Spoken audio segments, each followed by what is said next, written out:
All right.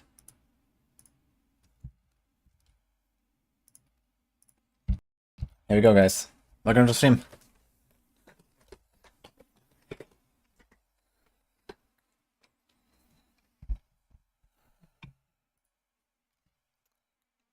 That's wrong.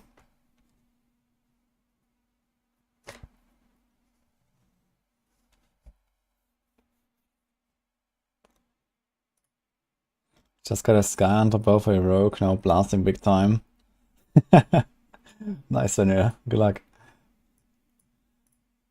How's everyone doing, guys? Weekend is coming.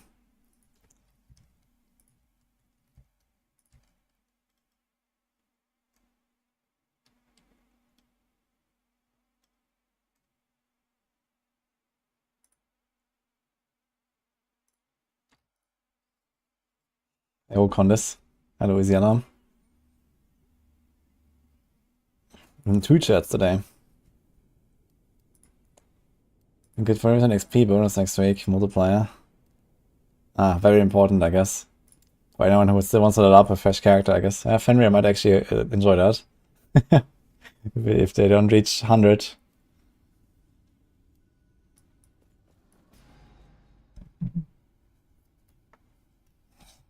Oh, Frank. Okay, we at level 99.5. So the goal for today is you're gonna do a chill grinding. And I wanna put up some PoE 2 stuff from the LA event from some content creators. Let's see who uploaded something actually. I'm not sure who was like there. Does anyone know if they published like a full list of like who attended and like the LA event for PoE 2? And who uploaded stuff? That'd be cool if there was like some overview.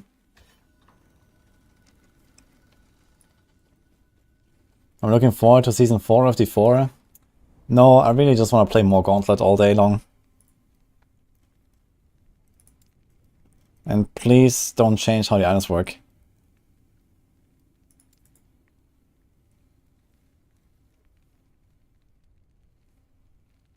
Why play LE offline and not online? Question is rather, why play online and not offline? What's the advantage?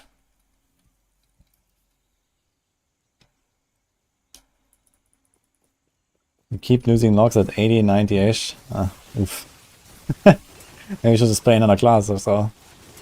And just try another new build, you know? Like the beauty of hardcore is, like if your character is dead and just go on another build. Yeah, it's gonna be quite a long wait for season 4, but we have the PTR at least. In less than 2 weeks actually, so... It's patch notes next week, there's gonna be a lot of stuff to do there, and then the PTR a week later, and then, you know... After the PTR, it's like a month away, so it's not that bad, I guess.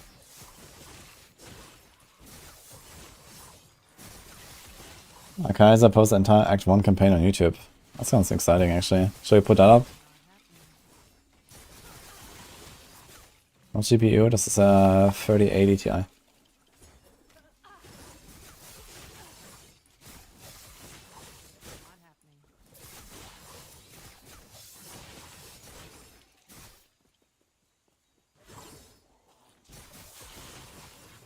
Hi, Yoga, by the way, and how the cheese is. How's it going?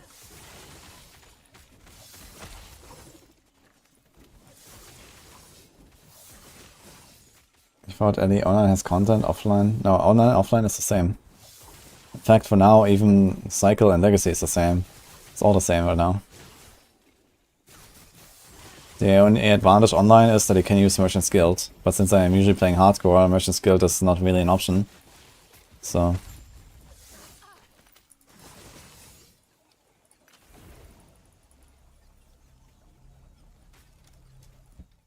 Pop is so good.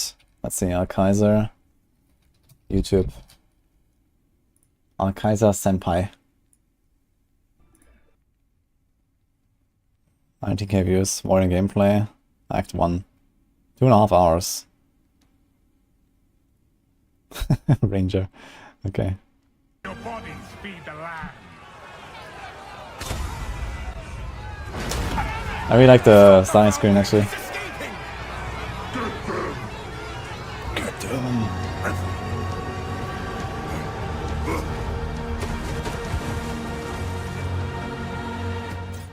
Oh, it's the same loading screen actually as in Perion, I guess for now.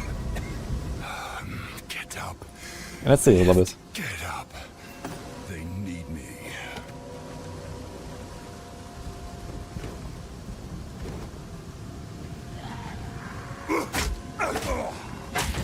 He did commentary on his stream. Ah, actually, okay, if he did commentary. Let's see. If he did like talk for his stuff. I'm not sure if we can do like picture in picture here. I want to do picture in picture. The PoE 2 stuff. Can we do picture in picture? No. Fuck. When they reach much. It took me like 30-45 minutes to get comfortable on the keyboard. That's why I have like Q and W on style, like, and then it gives. Where's my PoE 2 stuff? I could. The timestamps for all the bosses. Now, I would like to hear what he says actually, but we can't do picture in picture here, right? Is there any good way of doing that? If Twitch, like he doesn't have it on YouTube, right? Like here, I can do picture in picture and just we can watch it while I'm playing. So it's only 2 hours and 40 minutes long. Yeah, it's just a gameplay. They only let us pick 3 classes. Obviously, I'm gonna play Warrior, given the opportunity. But I'd play any of these, honestly. They're all pretty generic. It is on YouTube already. Window. Get up. I'm not sure what I mean. Get up. So one thing is, like, most of the skills are more, Okay, actually, if he doesn't pause, we can just... Okay, we can do this, I guess. So... We're gonna do this without sound. Let's do...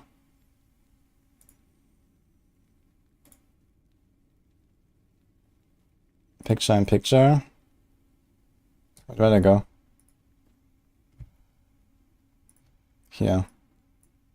So I do this. And we just listen to his stream. So I think that's the tech here. So I just need to find exactly the right moment where we are. Where does he pick up the weapon? Here, he picks up the weapon. Okay. Those are Kaiser. Get up. I have to get up. So one thing is, like, most of the skills are more, Okay, let's do that. most of the skills are more, weapon tied. Like, Earthquake is literally maces only. You can't Earthquake with, like, an axe. It's mace only. Okay, now I try to sync the sound. I don't know how universal that is, but a lot more skills seem to be more weapon specific. The shields are OP. I didn't bother. I already knew about this mechanic, but the shield gives you a skill called Raise Shield, and it will literally block all damage if you're facing them. You have to hold it up. So WASD movement is good with this, obviously, if that makes sense. That's like OP, man. What the fuck?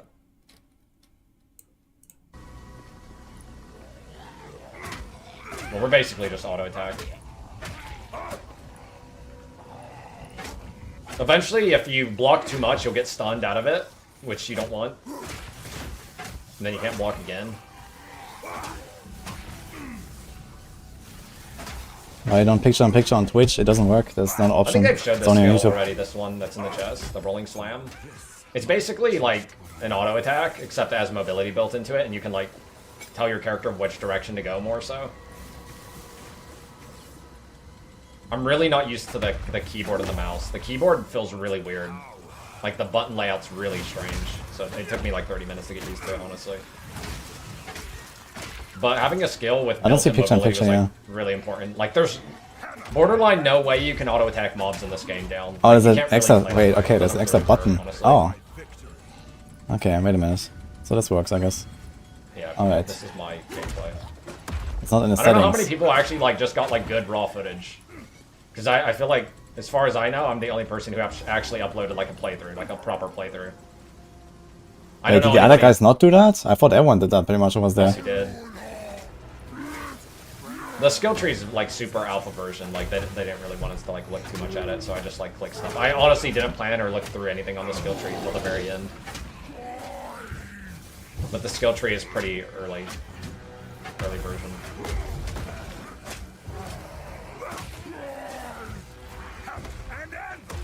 I think when the mobs turn red before they attack, that's like a telegraphed attack you can dodge if you roll time it. But they don't do it. Like I didn't pay that much attention to it, honestly.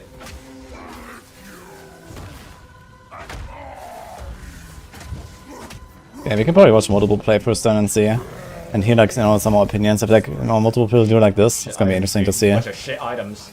But Kaiser is like one of the biggest classes who was there, so that's kind of interesting to see his perspective and see how, like, also like how easy it is for him versus other people.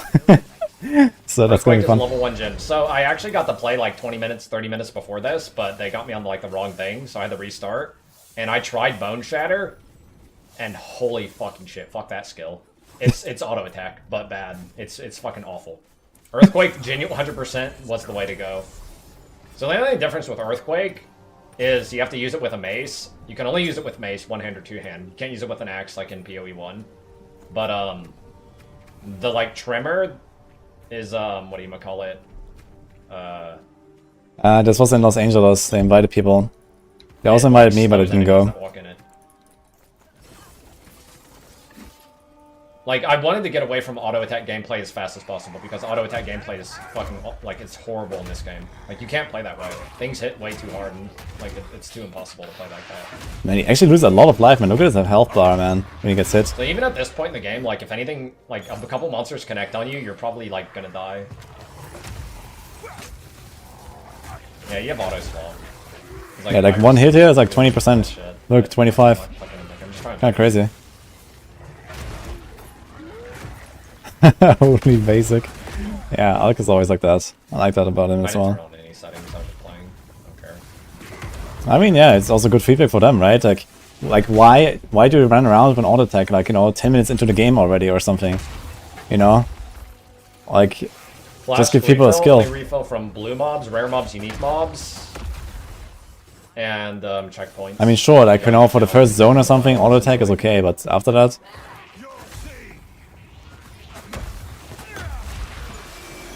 I actually don't know dual wield rules. I didn't bother to look, or how beneficial it is to dual wield. It might have been better for me just to dual wield it ASAP, honestly.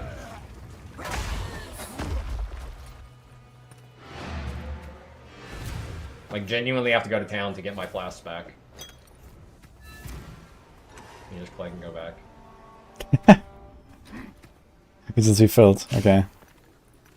You actually have to go back to town to refill your juice, man. I do it a lot, too. I feel like they probably have to, like, add a bit more, like, damage reduction for the melee builds or something. Like, look how much damage he's taking, man. The maps have a lot of variance in how they do it. It's crazy. Because I, like, backtrack through some zones, and they're, like, a lot different. This lair, how deep does it go? So this is PoE patch notes summary, got twice as much traffic as this PoE 2 video. I mean, I could have many reasons. I mean, the PoE 1 is, like, much more immediate, first of all. And, you know, people trust Scissorin's, you know, the guidance there. Respawns work a little different. I don't know exactly how. Like, you know, in PoE 2, everyone is a noob right now. So, one person's footage is not necessarily much more interesting than another person's footage, I'd say. And it's also very far away, you know, like, we're talking about, like, at least a year away at this point with, like, the delay. So, it's kind of like, yeah, it's, like, nice to see. But I guess for most people, like, they want to blast PoE 1 right now. So, it kind of makes sense.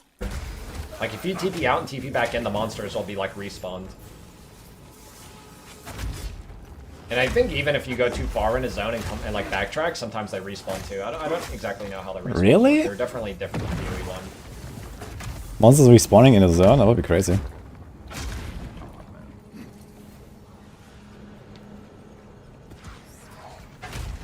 No, the atmosphere of the game is really good.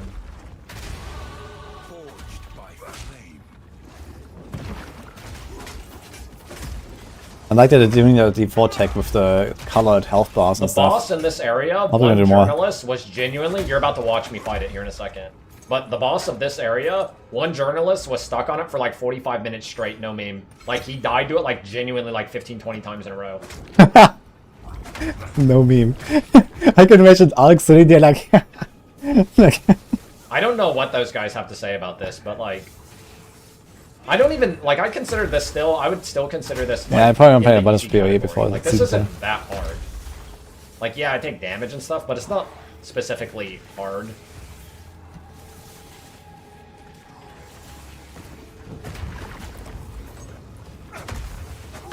I like this rolling slam Like attack. if you know PoE 1, it'll almost all translate to PoE 2 pretty well. Obviously some things are different, there's some stuff's added and stuff, but like if you know PoE 1, you'll know PoE 2. Like it's very familiar once you start playing. The only difference is your character is squishy as shit and monsters hit really fucking hard. And you have to press a lot more buttons. You can see when I'm like attacking a pack of white mobs, I'm getting stunned out of my animation a lot. Yeah, you really want an AoE skill. Like a safer, like, skill. Yeah, me and Drungaround were giggling at some of these guys. Were like, dude, that guy's been stuck on that fucking boss for like 40 minutes. How long do you think it's gonna take him? Yeah, I've played We're doing hardcore. that shit. I haven't played hardcore as much as in other games, but I've also played PoE hardcore. Like way back before, like, you know, all of the like Uber bosses and the Maven stuff, etc. I actually like hardcore 100% true conversation. up to Shaper and stuff. Like, this thing isn't even hard, if you look at it. All it does is really slow. I don't know how people died to this, like, 20 times. Like, watch this. I have a bad experience here in a second with this boss. But, like, I don't know how some people got stuck on this boss. Stunning bosses is probably OP and needs, Yeah, just, like, staggering the bosses, My it character's seems to be actually completely stuck broken in the PoE boss. 2 right Like, I now. actually can't move. You can see my cursor. So I like TP out and like I'm stuck, I guess. I don't understand. Why can't I move? I'm just face tanking, dude. Like how does a journalist die to this fight when I get bugged out like this and my character is stuck? Like I'm stuck. I can't get out. I'm like trying to TP out. Like I didn't die. I don't know if that's intended also, by the way. I'm logging in and fixing it right now. It wasn't that annoying. It was just like, was this intended or like what? I don't fucking know. I mean, the fight has a lot of engaging, like. Yeah, I mean, you know, journalists are journalists, you know, not like mega blasters or something. So, you know, the game generally seems like relatively high difficulty for an RPG from the get-go, from what you can see here. And, you know, like, if a normal monster hits you for like 20%, 25% of your health, and you play like a melee character, and then it comes the boss and he like blasts you, I can understand how people die. You know, they don't know how to manage their flasks. You know, they might just like spam their flasks until they're empty and suddenly they have no healing anymore and, you know, all that kind of stuff, right? So, yeah. Like, Alkaiser just has a lot of experience, like, it does that easily. If you're near the tail's gonna smack you. And then obviously you just want to hit the head, and then it changes between like its auto attack form and shooting out poison, but it's all telegraphed, right? Like this attack rate is so slow. Like you could dodge every single auto attack if you tried. I'm just trying to kill him, you know. Not really much. It's kind of funny because their auto attack seems to be lower damage than what the wolf does. And if you're bad position like there, I'm getting hit by the head and the tail at the same time. He turns green, you just dodge, right? And then you go back to normal. Like, I don't see how people were... Like, one guy was genuinely stuck on this fight for like 45 minutes. I don't even know how that's possible. How's that even possible? I don't know how that's possible. Well, it is. I should recruit Alkaiser to write Maxwell guides. Then he'll understand how it's possible. I think I'm lucky here on this first kill. I think I get an alchemy? Yeah, I got an alchemy first like boss, whatever. Like that's pretty fucking lucky. I don't have anything to use it on though. I think I got like 5 alchemies in the full. Actually, video guide is coming for this build tomorrow probably. I didn't use all my currency though. All my like chaos orbs are different in PoE too, so I didn't use them all. You had to group up to farm stuff. Yeah, like I know, like that this. have, like, stun I remember like these super old clips from like Barbarian doing like the slamming exiles on a map so they can run it together as a team or something. Like some crazy shit like that from like way back in like patch 0.9 in PoE or something. Like some crazy shit. Oh, I don't know when it was, but yeah, kind of funny. Yeah, I think in general, like this difficulty definitely seems kind of rough. Like D4 solved it in a relatively good way by doing like World Tier 1 and World Tier 2, because, you know, all the noobs, if it's too hard, they can just go to World Tier 1 and they have an easy time, can just play through the game. And then you have World War 2, where people that actually know the game can be more efficient, and you know, and later on everyone just goes to like the same end game. So I think that actually works relatively well, because you have people that have no idea about RPGs, and you have people that kind of know RPGs, but they're still kind of bad. And then you have people that are just absolute blasters, and you know, like this World War 1 and World War 2 system in Diablo 4 actually worked out really well, I think. And I don't know if they want to do something like that. I don't think they will in PoE 2. But maybe they have to like maybe add some kind of mechanic to actually allow people that are just like really bad to kind of progress. Because I feel like a lot of people just get stuck here, like very early already in the game. They're gonna get very frustrated. They're gonna die to this boss 17 times on their first playthrough at level 5, and they're gonna think like, what? This is like the first boss in the game? Why does he shred me like this? Like, do I even want to continue? So there's definitely like quite some risk that they're taking there. But at the same time, they want to make sure that it remains interesting for the blasters as well, right? So you have to find like some middle ground there, I think, by, you know, maybe allowing people to, you know, somewhat, you know, get stronger, you know, like, you know, give like some farming, like, you know, some way of like farming stuff and getting like, some upgrades early on if you're getting stuck on a boss or something, right? That would be an option as well. But it doesn't really seem like, you know, you can necessarily go like too much out of your way to like get much stronger before you engage this boss, for example. Weed out the weak.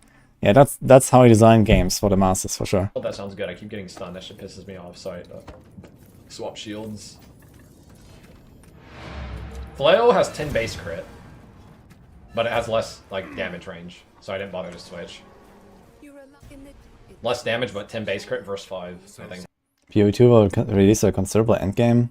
Yeah, it seems like this is definitely one of their priorities. To like, you know, release. I mean, they already have a lot of endgame built into PoE 1, and they're gonna borrow many things on that and expand on it. So that sounds kind of cool, and they have like, you know, a really huge baseline of endgame already in PoE 1, right? So, that they can take. But yeah, I mean, they really have to make sure that they still leave enough space to actually build more endgame, right? Because when PoE 2 launches, it will only just be the start of PoE 2, and then we're gonna expect another decade of updates.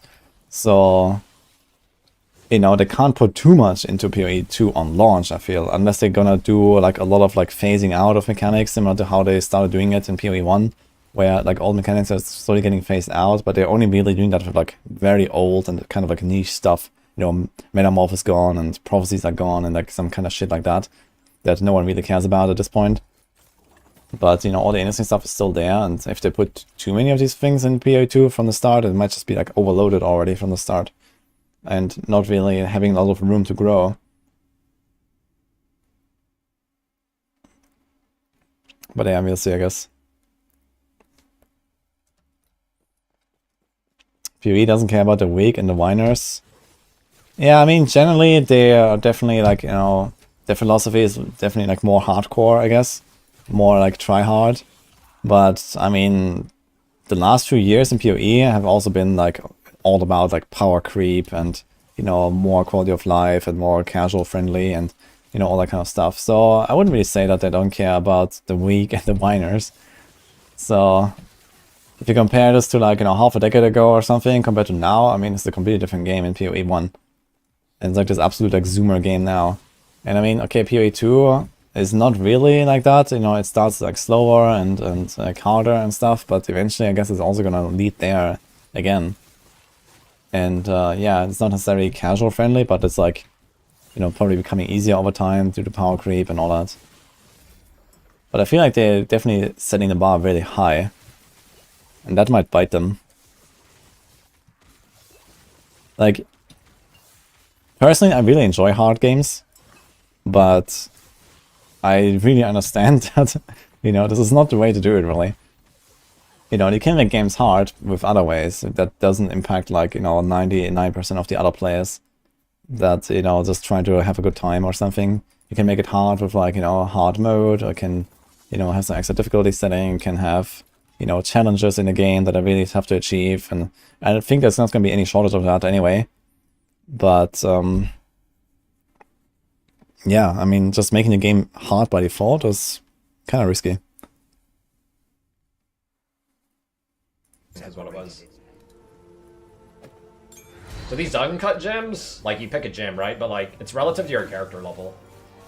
So, like, if I waited a couple levels, I could take the next tier. Pretty sure that's how that works. No, it's kind of nice actually. So you can actually Most like of the make a strategy journalists, around I it. think we're around 30 years old, if I were to guess a random number. Like, they weren't super young. This is Jung Roan trying to trade with me because he found, like, a support gem. Like, Jung Roan, we're trying to see if we can trade, but we couldn't because we're on a server. Jung Roan's trying to trade with me, but he can't because he found, like, a ruthless support gem or something. He's like, yo, you want this? I'm like, yeah, fucking give that to me. But it didn't work. We can't trade. Because Jung Roan was sitting next to me and Mathil was sitting next to me, like, on our little aisle there. And we're in the back too. We're way in the back. We're at the very back, so we're like we can see what most people are doing. We're just kind of like giggling to our we're just like giggling like little schoolgirls at people's misfortunes.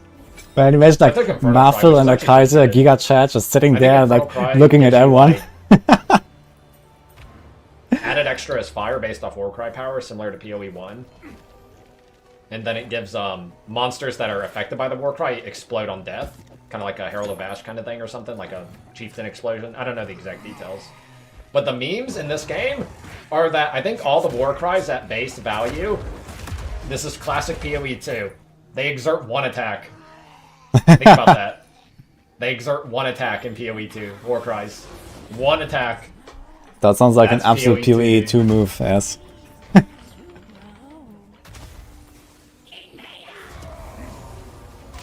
So this boss is bullshit and cheats. I'm just gonna throw that out there now.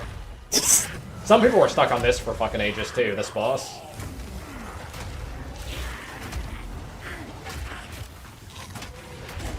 Like, so this is where I learned that dodge roll doesn't give phasing. So if you're surrounded by mobs, you can't dodge roll through them. You have to kill mobs. And in this game, at this stage, like, there's no way you can do that. You're just stuck. You can't dodge roll through mobs. That kind of See, sucks. I'm trying to like dodge roll through. That's a bug. It doesn't give you that many iframes. What? It does give you some though. Because I just have to got a better one. AoE, like I'm like See how much fucking it is. annoyed. I'm 34. like trying to see if I can dodge roll through mobs. 29. Apparently you can't, right? 35, 51. Okay, that was a nice upgrade actually. How do I win?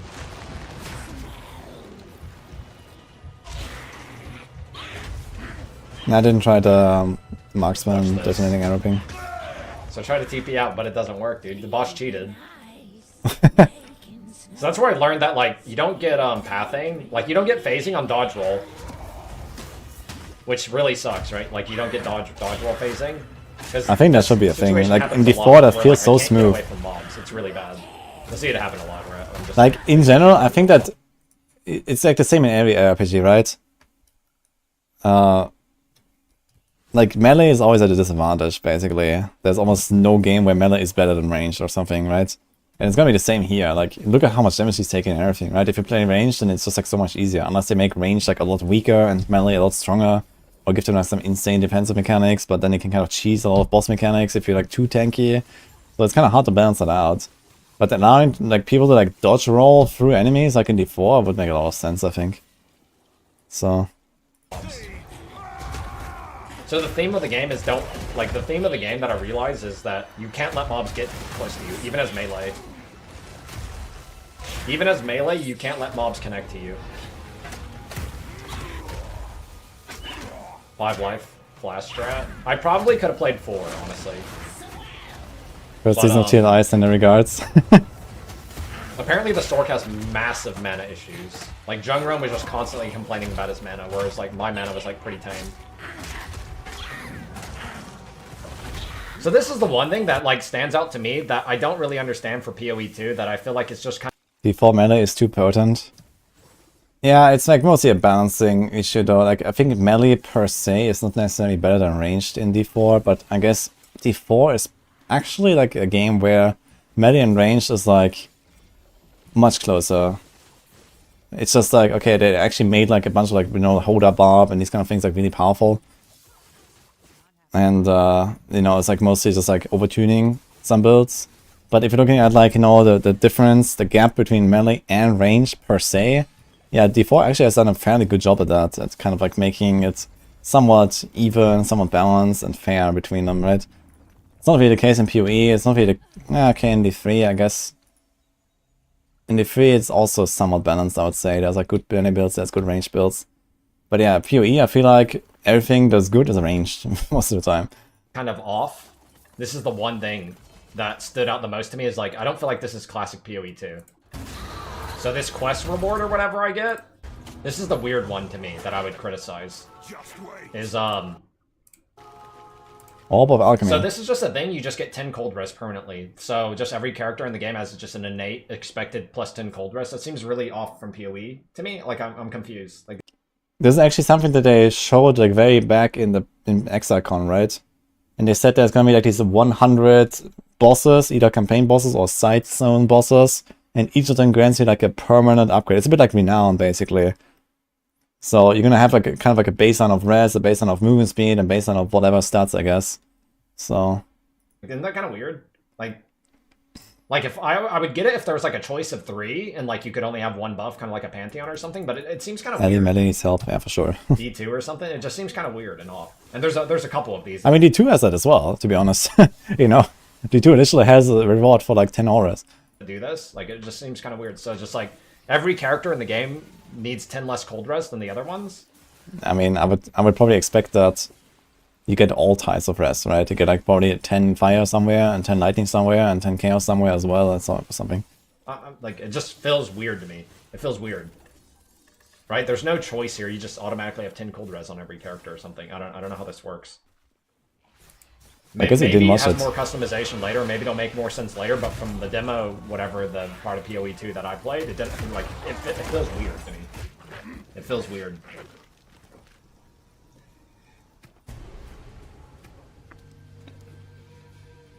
All mechanics that Armor affected is him huge, fairly so I'm often the just, like, mobs. hogging out 'cause I'm getting And you can also do a lot with like XP boss goals, design dude. Doc arrive. to I'm balance still out melee using and my level range. 1 club. I'm like level 4 or 5 or something. I'm still using my level 1 weapon, right? I'm level 4. I'm using my level 1 weapon. It's a white weapon, and I feel like that's kind of bad. That was an optional quest, that mob that I just killed. Both of those actually were. The Devour, both of those bosses were extra. I think I missed like 1 or 2 side bosses, but for the most part I get... Yeah, so he did exactly what I just explained, right? He did an optional boss, and the optional boss gave him the 10 res. And this is what they explained back at ExileCon, when they previewed a lot of stuff. And they said there's gonna be like these 100 zones or something, 100 bosses, and you know, basically most of them, or all of them, give you like some kind of like permanent reward or so. And you kind of want to do them all, I guess, on each character or something. So that's how I understand it.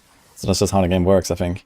And maybe there will be some of them that give you like rewards that are like temporary, like an item or something, and others are like these permanent rewards, like plus 10 cold rest permanently. But yeah, I mean, I guess it's just, you know, maybe it would allow you to like, you know, choose some stuff as well, like the bandits in PoE 1, right? Where you have like this upgrade or that upgrade. That could be more interesting as well. But maybe not always. That sounds annoying. Yeah, I mean, they also don't have campaign skip and stuff, so, you know, you're kind of expected to go through the journey with your character, and you're gonna get the stuff on the way, basically. So I think this is how that works. I could imagine maybe long term they would actually do like something that is a bit alt friendly, like a bit like how Renown works in D4, for example, right? Where maybe you're gonna do these bosses once in a season, but not on all of your alts or something, and it's like kind of like a, you know, like a count reward basically for the season. So that could be like a compromise, I guess. Because people are gonna have twin gear and all anyway, so they're gonna already trivialize a lot of stuff. They're making a video on this build. I already made. That's coming tomorrow, I think. I think I get most of them all. I don't have any gold to buy a weapon yet. I have no currency to buy. I haven't collected enough gold. I can't buy anything at this point. I got 2 times the So I just have to hope like a weapon drops. So in my head I'm just like, yo, can I get a weapon to drop? This whole time I'm just like, yo, give me a fucking weapon to drop. No, they love their bosses. There's so many bosses in this game. Buying stuff with gold is really like a decision, because like I think with the amount of gold that I got in about 4 hours of gameplay, I probably could have, like, respec costs gold, and I probably could have respec like 10 points after 4 hours of gameplay. I think that's a bit off, especially for new players. Like, I feel like it should be a lot more lenient in the early levels. But I probably, with all the gold, assuming I bought nothing, I probably could have respec like 10 points. That's not very much, actually. I expect this to be way easier. A little too pricey. Because like it's really, really useful and important to spend your gold to buy gear, and I probably should have done it more. I know I should have done it more than what I did, but I mean, my playthrough was fine.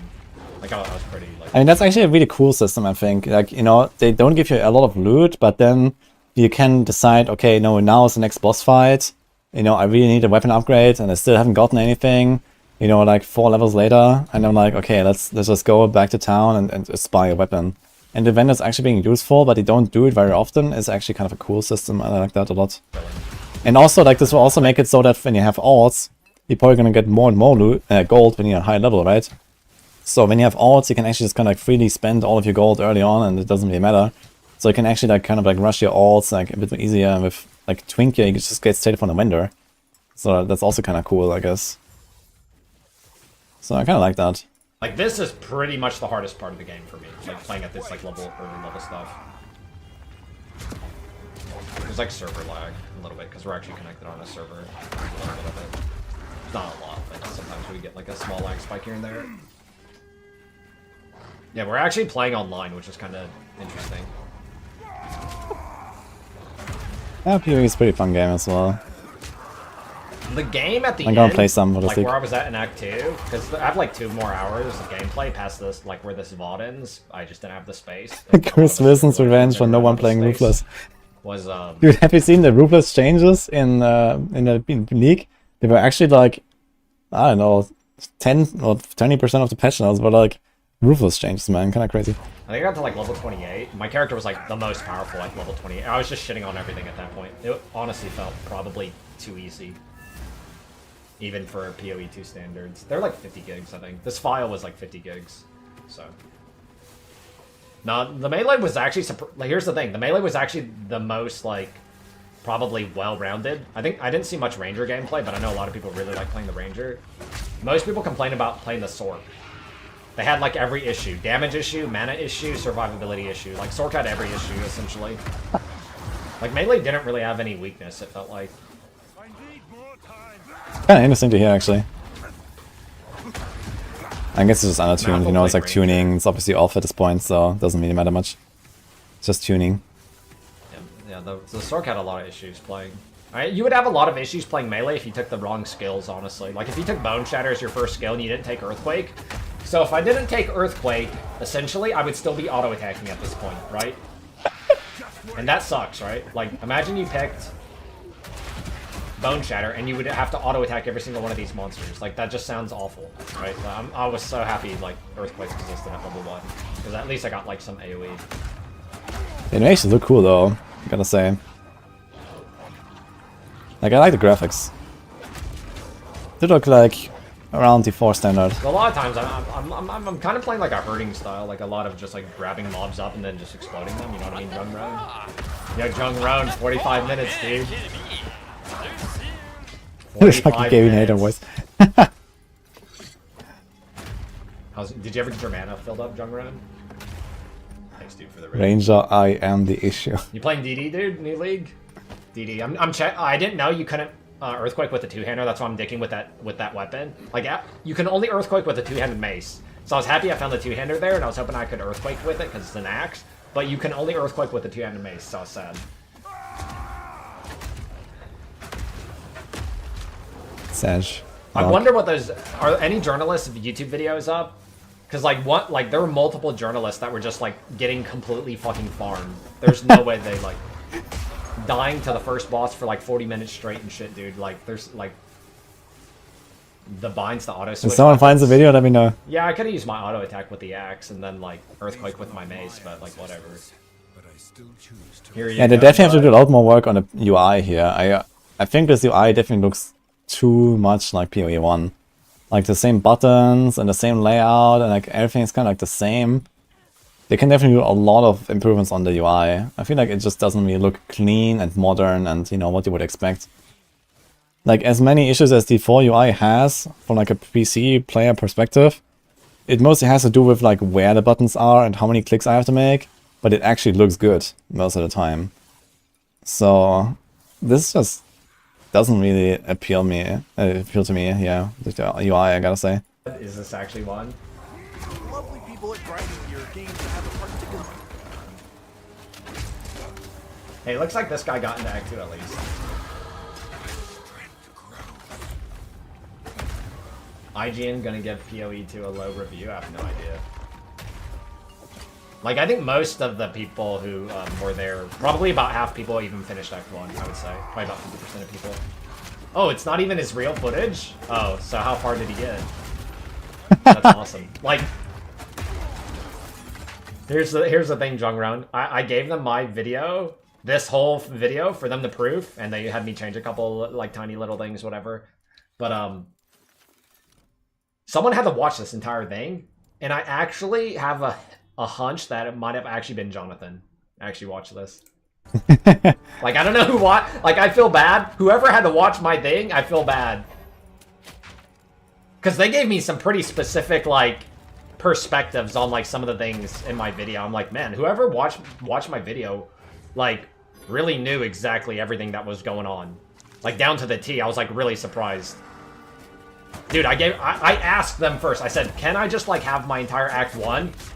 And they said, yeah, sure. Long as it doesn't, you know, violate, like, some of the, like, whatever specific rules we had. So I was like, okay, sure. They said yes. And then I cleaned it up a bit on my own, and then I sent it to them, and then someone proofed the entire video.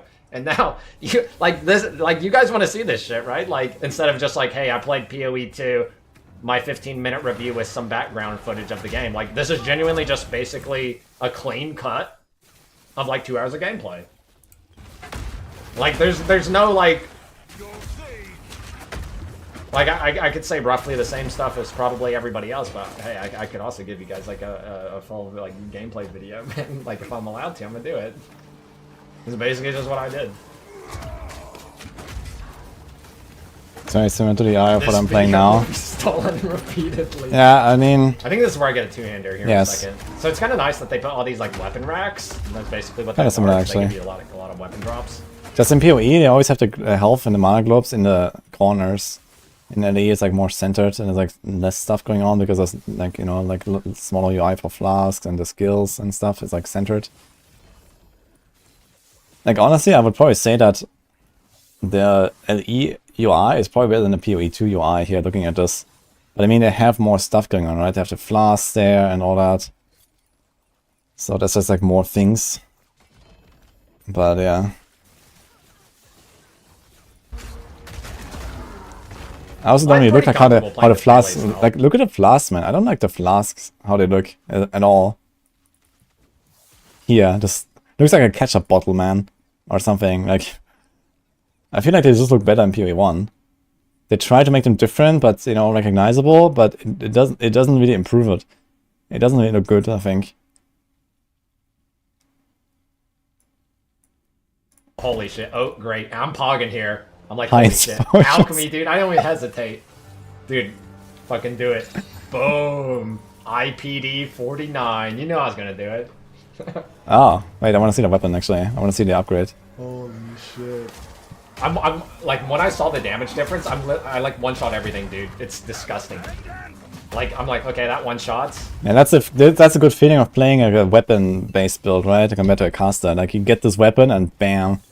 That's a feels good man moment. Especially, you were still running with one weapon, he said, right? Until that point. It's like half an hour in or something. You didn't have a weapon upgrade. You could have bought one from the vendor, I guess. But he didn't. Right, let's see that weapon again. Where's it? Holy shit. I'm like, boom. IP. Okay, can we see the comparison to his other weapons? So he has 22 to 43. The tooltips actually look exactly the same here. This looks exactly like PoE 1 tooltips, right? Maybe like there's like a little decoration here that's different or something. But like text and everything looks exactly the same. That is, this item could literally be from PoE 1, right? Without this stun build-up. It has like increased stun build-up, that's like a new stat. But the stun duration, the mana per kill, the physical damage, that could literally be that PoE 1 weapon.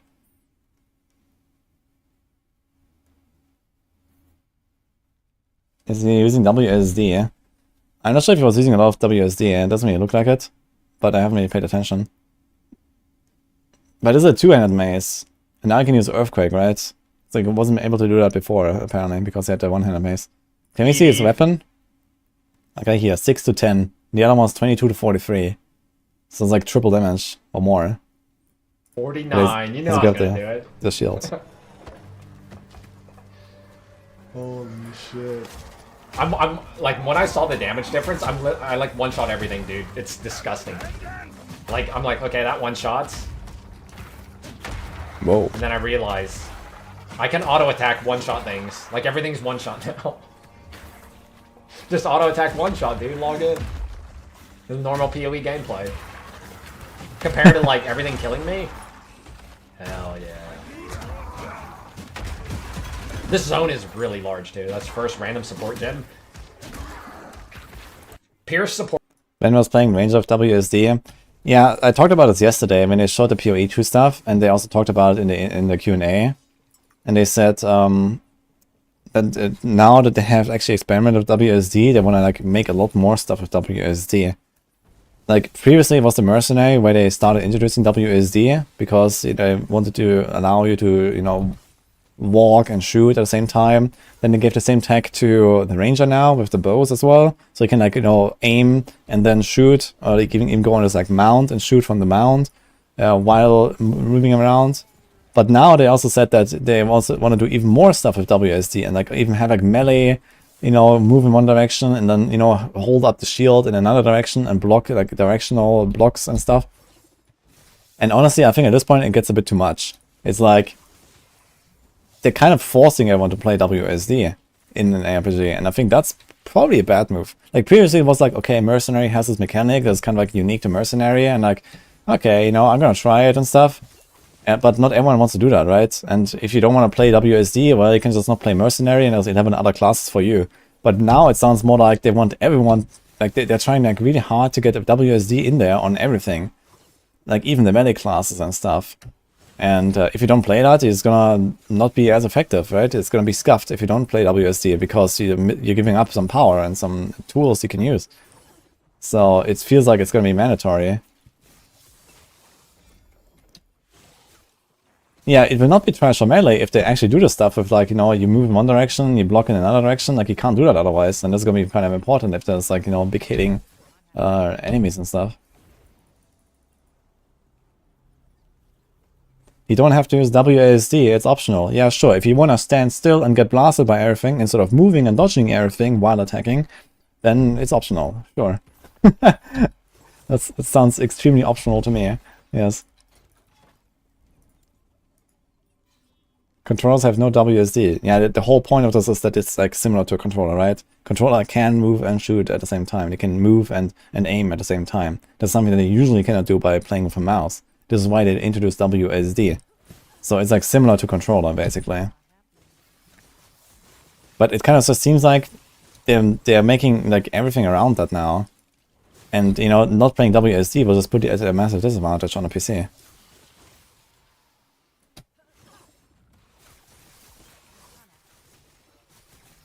Seems like a very campaign-oriented concept.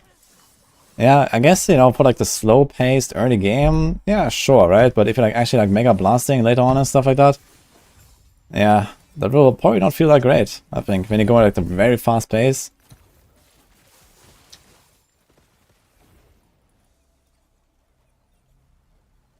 Port gem in this game, unlike PoE 1, has like a is it 40 or 60% less damage? Like, Pierce support gem has like a 60% less damage built into it. It's like, is Pierce really worth losing 60% damage? I don't know. That depends. I guess you're not gonna put it on like a damage skill, but you might use it on like a support skill, right? Like something like Ensnaring Arrow, for example, or so. So this is probably why it has these big penalties. I think it's fine. Oh, it's bad. It's bad. You lose so, like, utility, like the support gems are so much more utility than damage. I mean, that's a good thing in my book, not a bad thing. 6% less, yeah. I know Rage support gem for me is 40% less damage, otherwise I would have taken it. Ideally, obviously it's designed to be used on like a filler skill, like You also have to see these are level 1 gems, right? These are level 1 gems, you can rank them up 20 times, so the penalty is gonna get less. like my left click or something like that, or like my rolling slam would be fine on it. The skill tree is not finished, so I don't like look too much. I honestly, until the very end, I don't even look at it basically at all. I'm just clicking damage generic stuff. Like, whatever. Mr. Llama, he was there. He was chilling. Mr. Llama was there. Oh, interesting. Where does he actually live? Is he from NA? I have no idea, actually. He didn't ever... I never heard him bring up D2 once, so, I mean... He didn't talk about it. He didn't bring it up once.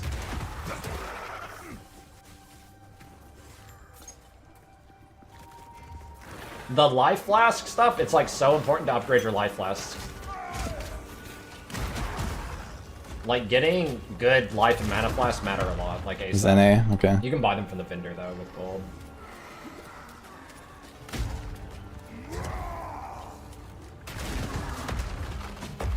I don't know what most people's perceptions are. Mine are like, I would say my feedback of like what I experienced and how much I enjoyed the game is probably more positive than I think most people's. Like I would, like if I could have just sat there and played for 24 hours straight, I 100% would have. A lot of people have the complaint that the game is too hard. Like they're frustrated playing the game. That's I think most people have that main. It's kind of interesting though, because Jonathan yesterday in the Q&A said that most people's perception was that it's not really that hard. And he said, okay, like some of the people that know PoE 1 said maybe it's a bit hard and stuff, but there were other people that haven't played PoE and that don't really have like any like reference point, and they were just playing through it just fine or something. Like something like that is what he said. But then there's like Kaiser saying that a lot of people said that it was very hard, so kind of strange. The game is too. I wonder if this is like washed up gamers saying that it's hard, or if this is actually like real too hard. And it does look really hard, so I'm kind of not surprised that people would say it is. Frustrating for them. Too hard to play, essentially. Good show on this quit.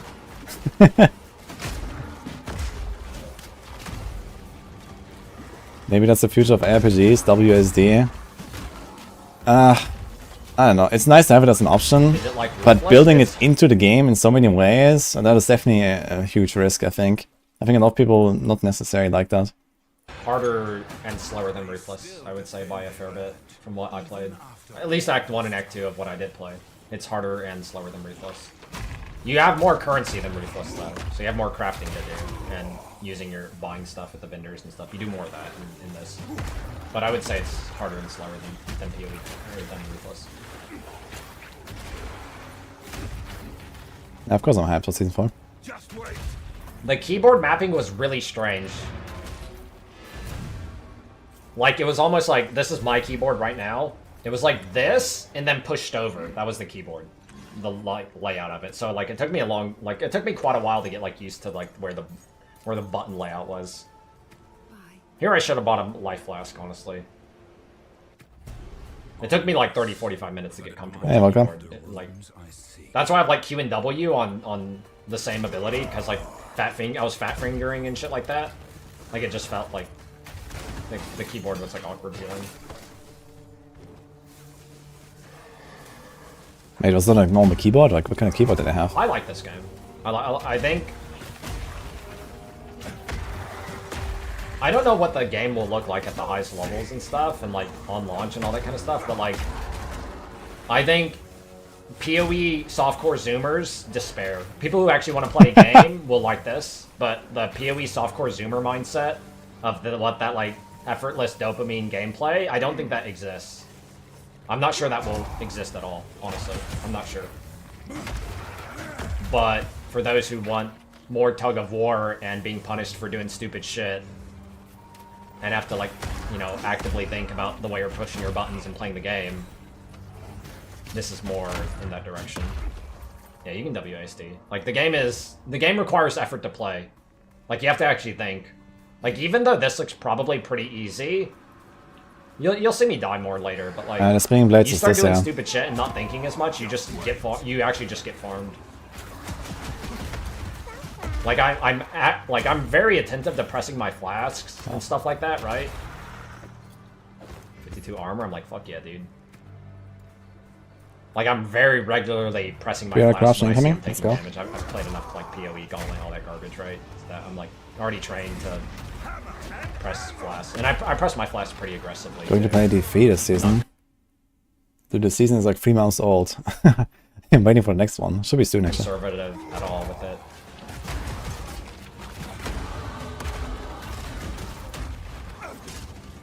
But monsters kill you really fast in this game. And there's not really many ways to make your character tankier. At least at this stage. I'm sure like more of it becomes obviously available later, but like at this stage the game is pretty like linear, I would say. There's not a lot of obvious options. How much damage was it? To do more damage or take less damage. I thought it's like a dot, but it just insta-killed me. Dude, my gaze.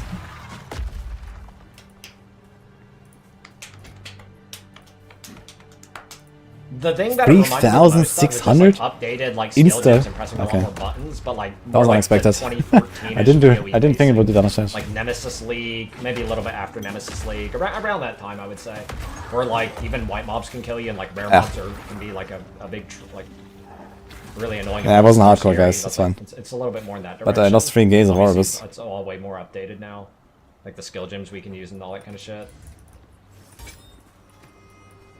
Yeah, passive tree is like placeholder for now. There's not a lot of stuff put into it. That's why like I didn't like really plan out. They said passive tree essentially is like Giga Alpha, and I just took like generic like nearby nodes. That seemed good. Yeah, the zones are massive. I'm literally lost in this zone right now. Like if you see how big it is. Like I'm like, where the fuck am I supposed to go?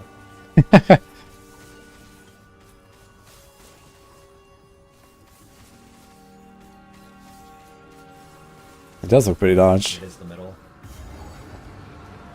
Checkpoints are like full flask restore. Ah. This is the first boss I fight with a two-hander, and it's an alchemy two-hander. Like, look at the difference in like what the boss looks like compared to the like Devour. Like, watch this shit.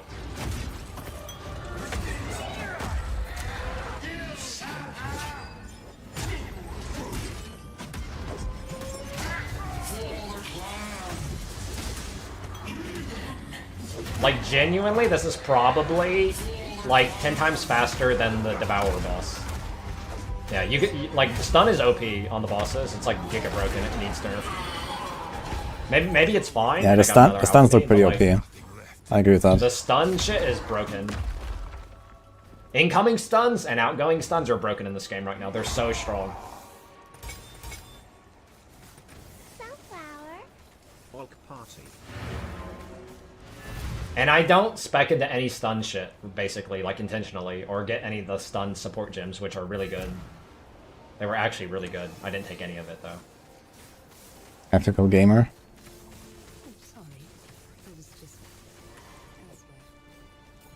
Can I bait this? Ah, I can bait it away, actually. Okay, I should try this more. Freeze removal flask. Not great. It's fine work, Father. I still have much to learn. That's a quest mob. You actually have to kill that one. That's the first... I think that's the first mandatory quest you actually have to do. Like, the Devour and the Crone were, like, side bosses that were optional.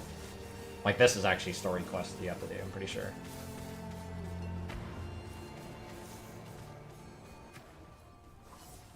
Right now, I'm not really sure where I'm supposed to go. I noticed I didn't get that waypoint. I missed the waypoint in the zone. I never ran into it. Who got the farthest? I'm not. A lot of people ran into like a wall or something. Maybe I don't know. Like if we could have completed Act 2. But I think like the people who were like blasting pretty hard got about halfway through Act 2. Yeah, the game looks really like dark and gritty.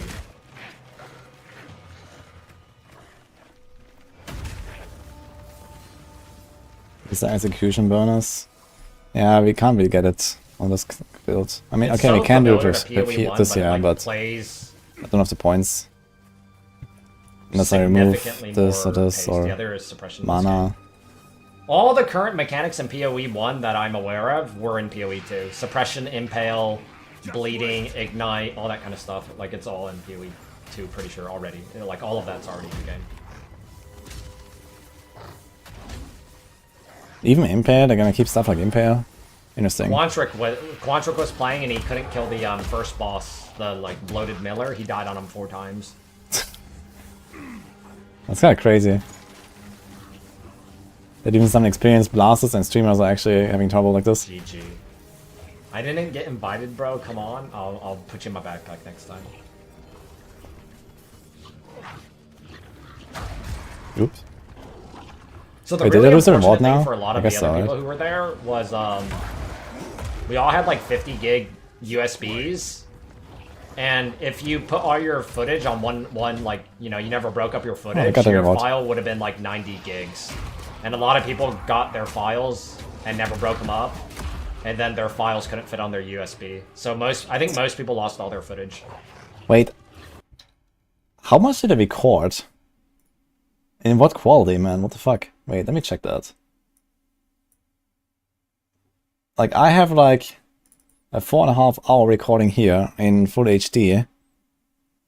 And that file is 12 gigabytes. Like, what the fuck were they doing? How did they have like a 90 gigabyte recording?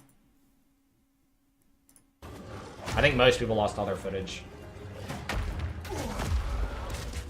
Like, I know Tai lost Did I play his. Outriders?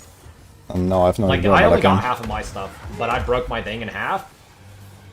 And I was like, I was gonna fill it completely, but Like, are they recording 8K? Yeah, maybe, but I mean, why? You know?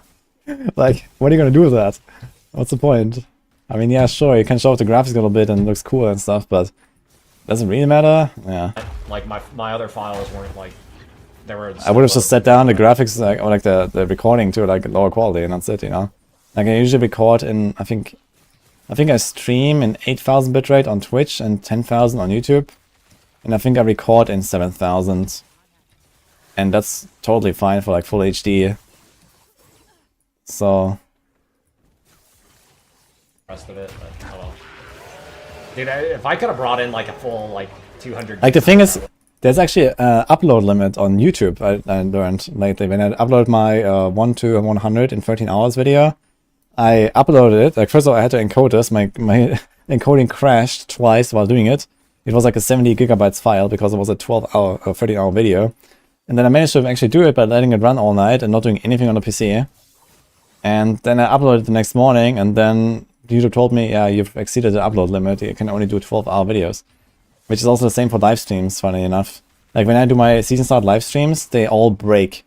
Like, you cannot watch them on YouTube because YouTube has this 12-hour limit, and either YouTube cuts it off after 12 hours, if it's like barely over 12 hours, or they just like delete the file, basically. Like, if I have my 24-hour stream, it's not deleted, but it will be unwatchable. It will just say, you know, couldn't be processed or something like that. So all of my, you know, big streams, either I break them up into two, but I lose all my viewers, of course, or I just, you know, live stream and then accept that the VOD will be dead forever. Like, it's so stupid. But yeah, I mean, 90 gigabytes for like a 2-hour recording is ridiculous, man. You know, that is insane. Like, they played for like 2-3 hours or something and recorded over like 4 hours. I don't know. Like, that must be at least 4K recording or something.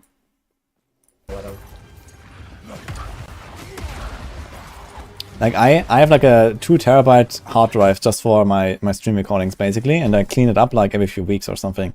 So, you know, I just gonna, like, usually I save like, you know, a few things, like, for example, this 1 to 100 run, or, you know, like a certain build I played and a certain build I played there and all that, and, you know, I get like some clips of those so I can make guides later on, you know, next season or whatever. And everything else is delete at some point after like a few weeks. And like this, I always clean up my hard drive. But if I was like doing, like, you know, 90 gigabyte recording for 4 hours, like, I have streams that wouldn't even fit on my 2 terabytes, you know? Like, What about the chunkies? I was supposed to find this before, I guess, like quest thing. Because I already did the like this follow-up quest here. I don't know where the fuck I'm going. I'm just running around. Fear not, tree. You will come to no harm. I don't even know what the fuck's going on in the game. I don't. also, I our don't next think season it's great at all. update in LE, yeah, that's gonna be Uber bosses. The game is a lot more normalized. Like, I suspect.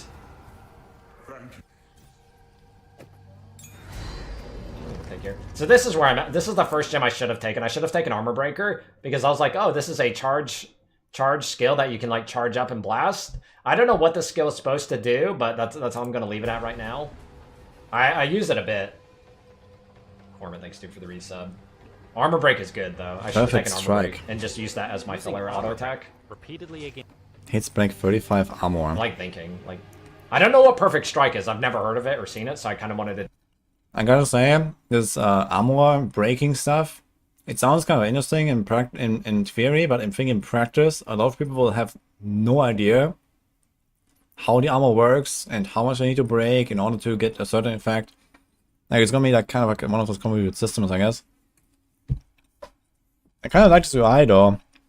So gem cutting, and then you have like, you know, warrior, marauder, duelist, you have like all the classes there. And, you know, every gem is like attached to a class, but I guess you can still make them on any class, right? I don't know what this is on the left here. 1, 2, 3, 4, 5. Up to 12. Does anyone know what this is on the left? But yeah, anyway. To try it.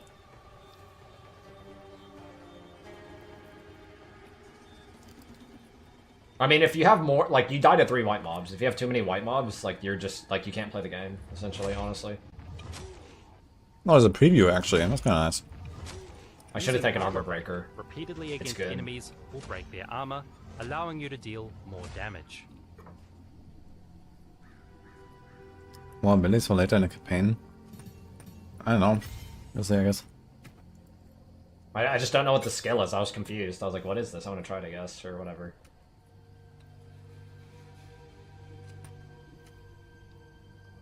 How many acts in PoE 2? I think it's gonna be 6? 5 or 6, I believe you said now. There's a lot if of I'm mistaken. Skills on the Marauder, dude. Warrior, whatever. The land itself rots. Oh. Was there an extra boss in this zone? Does anybody know? I'll see the map. Who actually played? That's Perfect Strike. I'm like, Warrior, whatever. The land itself rots. Was there... There's a lot of fire skills on the Marauder, dude. Warrior, whatever.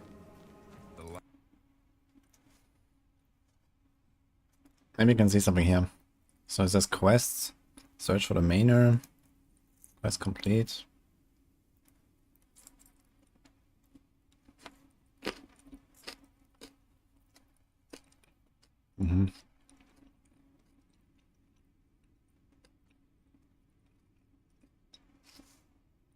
Act 1. Okay, doesn't really tell like how many acts or something, I think.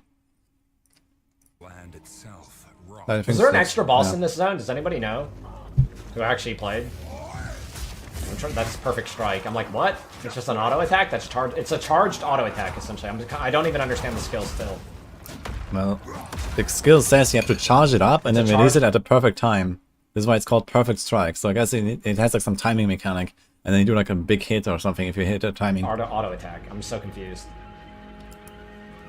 Where's Jungron? Jungron, you still here? I don't know if there's an extra boss in here. I didn't find a boss in here.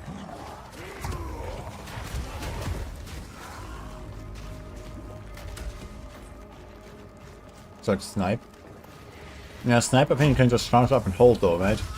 I'm using it. I'm like trying to find like how does this work? No boss in here at the moment? Okay. Well, schöne It Meeting. just This felt is like a filler zone. pasta, tuna, salad. I don't know what Perfect Strike does. I didn't know also that the skill gems actually have 2 tooltip tabs. You like I never actually hover over what Earthquake actually does on Aftershock and stuff like that. Like there's another tab I was supposed to click to look at it. New snipe is guaranteed crit. Yeah, for PoE 2 I had showed that in the Ranger showcase. I Yeah, it's kind of cool stuff though. I like that. The first boss. I wonder how it's going to interact with attack honestly. speed though. It might make it really hard to actually hit the timing. Yeah, I didn't realize they were talking about PoE 2 snipe. Probably. I thought it PoE 1 snipe. Boots, dude. 11 armor. This was in Los Dude, why am I Angeles, not looting 2 days those? ago. Oh, never mind. I'm a gamer. I know.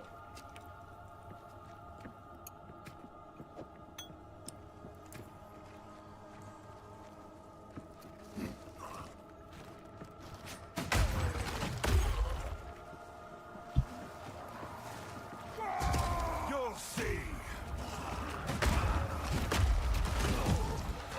Changing gear without worrying about the socket's so good.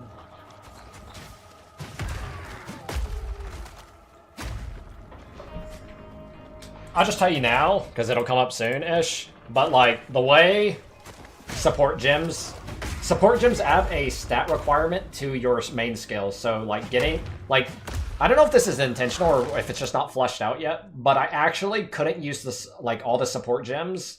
Like, I couldn't put red support gems on my Earthquake and my Sunder later because I actually don't have enough strength on my character. That was really weird to me. Like, I actually didn't have enough strength as a strength guy. I don't know how that was that kind of happened, funny. but I genuinely didn't have enough strength to use my red support gems. And that's really weird. That was really weird to me.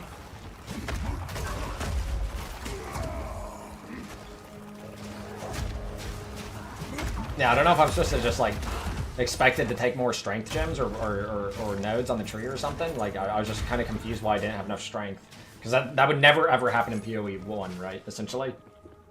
So the path... I'll just tell you now, the pathing nodes on the tree are different. So, like, you know... Yeah, this video is very old. Around 40 hours. Every single 10 strength node in current PoE or 10 attribute node, you get to choose 5 of any attribute. So you could take like 5 dex or 5 strength if you wanted to. Like, you actually get to choose. But I don't click many of them. So I actually don't end up having enough strength still.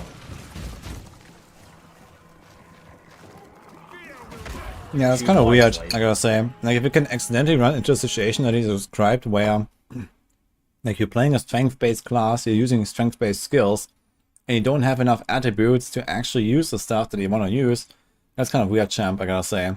Because as you said, this was never happen in PoE 1. In PoE 1, okay, like if you play like a ranger and you want to do spell casting, then you have to go kind of out of your way to get int or something. Sure, that makes sense. But if you play a witch, you should have enough int by default, kind of to use the skills that are, you know, witch, you know, attuned basically, right? Strike now.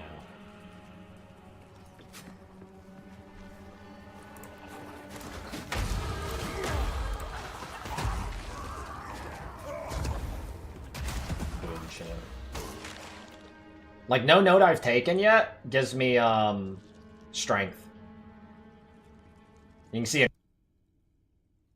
So I guess these are attribute nodes. This is probably dex, and this is probably strength, or maybe this is both strength, because he's playing a strength-based class, right? They should probably both be strength, actually. But they look green. Right? They look green, so it looks like dex. But it seems like they're all just like the same green color. I mean, in the grand scheme of things, the passive tree still looks the same, right? You have the notables, that actually have like the same frame.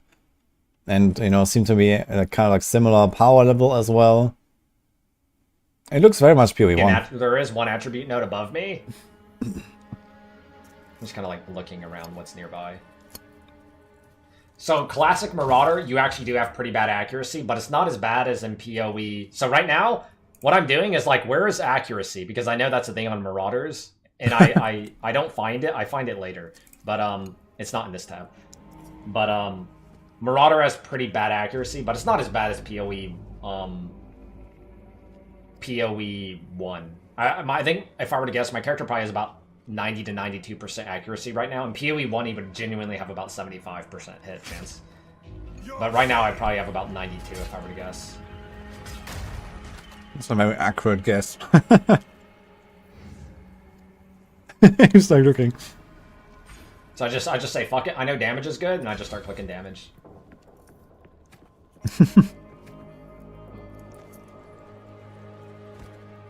I don't notice myself miss very much either. Dev confirmed Uber little changes on PTR. Ah, I guess they're making me her less one-shotty. I didn't find a single item, I don't think, that I remember that exciting. had thorns or any minion stats related, and I was so happy about that. Bastards. Should they rise?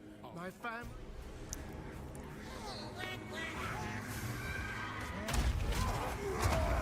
Look how much damage I'm taking from trash mobs. It's fucking disgusting. Crazy, actually. Just wait. Look, it's like this little archer skeleton, man. Fucking blasting him, man. 20% per arrow. And there's like a pack of them that just kill you.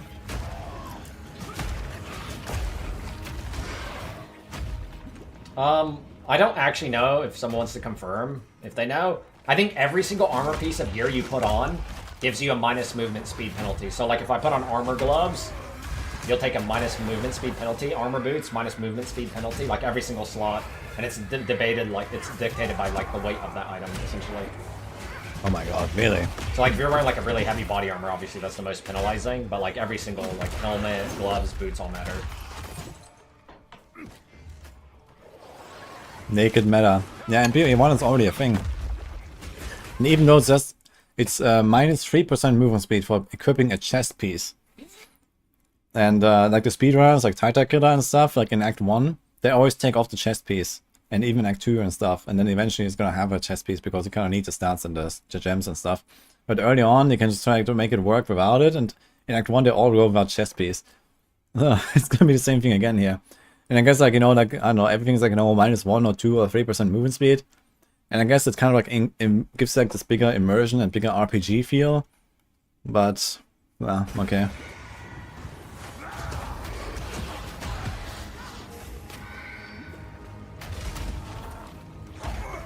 Oh, shield as well. Chunky mans. Gold is like buying stuff from the vendors.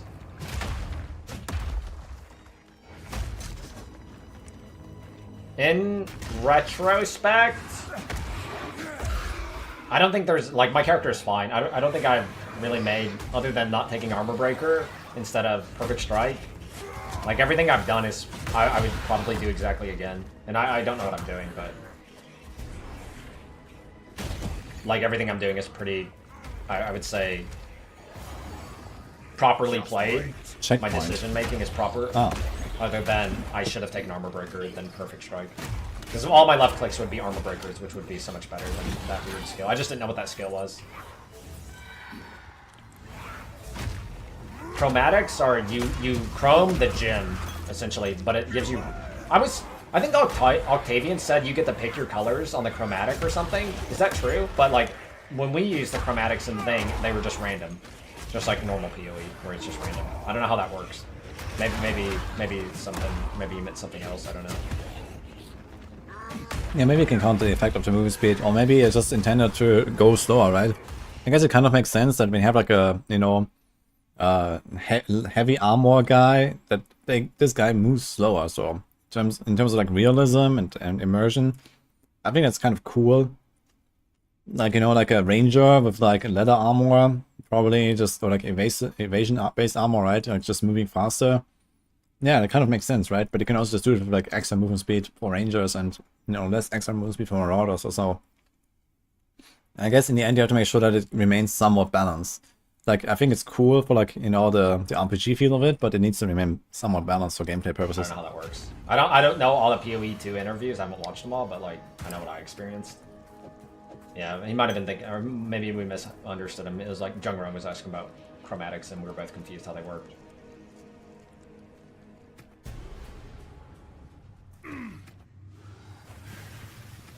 Yeah, I wonder if they're gonna make like some smaller version of the UI where it's like similar Was to that NE, dude right? still fighting the first boss at this point? Would be nice.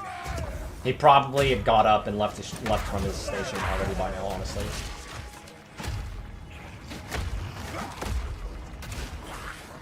Yeah, but you find all the, like, the class is not character specific what drops the gear. It's all random, just like in normal PoE.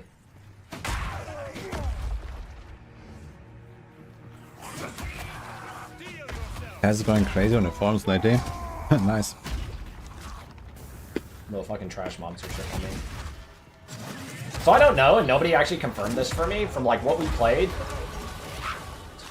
I have a suspicion that when you go from Act 1 to Act 2, you lose all res. Because I know in Act 2, my character had some negative res. I don't know where that came from. Maybe it was just from Act 1 to Act 2. I'm not sure though. I haven't heard anybody say anything about that, but I did notice that my character lost max res. Yeah, so this is maybe like similar to a King Cadaver, but it's like per act. I think they actually said that somewhere. I think I vaguely remember hearing something about this. It's like every act instead of like in 2 big chunks, basically. Act? Is it actually? It might be. It might actually be.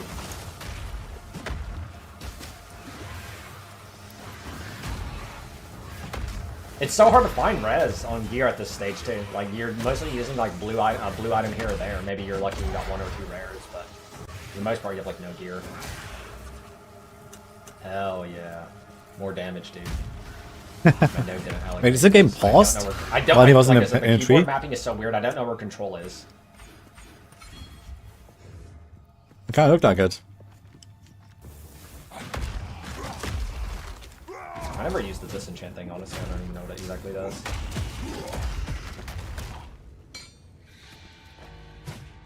Yeah, he's bonking. Too bad they won't leave it this hard. I don't know, honestly. They want combat. They want feel of combat and tug of war combat. That's very apparent to me. You have to understand also,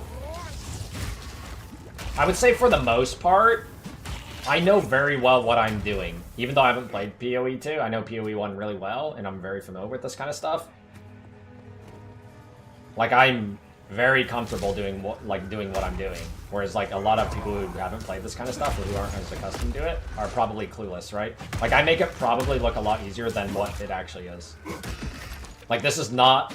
Like, most people were getting absolutely farmed all the time. Like, constantly just fucking dying and getting farmed all the time. Absolutely farmed. Oh, look at his HP. Like, me and Jung Rum were sitting there pointing at, like, people, not, like, literally, but, like, yo, look at that guy, dude. He's been stuck in that fucking fight for, like, 40 minutes. Dude, I genuinely think that guy has literally been on that boss for an hour. Like, he's, like, he just died again. Like, there was a lot of that. Yeah, knowing how flasks work is honestly pretty important. And I die a lot, still. Little shit talkers. I mean, it was just funny. If it's funny, it's funny.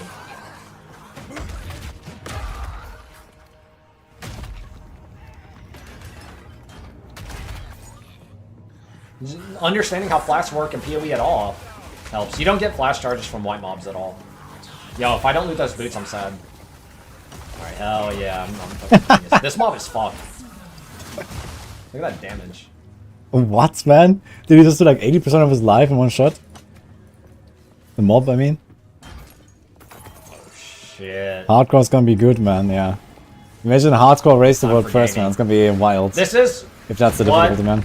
Hours of most people's playthrough probably look like. What you're about to see in the next 30 seconds. This is what most people's playthroughs probably look like.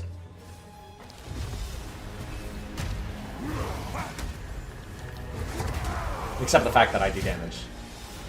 Here it comes.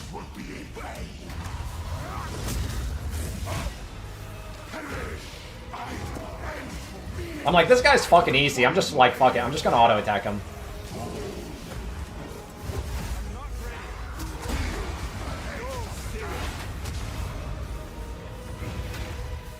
I like the music though. The music is awesome. That's what most people's playthroughs look like. They just instantly died. Oh, F. Like, genuinely one-shotted. Genuine. Like, actually one-shot. I'm like, alright, fine, motherfucker. I'll dodge your attacks. Whatever. I mean, he was literally an auto attack. I think it has a shotgun mechanic if you get hit by the front. Because a lot of projectiles fly out like that.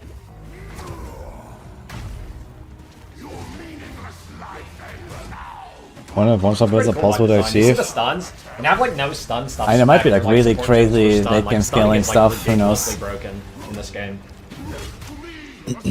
They said they want to make the Mechanically, late it's like- game feel a lot more like the PoE 1 late game, where like, you know, actually feel the power and you become a god and you like super OP and stuff like that. But looks like that's a very far journey, man. Looking at that. Good, OP. Somehow. I don't exactly know the fight, but you're supposed to suck those souls, I'm pretty sure. I think they give him a buff or something when they reach him. As you can see. Like, he just sucked up a bunch of them, but like, I don't give a fuck.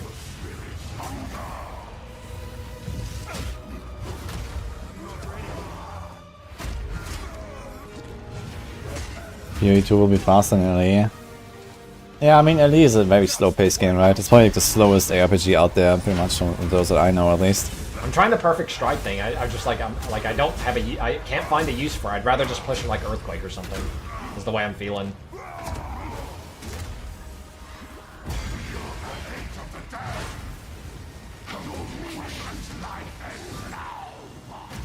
Fucking dog shit. I don't know what that skill is. Oh shit, watch this shit, dude. You know what I'm about to do? Instantly, I'm like, transmute? Boots. Boom! I'm like, fucking Dex. Wait a second, I got an AUG too. Wait.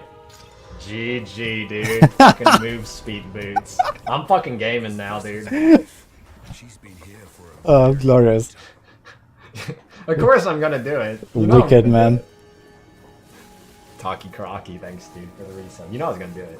Of course I was gonna do it. I was like, oh, I see an AUG, dude. I need that.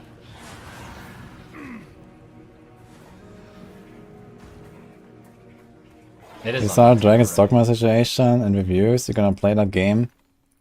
I didn't see much about the situation. I just hear that it has like really shitty monetization, but the game is otherwise pretty good. So I'm still kind of on the fence if I want to play it or not. But I have not really heard much more than that. And honestly, I'm probably gonna be in PoE mode for now. I don't care too much. 10% move speed. I don't think you could talk. We were all on the same server. It's though. bad? Why is it bad? You could talk to people. I know you can't trade because Stronger and I were trying to cheat, but I don't think you could even talk with people.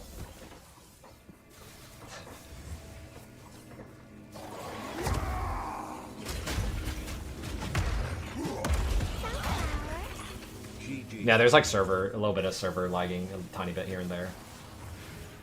The game ran really smooth, but there was a little bit of like, because we're all connected on some server. I don't know what the server was, but there it is, my first belt. Huge. And it's shit. What do you mean mana recovery? I don't want that shit. This is me going the wrong way, and then I realize it.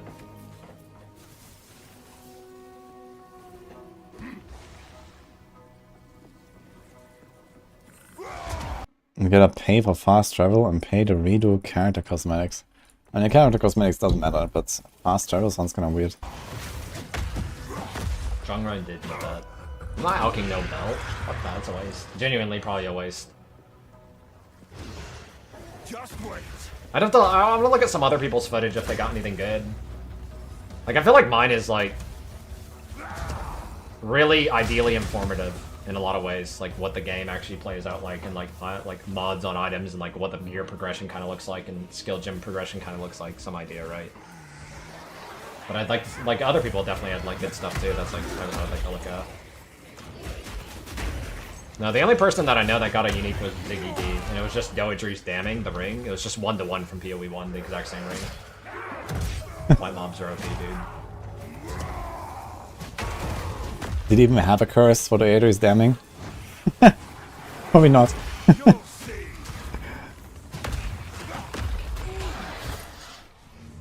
You can't create more than one character until you pay for it. Is Dragon's Dogma a free game? And then it has like some premium stuff, or like how does that work? I mean, his fast travel sounds kind of like pay to win to me, so that's kind of sucks. Yeah, apparently the Slayer Ascendancy Not in free. PoE 2, and if you click it, your character just drops down to the ground immediately if you click it, so you can't do it. I'm pretty confident I can beat Act 1 and Act 2 without dying once. But it's not free. And you have to, like, it's like a lot of knowledge check on, like, the boss abilities and monster abilities. Like, I would still say this game, like, what I played, I would still categorize this as easy.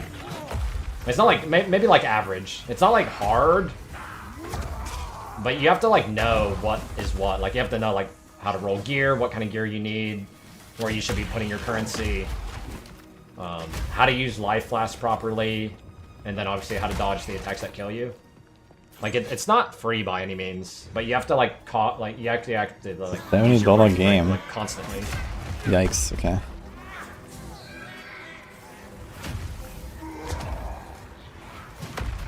But once you know it's easy, I don't know if that's entirely true, because like you have to like actively like use your brain.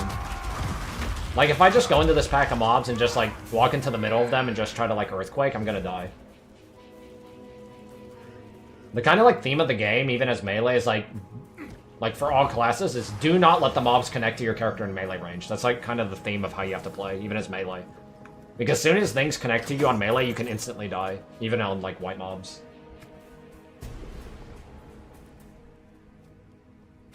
On beta, I'm not playing hardcore on beta launch. Fuck that. You're gonna die, 100%. You'll die by. You'll probably. If you don't die in Act 1, you'll die in Act 2, and if you don't die in Act 2, you'll die in Act 3. You're gonna die.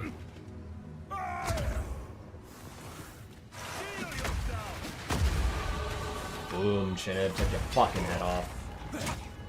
40% up positive. Very Holy much shit. Slayer gameplay. What happened Melee, there?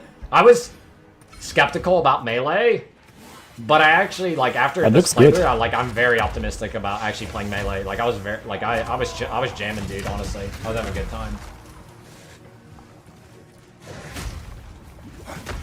There's nothing in the patch notes, hardly, honestly. Like, they already said all the good stuff. Like, the skill balance is, like, the same. To be honest. Penance brand was nerfed, cool. How recent was this? Like 2 days ago? 3 days ago? It was like 2 or 3 days ago.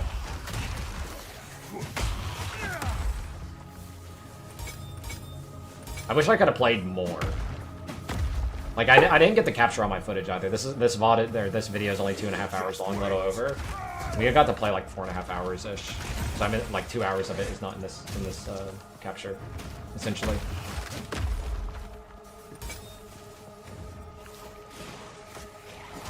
Yeah, I played to like level 28 or something. I think I was like level 27, 28 when I stopped.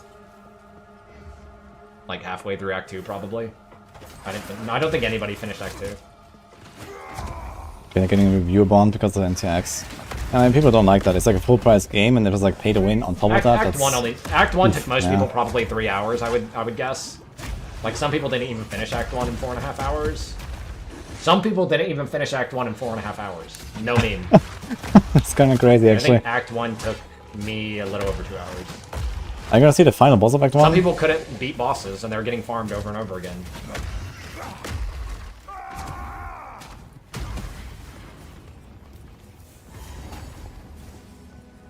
Watch how chunky this ignite is on this monster. Like, I don't know what buttons I pressed properly here, like the combust from the Warcry, but like I remember I got a fat fucking ignite on this boss. So when your gyms have no links, your elements are a lot like more relevant, right? Like if we're just talking like a no link and then you apply a bleed or ignite, like I get a big ignite here somewhere. I don't remember when. I think it comes from Perfect Strike actually. Yeah, Perfect Strike sounds like a skill that is That one. probably. It's like a big ignite, dude. I was like, Yeah, it's burning. Yeah. holy shit. I'm like, what the fuck is this? I don't even know what it is still, honestly. Oh, here it comes. Now.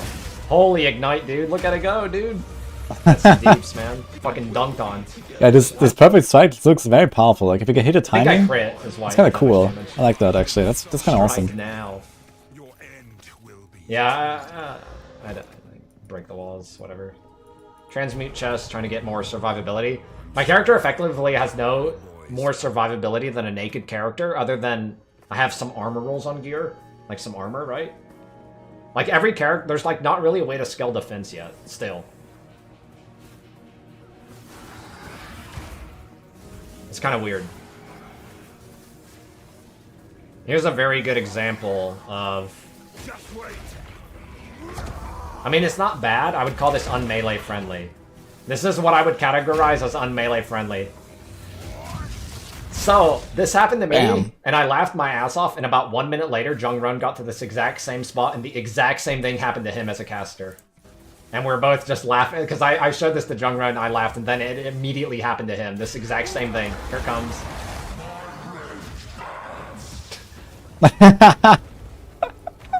I laughed, and that is dude, kinda I cool. just died instantly, and then Jung Run was laughing, then he literally did the exact same thing, like, right after.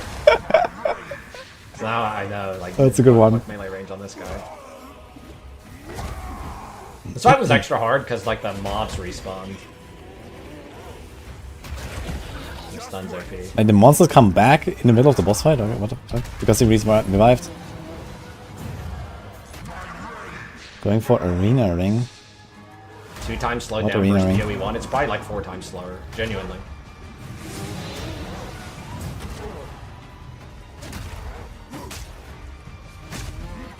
Yeah, I'm playing Maces, and I had to like AFK. I forget why.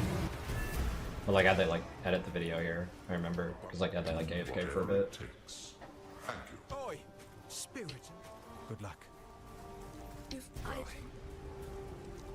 Yeah, I have like. So here's a mistake I did. There's an amulet here and a ring here, and I should have like checked what they were, and I never did. I probably didn't have the gold either way, but like I don't know what these bases are. I never found either of these. Like the vendors selling jewelry is like super valuable if you notice it. Like it's really, really good. Like it helps a lot.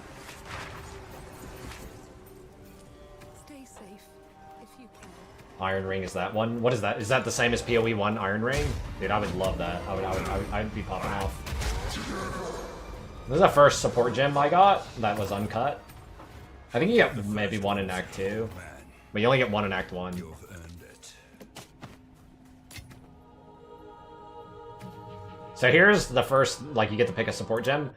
And, like, every single one of these support gems do not increase my damage. So I was, like, kind of thinking. Like, none of these actually increase my damage at all. So you can actually click on these other classes and see their support gems. And I find that later.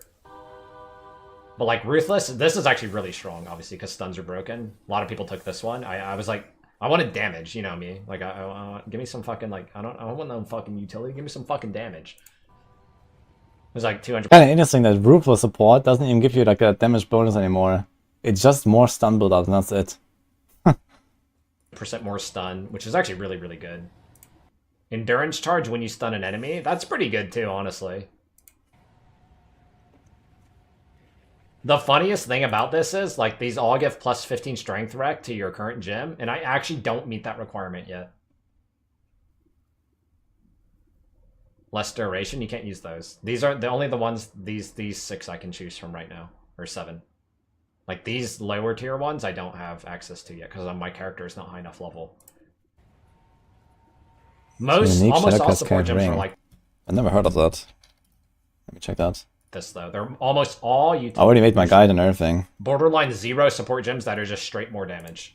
They're almost all utility. Every single gem in this game is like utility. Like, this is just splash damage with strike skills, essentially. And then Fire Pin Ignite gem, essentially. So I'm like my thought in my head this right is now not for is like, I Shadow don't like Cascade, any this is for Shadow Daggers. So this is useless. these gems. I guess I just save it and look later. Holy shit, dude. Lightning Res login. Yeah, it's just PoE 1 brain, right? Like, I'm looking for damage. I find damage later, though.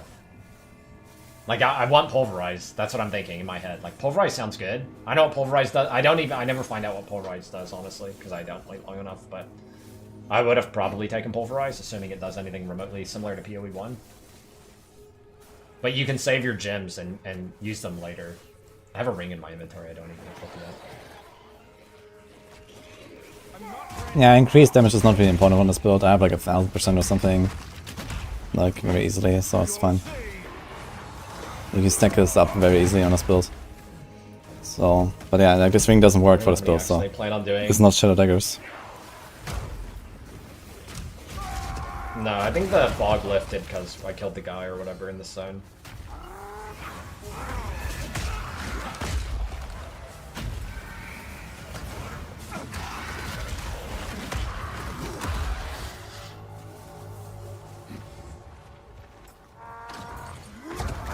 I know the axe are longer, and you'll hit higher level by running through the axe. Like I think I was level 19 or 20 when I finished Act 1, for example. Whereas in PoE 1, you're probably around level 13 at the end of Act 1. Ooh. And the bouncy slam, you can, like, directionally, like, move your character as you're slamming, so it's kind of nice. Just wait. Have to get a bit lucky. I didn't realize I was fighting a bear this whole time.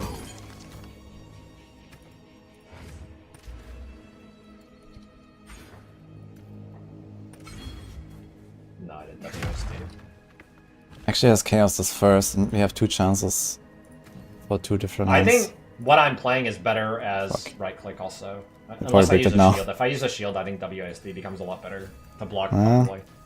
But I think for the two-hand gameplay style, I think click is fine and good.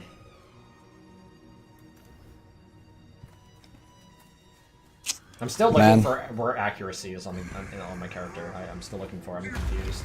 It's actually in the skill gem section. I'll find it later.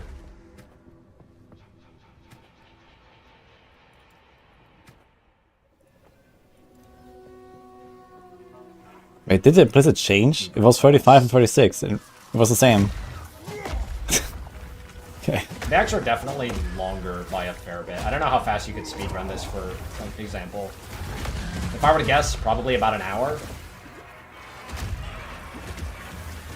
maybe an hour and a half.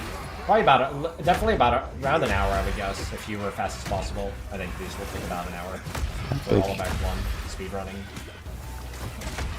getting all the skill points and shit.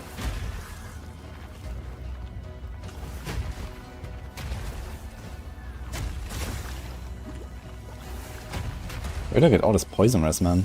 There's so much poison rest. There's where I find it. Like, it's in the skill gen. It's 91% chance to hit.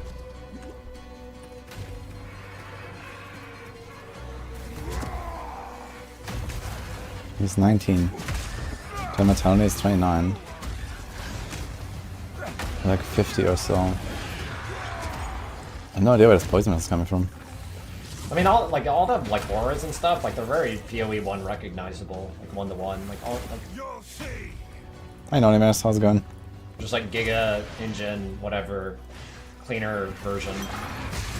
You're watching Al-Kaiser playing I mean, all PoE your 2. PoE 1 knowledge pretty much translates Well, to PoE 2, which I'm watching is Al-Kaiser, watching himself play PoE 2. like really cool.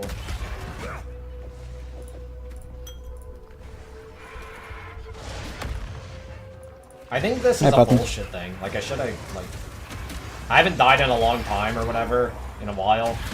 So I'm just like, I don't bother to fill up my flask, and then this happens. So this guy is a hinder aura, right? So my character's like giga slow to move. And I'm like, what the fuck is this bullshit? I can't run away. Like, this happens a lot. Like, there's no outplay here. My character is dead. There's absolutely nothing I can do. I can't outrun these guys, and I cannot... Like, my attacks are too slow to ever fight back. Like, I actually have no play here. There's no counterplay. All I can do is wait till I'm dead. Like, I tried to fight here because of the funnel, but, like, my character, Hinder Aura, I'm just too slow. I'm never getting away. I'm never getting away. There's no way I'm ever getting away. If you log out, you'll log back into that same exact situation and die.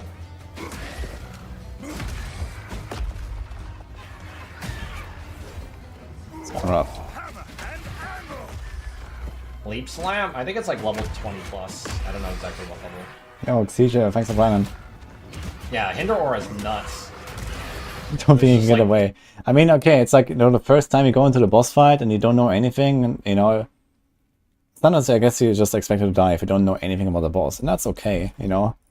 Like, usually the learning curve is, like, very steep at the start, right? Like, you do the boss the first time, and then you understand, okay, this is what the boss does, and then you can outplay it, and you're gonna have a much better result on the second try, on the third try, you know? And making the bosses, like, somewhat hard for the first attempt, but then, you know, you get this learning experience, and you understand what it does, and then you can outplay it by, you know, okay, you understand, okay, I cannot stand here, he does this, and I think that's okay. If they connect to you, you're dead. That's probably better than, you know, just making it too easy so that you do everything on first try. Because then the builds will just become boring later. Yeah, it's not me use my And it's like this, you have to do something. And they can make it like, you know, somewhat like, you know, okay, I have to do this and that to outplay it. Oh shit, gem dropped. So they can drop randomly. I assume the support gems uncut can drop too at this point, maybe? They're just probably, I'm assuming, extremely rare. I'm assuming they can drop at this point, they're just probably really, really rare. I know just random support gems can drop, but I don't know about an uncut one straight up. He's like a warrior, ranger, and Sorc. There it is. This shit's busted. Actually, Giant build, you have so much less damage without Shadow Daggers, so that's the difference between mine and the Shadow Dagger build. I mean, I guess there's a reason why Shadow Daggers is a build and Shadow Cascade is not. It's just what I enjoyed playing, and I have a lot of fun with it, and my damage seems fine anyway, because I can do like, I don't know, 50k, 100k DPS, which is plenty for this game. But yeah, I mean, it's somewhat likely that Shadow Daggers is just a better build, because that's what everyone has been playing on Blade Dancer for years at this point, as far as I know. But I just really like this, so I made a build on this. So if you want to just go back to Shadow Daggers, or try to, like, you know, min-max your build a bit more. I mean, I'm in like 300 corruption now, and I'm still like, you know, basically one-tapping every monster in monoliths, and yeah, okay, bosses are like, you know, maybe a minute or something, so still pretty fast, I think. I want to read the tooltip. I actually never read it. 100% increased crit damage bonus. That's new. Always critically hit enemies with fully broken armor. This is another reason I should take an armor breaker. Ends fully broken armor on enemies after hitting. And then does the shockwave thing. Like, this skill is really, really good. That's fun, actually. That's kind of cool. I wonder how I don't hard it even is to want to break the read armor. Shatter because this looks too good, basically. So I'm like, I'm playing fucking Sunder. Let's fucking go.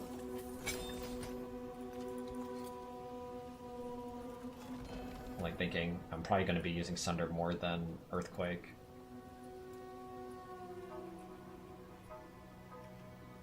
You can get the old gems. What gems are you talking about?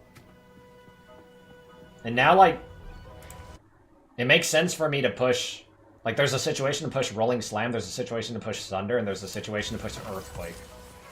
They all have their benefits to be used, like, in the right context, essentially. Obiozo, thanks to you for the 4 months. So I'm, like, getting more buttons to press over time. But there's, like, a reason to use them. If I want to min-max my DPS, it's like Earthquake every Aftershock and then fill them with Sunders, essentially, right? I'm sad. I'm annoyed. I should have looted that because those actually sell for good amounts of gold, but I was annoyed because I was like, man, you're going to drop me a support gem and it's going to be Cold Pen? Fuck off. You can cancel animations. Sunder's like a 2... Like, look how long the Sunder animation is. It's extremely slow. Yeah, the gameplay is like way more paced, I would say. Like, you actually have to like play proper. It's kind of Dark Souls-ish. Boss practice mode. I mean, what do you mean? Like, if you die to the boss, you're gonna try the boss again. Like, this is a practice mode. What exactly do you mean? For hardcore? Yeah, there's a boss practice mode for hardcore. It's called softcore. Honestly, like, no meme. It's still more PoE than anything, but a little bit more in that direction. It's like the weapon is too heavy for him and it swings super slow. Yeah, they have a lot of really slow animations for sure. I'm getting stunned out of my Sunder, and now I'm pissed, because I'm like, no life flasks. I don't know if there's a keybind for that, I just click it.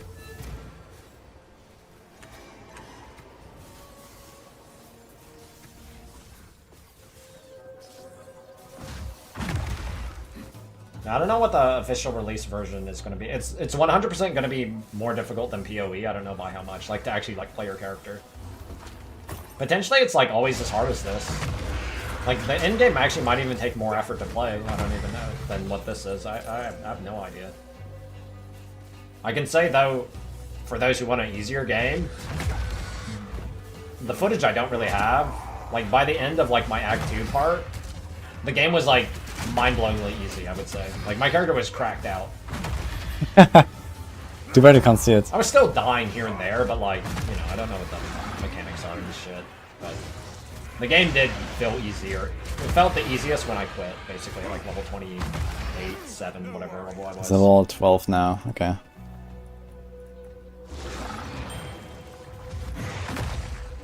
Trust me, Kappa. Source, trust me, bro. 2 mana gained on kill, I'm fucking annoyed. So here's where, I think that's where I Arenas everywhere. I'm like thinking still, like I have the support gem, I want to use it. Because I leveled, I checked to see if I can get next tier is what it was. There I was confused, I was like, wait. You get to pick attributes on level up?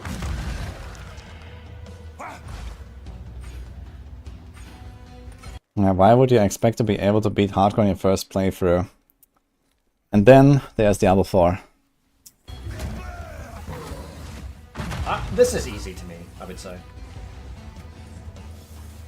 Like, this is not challenging, that challenging. It's like moderate difficulty. Like, you let me play through this again, I don't think I die in Act 1 one time. Maybe I do, but probably not. But I probably died like a dozen times through Act 1. But if I were to do it again, I don't think I would die once. Maybe I would, but I would feel way more comfortable and confident, I guess. But it's not free, you have to like actually kind of like play. Selecting the attribute you want when you level up is huge. Wait, you can select attributes? I didn't realize that you can select it. I thought you just do that passive tree and that's it. Like, what attributes do you select? But I would say this is a lot more challenging to play and harder to play than Ruthless PoE 1 right now, by a lot. Like, PoE 1 difficulty, Ruthless difficulty, like PoE 2 difficulty like quite a bit higher, I would say. Like like you're gonna get farmed if you don't actually like play. I mean, I have another alchemy orb, and you can buy weapons from the vendor too.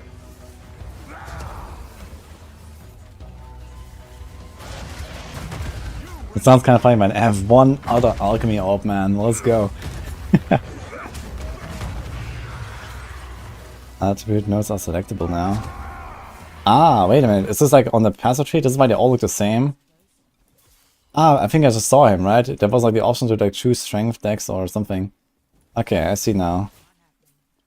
It's kind of weird, to be honest, because then you look at someone's tree and it's like, okay, like, I guess they might be differentiable after you've selected them, and it shows red as a strength node or green as a dex node or something. Okay, I didn't realize that, but yeah, I actually saw him do that, and I was like, huh.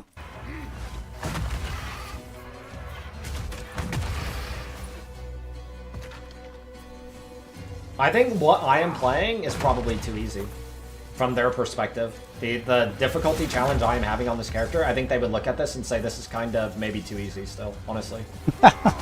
Too easy from the perspective of that I like, the bosses are too easy for my character because they die too fast. I think they probably would look at this and say this is probably a little too easy. Yeah, next season is gonna be great, non-animators. Have you seen the update? It's gonna be big. Season 4 is gonna be huge. And a lot of seasons I think if after that. every character had a base HP value of about 50% more, it would help a lot for like the less familiar players. Because like I said, those journalists were genuinely getting Thunder looks farmed. awesome. Like, it wouldn't surprise me if someone in there died more than 50 times. It wouldn't surprise me at all if someone in there died more than 50 times over the course of about 4 hours. Like, not even memeing.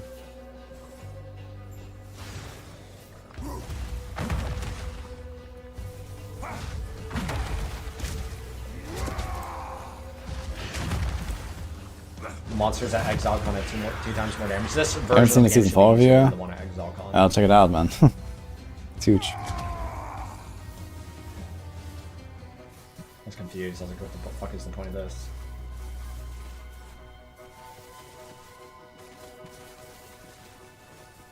I just press Sunder? No, I use every button.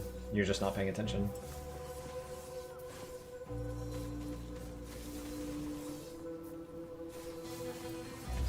My typical max DPS, like Earthquake, Sunder, or Infernal Cry, stuff like that, like leading the 3. See monster, start attacking. Oh shit, it's Bluebird! I stunned him in 2 hits. Crazy. Like, the stunning is so easy. It's kind of weird, like, they have like these super hard boss fights, but then they allow you to like stagger and stun them so easily. It's kind of weird. Come back. Look at how fast the stagger bar fills up there on the top. This stagger bar. He actually just got staggered up randomly. Wait, where is he going? Ah, it got... He's evil. I can't He was attack because he stunned. stuns me. So I have to like find the window where I can attack without getting stunned. Did he stun him in one go? Without filling the stagger bar first?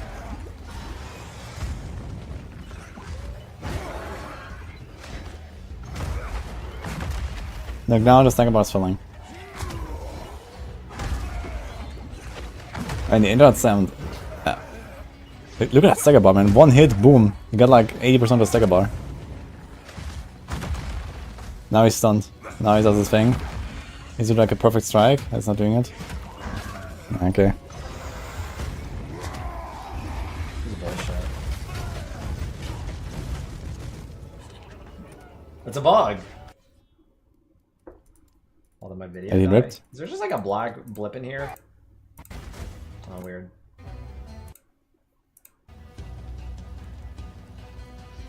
Wow, F4'd, I was so mad.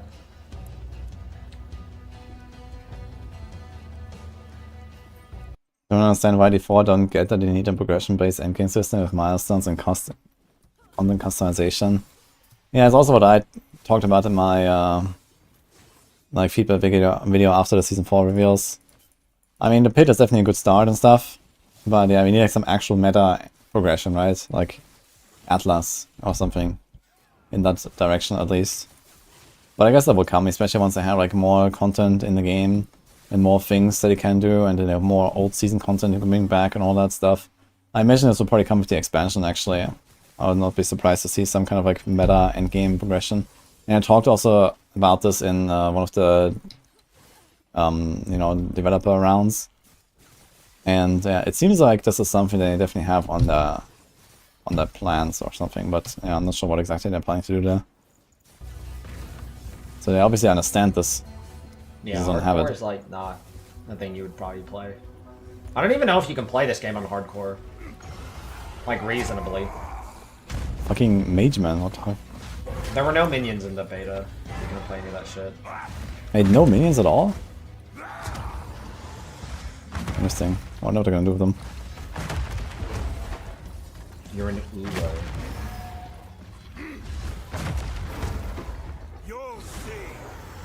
Yeah, there's no official data, but they're gonna make one on Uwer. Maxwell. You're Uwer.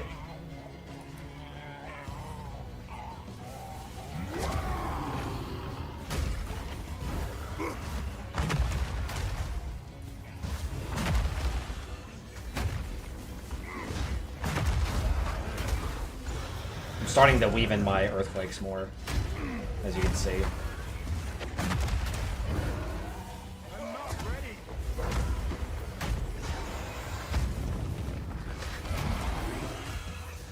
I'm scared whenever, like, he roars and then he shoots out a bunch of sunders. I'm scared of that attack. I don't know when he's going to use it.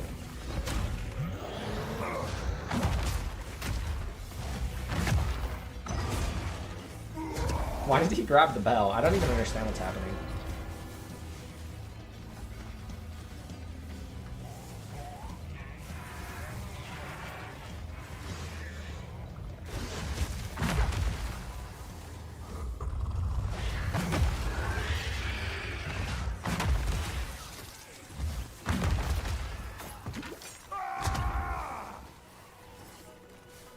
No, they love their bosses.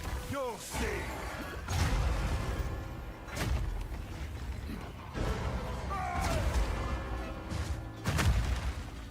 I don't know how you would play this on like an auto-attacking melee character.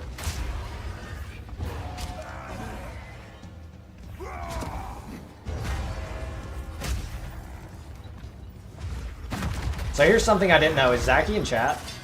I'm pretty sure someone confirmed this for me earlier. But like this quest reward.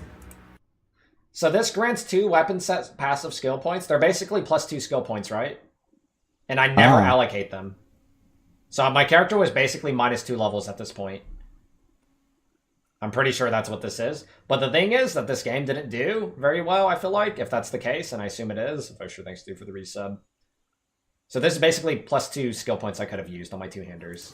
But the thing is, after I use this, like other skill points, okay, there's no like +2, so I'm like, I don't know if this is like, I don't know how this system works, right? So there's no, it's not like I got 2 points to distribute or anything. You have to like go into the skill tree and like find it and like manually like apply them, I assume. Yeah, actually I wonder how that works. Like on a finished tree, it kind of makes sense, right? You have like 100 points, and then you have your weapon set points that have like this color, and you have like 10 extra points for that weapon set, and then you, like the way that this works is that you have basically 2 trees, and you can like weapon swap, you know, to your other weapon set, and you get some points on the tree, so you can customize it a little bit. And you get like, you know, maybe 100 points by default and 10 points for that set, and then another 10 points for that set, and, you know, can like take a few extra things. But I wonder how this actually works in a tree in progress, right? Like if it just takes like some random points in the middle now, with those weapon set points, and then he would ever swap back to the other set, then those points would be gone, and it would break the path or something. So how does that work? So that would be kind of weird, I guess. Yeah, we got huge boots, by the way. It's unlike other skill points, right? Where it just have like a plus here to like allocate. Like I have no idea. I know what the system is. Weapon, it's like you can allocate it to like your 2-hander or like your 1-hander and shield type stuff. I think you allocate it to your like your weapon set, like one weapon set 1 or 2. But like it doesn't like give you the like hint or like the tooltip help that you need to allocate your points now.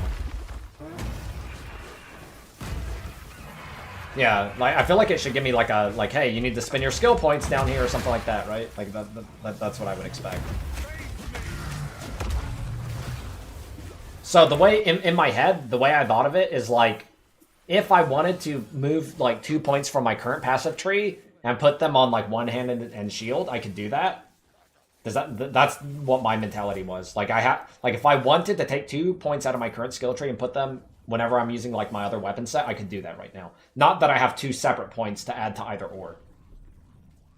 And I think that's how it actually is. Okay, it's not extra points.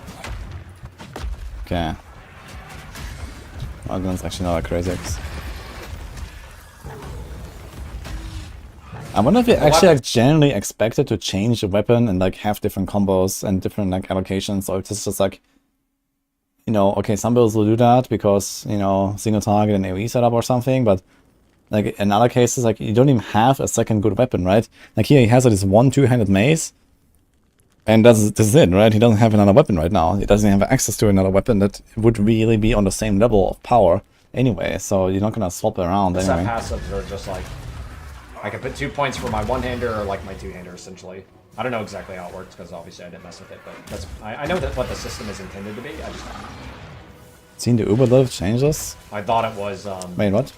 essentially I would just spec 2 points out of my current tree and put them into a different like setup. Yeah, Not one that second. I gain to put wherever I want.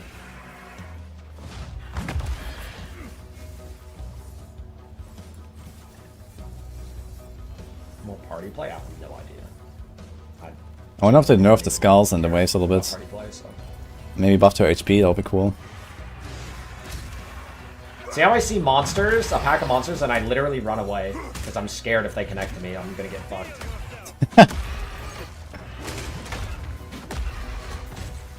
White trash monsters are fucking scary, dude. Somehow. You actually have to like use your brain when you're playing, dude. It's fucked. They do heavy ramping damage as you get hit. So I think what this probably means is that, you know, you get like a debuff every time you get hit. And the debuff just like stacks up, like let's say you take like 10% extra damage or 20% extra damage every wave or every ghost that hits you. I hope they give her a lot of extra HP though. I think that would make sense if they just make her like really beefy. And, you know, you can do some mistakes in the fight, but, you know, not instant get one shot. That'll be cool.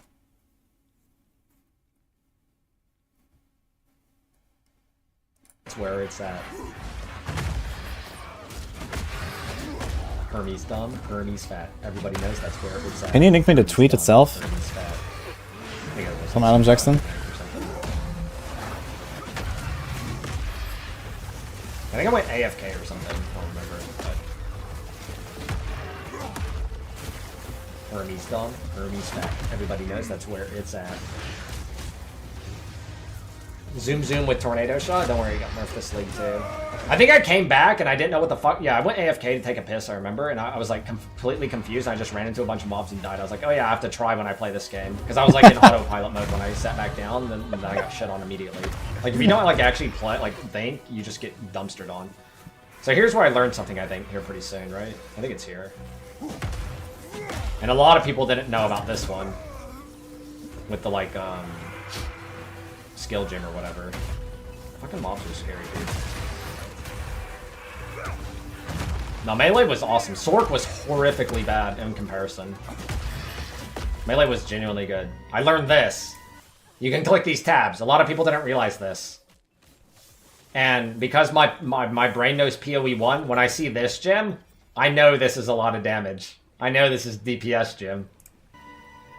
I'm like, hell yeah. It's only 15% chance to bleed.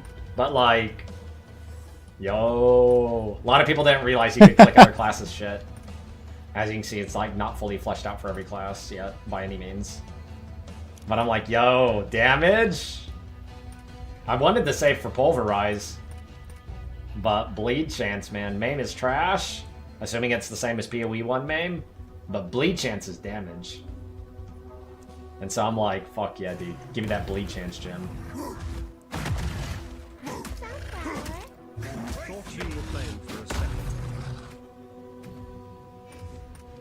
I'm like, yeah, I'm doing it. Bleed chance. So this makes my main skill take 15% more dex, and I have to chrome it. So I'm like, shit out of my asshole. Well, I got 4 chromes. How do I do this? I'm like, look how stupid I am. I'm like, how do I apply this shit? Changes, like... Uh-huh. How does this work? You have to take it out, I guess. Yeah. Boom. Figured it out. GG. And I have the dex for it. It's over. We got Bleed Change Gem.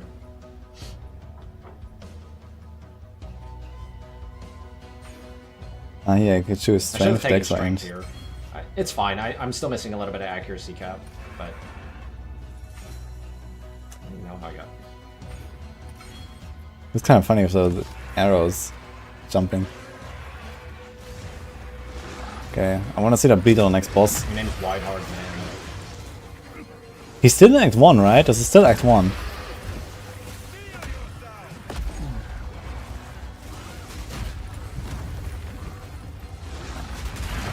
If I know my PoE very well, like, Bleed Change Gem should be about 15% more damage on average. Look at that layout. It should be decent. What the fuck? Obviously, 1, 2, 3. 15% chance is pretty bad. But it should be about double damage as soon as it applies, right? Roughly. The support gems are a lot weaker in PoE too. But eventually all your skills get to be 6 link, right? So, I mean, it's a different thing. I mean, this is Act 1 still. You'll know, because the Act 1 boss is like kind of neat. I killed him a little too fast to see all his mechanics though, but he has cool mechanics for what you will see.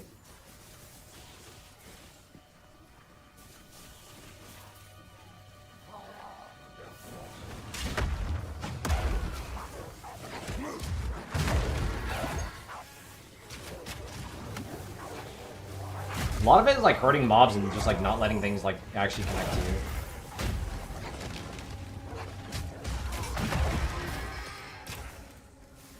Yeah, I mean, you still die really easily. Like, I don't think there's any, like, up to the point that I played, like, there was no way to just, like, not take a lot of damage when you get hit. You're just always taking a lot of damage. I mean, he died in time at respawns or something, or what? Or most enemies respawn. Look at all those rings and shit. I don't even look at them. I should have. Stay safe. What have you learned? Care to take a look at my... I'm just looking at gambles and stuff. Like, Okay, let's see how much this actually costs. I'm like 600 gold and I have 570 1200. I gold. don't know if I want to do it. Yes.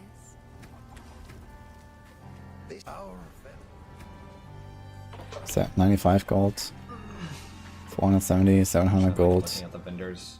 RQ, 900. RQ. I'm like 31 life gloves. Holy shit. I'm not gonna do it though. That's a lot of life. I think, yeah, I have 240 life right now. So it's like 14%, 13% life. If I were to. Oh, do we do this? Can do a second gaze and do the corruption. That was an uncut gem. I just skipped it. There it is. It's literally basically one to died one. at 40 on corruption. Bash. Pretty good, man.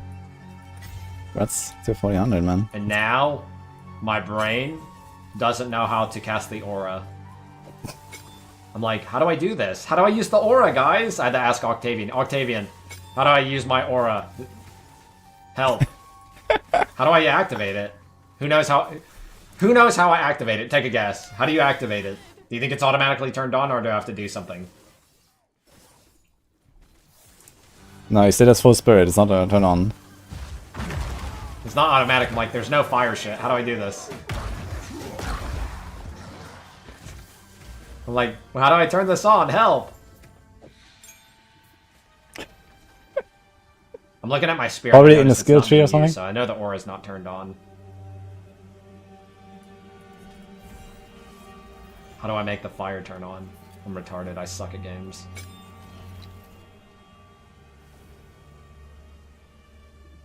Did anyone see Reese back? He said that if he had saved all his gold until the end, he could have respec like 10 points, so it's still pretty expensive. You just have to click the icon. Like, what is Look, that? Right? I guess right, man. I said you have to click it in the skill tree. Look, yeah, that's how it works. What the fuck is that, dude? Yeah, for me this was clear. Kind of weird, honestly. This shit's Because it OP, wasn't. though. It's not on a skill bar. You know, it's not on a skill bar. You see, on a skill bar, there's nothing. So it makes sense. You have to click it.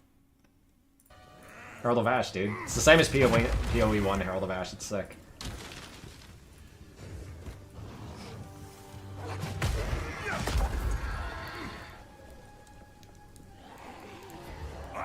It reserved all my mana, yeah, all my spirit. Herald of Ash, that's all I could cast. I have no more spirit left. I know there is some on the tree. I didn't really look at the tree all the way through, but like I know there was more you could take. By flame.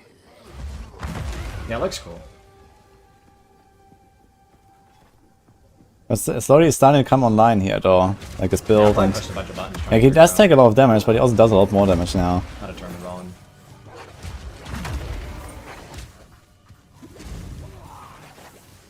They're hidden, dude. Look at this shit. Like, who does this? They're evil.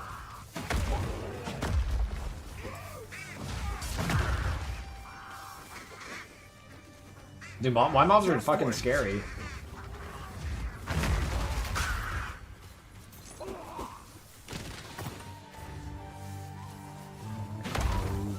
A hidden nose is a deadly nose. Just remember, a hidden nose is a deadly nose. I didn't mess with any of the default settings. Like I didn't try to like tweak anything. I was just playing whatever.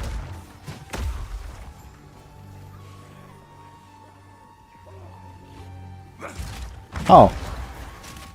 Wait, it's not on this. I just saw 2 LP amulet. But it's not on this. Lucky. Wait, I can't. Where's the exit? Okay.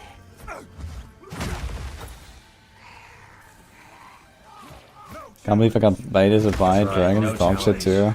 Is it really that bad? I heard gameplay and all is kind of nice, but it has like shitty microtransactions apparently. So that's kind of sad.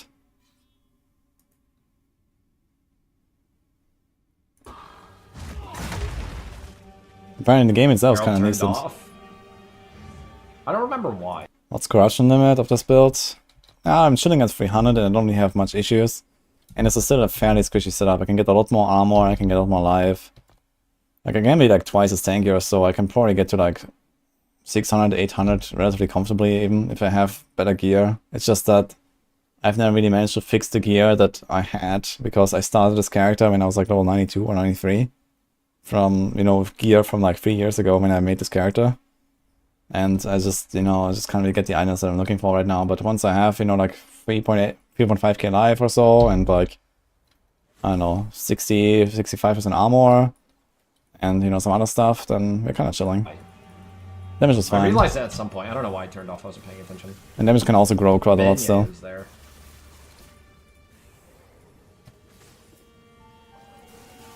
Yeah, mana wasn't bad. Mana was really bad on the Sorc, though, apparently. I should have gone for life flasks, but it's okay. My gameplay was, like, I was cut. Like, I learned about attack while moving. Look where it is in the game. Like, oh, it is in the game. Look where like, you have to toggle it like this. Attack by I don't moving. know how long it takes me to realize that my Herald turned off. Time Warner, thanks, dude, for the resub.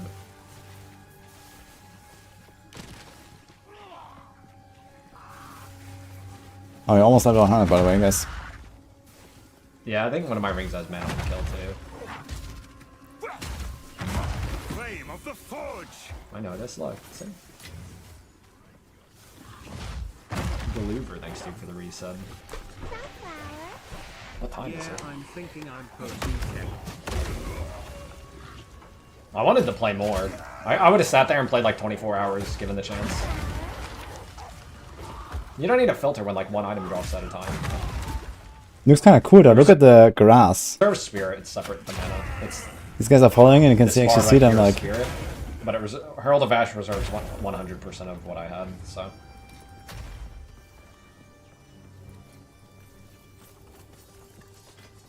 The delay? I mean, the game's still, like, on all levels. You cannot fast travel. It's $3 per fast travel stone. Wait, how often do you fast travel though? And how often can you farm fast travel stones yourself playing the game? $3. Dude, I can buy like a whole day ticket for a bus for $3 in this town. Bulls, like, has a lot of work still to be done. Like a physical bus. If you think about it, right? Like, when I was looking at the support skill gems, there was like a lot of skill gems not in there, right? There's very few choices still. The passive tree clearly isn't even close to done. You'll see. Like a lot of the like meat and potatoes, I'd say the skeleton is definitely there in the game. Like the skeleton of the foundation, the frame is there, but like the meat and potatoes, like the like substance, there's still a lot there to be like worked on. You know, like the skill tree, passive gems, support gems, all that stuff. Probably active skill gems. There's a lot of stuff missing still. Like, what we're essentially looking at is just... The campaign isn't even finished Walk on yet, foot I'm for pretty the sure. whole each map. Right? There's still a lot of work just to be Kinda done on the strange. campaign alone. And You can get think 10 about in how the whole fast people game. are going to digest the campaign. Like, I'm going to sit there and play through the entire campaign in one sitting easily. And then what, right? I know that they're working on the map system already, but, like, how fleshed out is the map system yet? If the campaign's not even necessarily, like, polished yet, right? Like, the game has a lot of time still. So it still needs a lot of work, I'm pretty sure. Dee-dee-doo for dee-dee-doo. And dee-dee-doo for dee-dee-doo. The director hates fast traveling, so they decide, let's sell them fast travel tickets for $3 a pop. Yeah. I would really hate fast traveling in that case as well. Just wait. There's literally no new game option to start fresh, you gotta delete your 20 minutes save. per map? I doubt Oh my it. god, dude. I think it'd be more like What? 5 to 10 minutes average, would be my guess. Like, the pacing of the game feels extremely 2014 PoE to me. Very 2014. Later in this, once I get Leap Slime, you'll see how fucking cracked that shit is. That shit is broken. Leap Slime was genuinely broken, how good it was.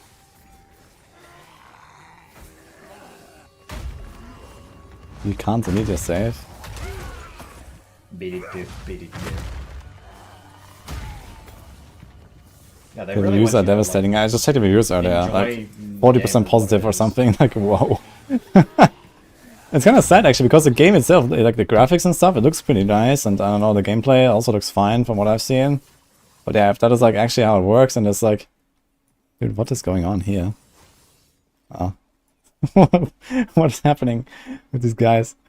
Oh man. Yeah, we were on a server, but I mean,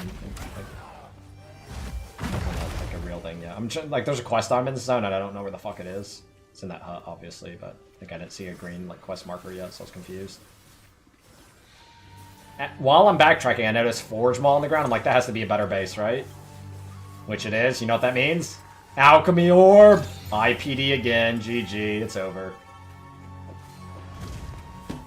Easy. Big Nose Mace. As long as he has so much damage, and then he was one-shotting everything in Big Act 2, Nose he said. Secret Mystery Mace. What's the mace, Big Nose?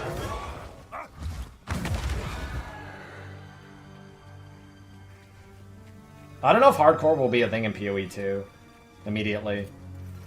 What? Like, I could definitely be Act 1 and 2 without dying, but... Like, that's Act 1 and Act 2, dude. Like, come on. And, like, in my first playthrough of Act 1, I think I died, like, a dozen times, so... You know. I don't know how It's gonna much, be- like, what the, like, the... It's gonna be very interesting to see, man, when the game officially releases, and it's gonna be like world first race on hardcore, man. That's gonna be really fun. I'm really excited for it, man. rough difficulty levels of what they want the game to be like. It's going to come down more to execution, I think, than just like raw gearing up. That'll definitely be a factor, but like playing properly and literally knowing to the T of every single like monster and boss moves and mechanics and abilities and what to look out for. Like relearning all the monsters and bosses is going to be a thing. Especially when a lot of them one-shot or borderline one-shot you. Bone Zone's a level 1 skill. It's kind of bad. It's like an auto-attack skill. I tried it, and it, like there's another, like, I didn't have the footage, but another try where I played Bone Shatter at the start, and it was, like, pretty dog shit. Earthquake was fine, though. And the thing is that with the beta, and you know, the duration of the beta being, like, up to half a year, and also it's gonna be an alpha before that now, Like, basically the blasters are gonna play PoE 2 for like nearly a year before it ever comes out, right? So if you're talking about like world first race, I mean, all the blasters that are really in the race will kind of know everything, right? Unless there's like a huge update that is like kind of untested when the launch actually occurs, which I kind of doubt. So we're gonna see basically the full game towards the end of the beta, I guess. And everyone is gonna be armed to the teeth with knowledge before the game comes out. At least, you know, those people that really want to try for world first. So, you know, it's not like we're gonna have trouble with like that, but yeah, as you mentioned, like this execution, like you have to like not only know everything, but you also have to do it properly, right? And every single boss fight, even like the shitty campaign bosses in Act 1, you know, they can kill you. And that is definitely gonna be kind of exciting to see. And like, you know, even like the trash monsters being able to like kill you and stuff like that. And I guess even in maps later, it's gonna be like lots of stuff. There's gonna be like neat mechanics that have like their own bosses and their own mechanics you have to deal with, and there's gonna be a lot of shit. So it's gonna be kind of fun. It's gonna be like probably like a kind of long race. If it's like D4 all over again, that would be amazing, man. D4 was like 4 days straight racing. It was really fun, man. It was like that duration.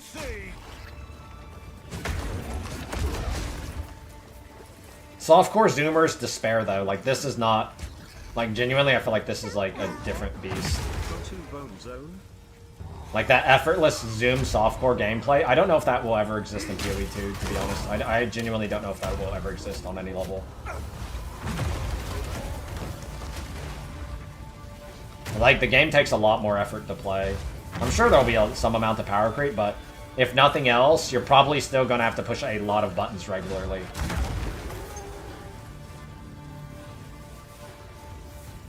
Like, even if you get to, like, some kind of softcore Zoom playstyle, you probably still have to press, like, 5, 6, 7 buttons, like, in proper sequence to, like, play that way. The donut. Your name's Quizzy Diablo Kisser, and you kiss Diablo for fun. Just wait. The game feels a lot more, from what I've seen, a lot more controlled. Normally, so don't get invited to the beta, get to play in 2026. Nah, I think it's gonna release probably like spring, late spring next year. So in like probably 14 months from now, I imagine, or so. It's probably like around the release date.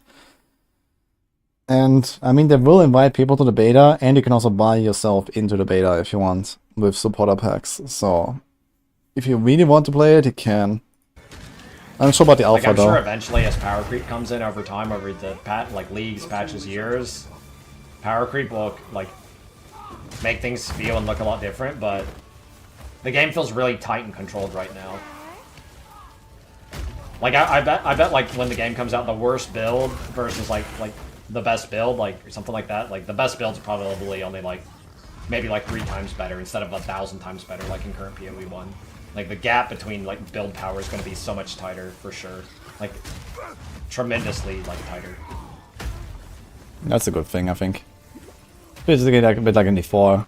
Like, in D4, yeah, I can argue that, okay, you can't do, like, crazy stuff with the builds currently and stuff, but it's already coming. With the tempering, the masterworking, like, you know, expansions will open up some new progression systems, and the gap between bad and good builds is slowly increasing, I guess. And then you just have to make an effort to, like, kind of balance it out as they go. But in D4, like, the build balance is somewhat decent. And there's still a lot of variety, which is kind of interesting.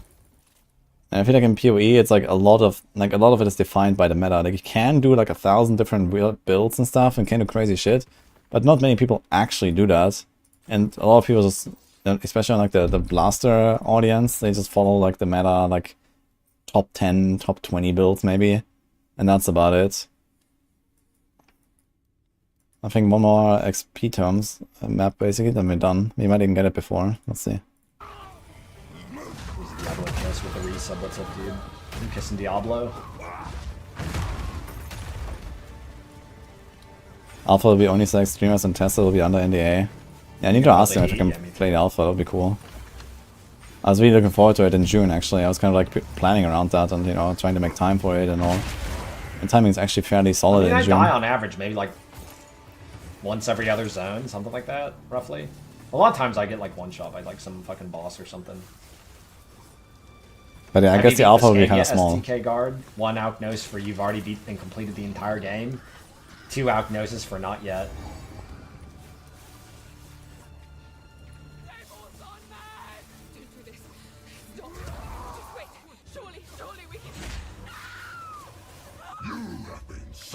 Great will take you fast. Just wait. A lot Yeah, of actually people fight the got farmed on Executioner. this boss. A lot of people were dying to this boss over and over again for, you'll see the reason.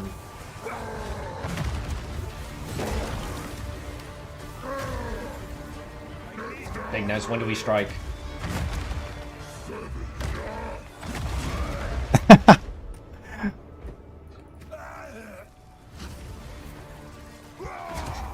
A lot of bosses instantly kill you in one hit. It's crazy, man. One shots. Just wait. Surely we can. Nah. You have been sentenced to death. This is Shadow Cascade. Your name's Ewar. It looks beautiful, right? I love it. It's my favorite build. It's built better than Shadow Dagger for pushing to high corruption? Probably not. But it seems more fun to me. The thing is, I've never seen anyone else play this, so I have no Scared of idea the how far I can guillotine push it. attack now, because I know one shots me. But I would expect I could probably reach something like 600 to 800 corruption on hardcore pretty reliably on this build. And maybe up to 1000 like my Falconer, but I guess at that point it gets pretty rough. And also like it won't feel that great anymore, I guess. But yeah, both the damage and defense can still improve quite a lot from this point. Like my gear is not really that great.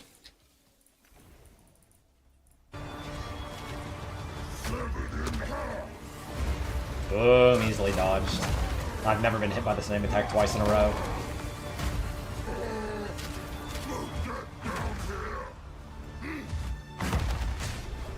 Strike now. Wait, did he just kill him for like 30%?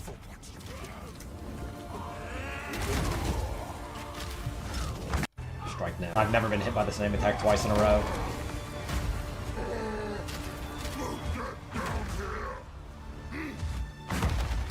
Damn. Strike now. It's not revenge enough for what you It wasn't Carl, he just killed him, man. Like, kapow. Oh, level 100, Get here we down go. strong.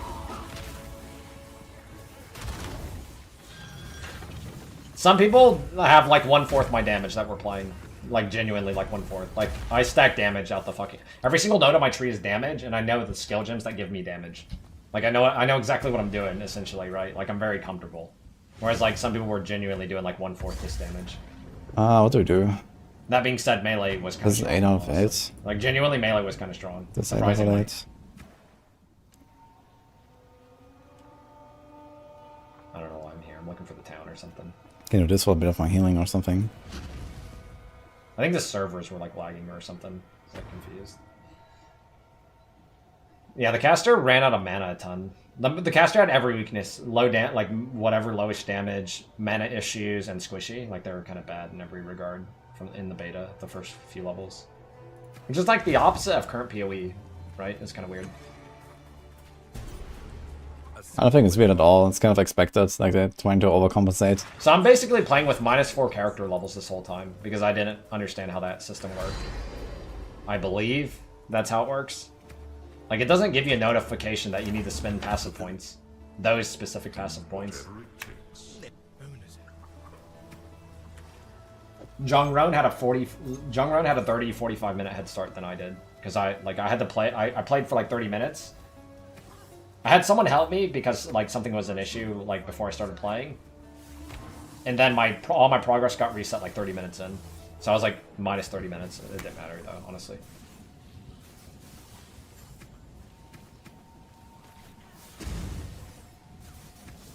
Fingers. The glowing icon by my flasks. I don't know what that is. Hello, Lamina. There's like a lot of. How did you go to empowered one of this? After you complete the top 3 ones, the level 90 timelines, there's like a thing you have to activate. You have to walk in the middle of those 3 timelines. There's like a bridge. Or maybe I And you can activate a device, and then you can do them. Because it looks like I'm just AFK right now. Or me and Jungron were shitposting IRL. That's possible too. Yeah, it's still like fun. Thank you. You'll see.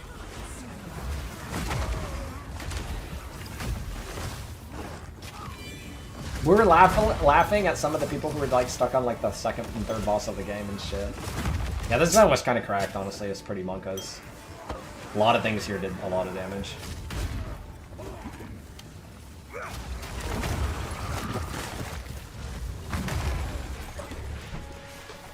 That's toxic? We were having fun, man. I don't know.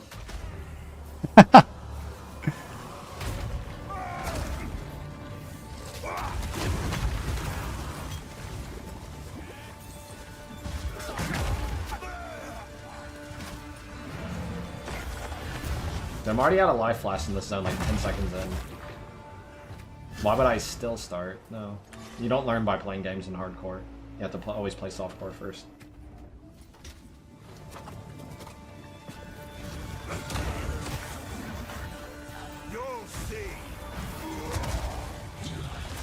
I don't need XP tons anymore. Actually, how's my progression?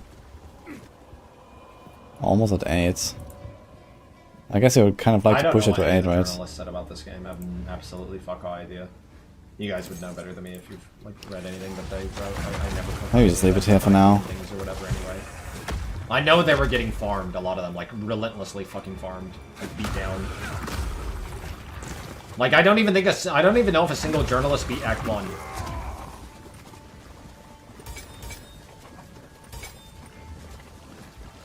I don't know if a single one beat Act 1.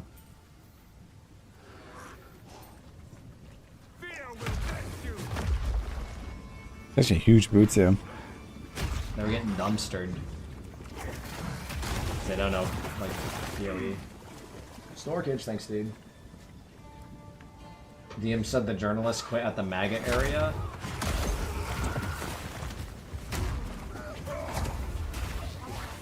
Another one, I guess. Minion not shooting. It's like towards the later part of Act 1.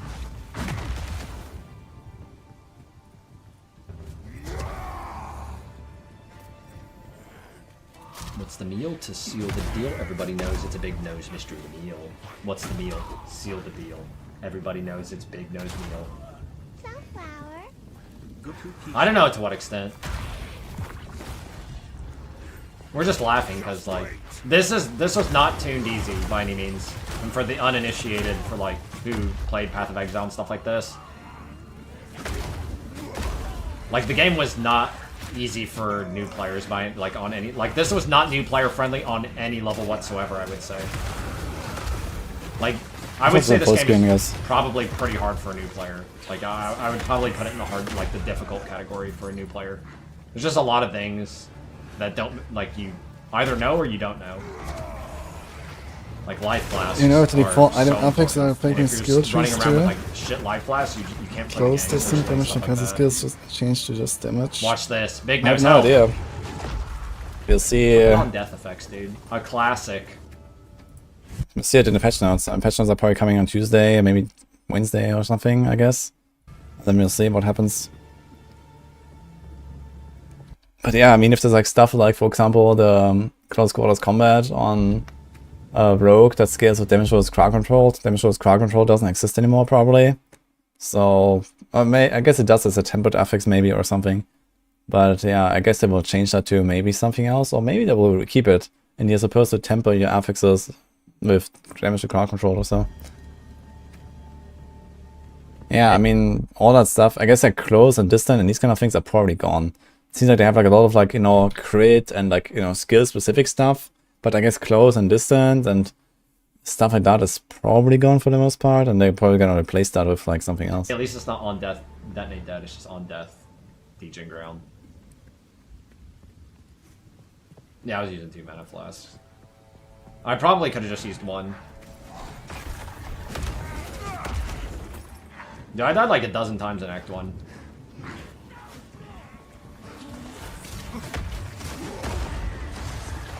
Big nose help. Like, look at this gameplay. If these mobs connect to me, I explode. Boom, Shin'en. Took their fucking head off.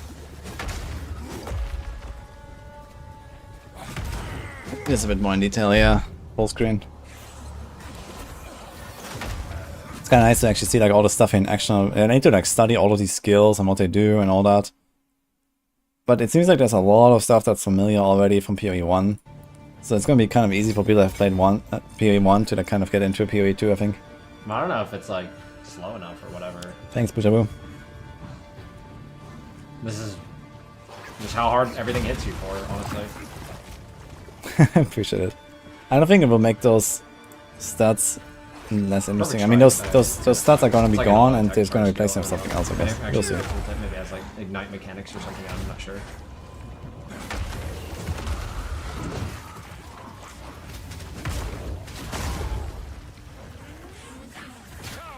Yeah, I like how his weapon is actually on fire. Look at his weapon animation. I think it's on the Herald of Ash. like I could have taken Shockwave Totem. I didn't bother though. I went for the generic two-hand melee gameplay style. Holy shit, man. He does so much damage, it's insane. The monsters in this zone do a lot of damage. It's like the cortisone or whatever it's called in the back. They just like throw spears and you explode. It's cool. Were the new class in? No. Unless you consider Necro had Ranger more a new players than class, Warlock, right? I interesting. guess. Yeah, because Necro is like the minion class, and there's a lot of people that want to play minions. That I guess makes that's it why. PoE 1 class. The thing with the like reading the like bat chest Reddit stuff is like they just don't know what they're saying. They're like, oh, they're going to LA to like test the new class. That literally has nothing to do with it. Like what? Fucking Reddit, dude.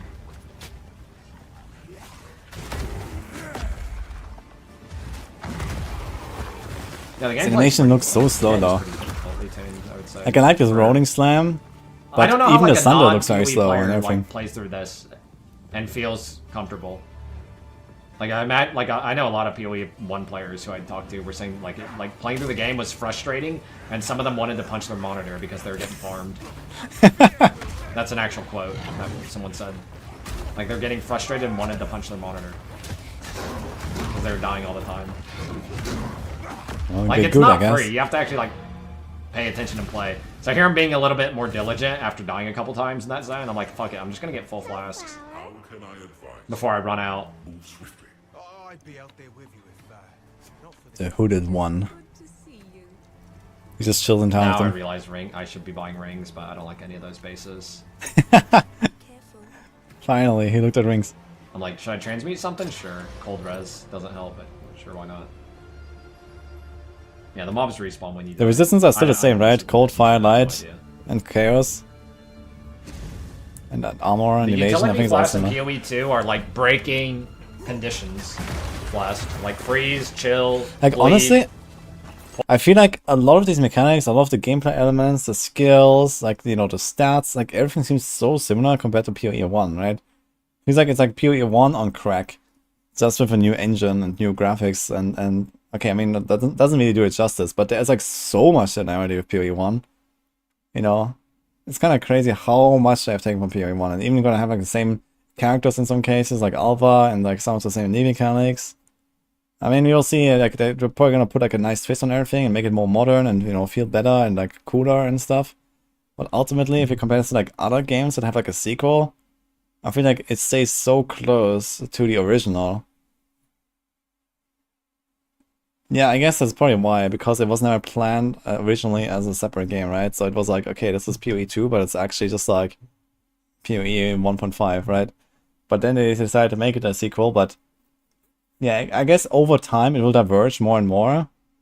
But it seems like, you know, a lot of these skills have the same names, the same effects, it's just like, you know, have different animations and all that, and, you know, there's a lot of like little details. But ultimately, like, so much is recognizable, right?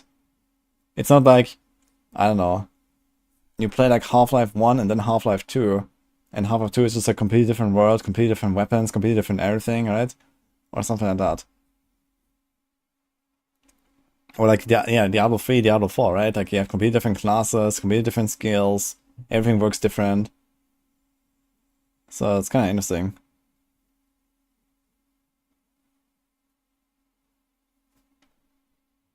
Poison, the reactive flask that you press for the appropriate situation. I mean, I've said it before.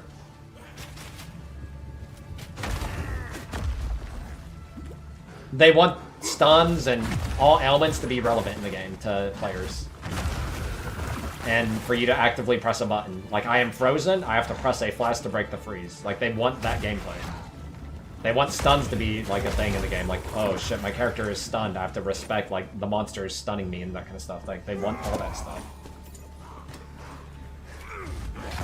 Like I'm telling you, that softcore zoomer mindset is like, I don't know if the game will become a lot easier over time, but like they're in despair mode basically. That softcore zoomer mindset of effortless gameplay with just like dopamine of currency and shit, that doesn't exist in PoE. It's a bot from Alkaiser, but yeah. Like I see no hint of any of that on any level at all whatsoever.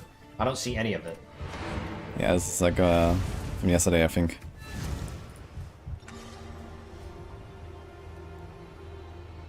I would say this is a lot more difficult than D2 even. D2 is not a very hard game, to be fair. It just needs some knowledge to get through it, and then it's easy. I mean, honestly, like I've always said that the action RPG genre is the easiest of all like game genres, pretty much. Genuinely. But like, this is a lot more difficult than all the other action RPGs, from what I've played. It's a lot more challenging, I would say. Like, soon as you drop your guard and you think you can just run around and do whatever the fuck you want effortlessly, like, you kind of start getting, like, gibbed, and you're gonna start dying more immediately.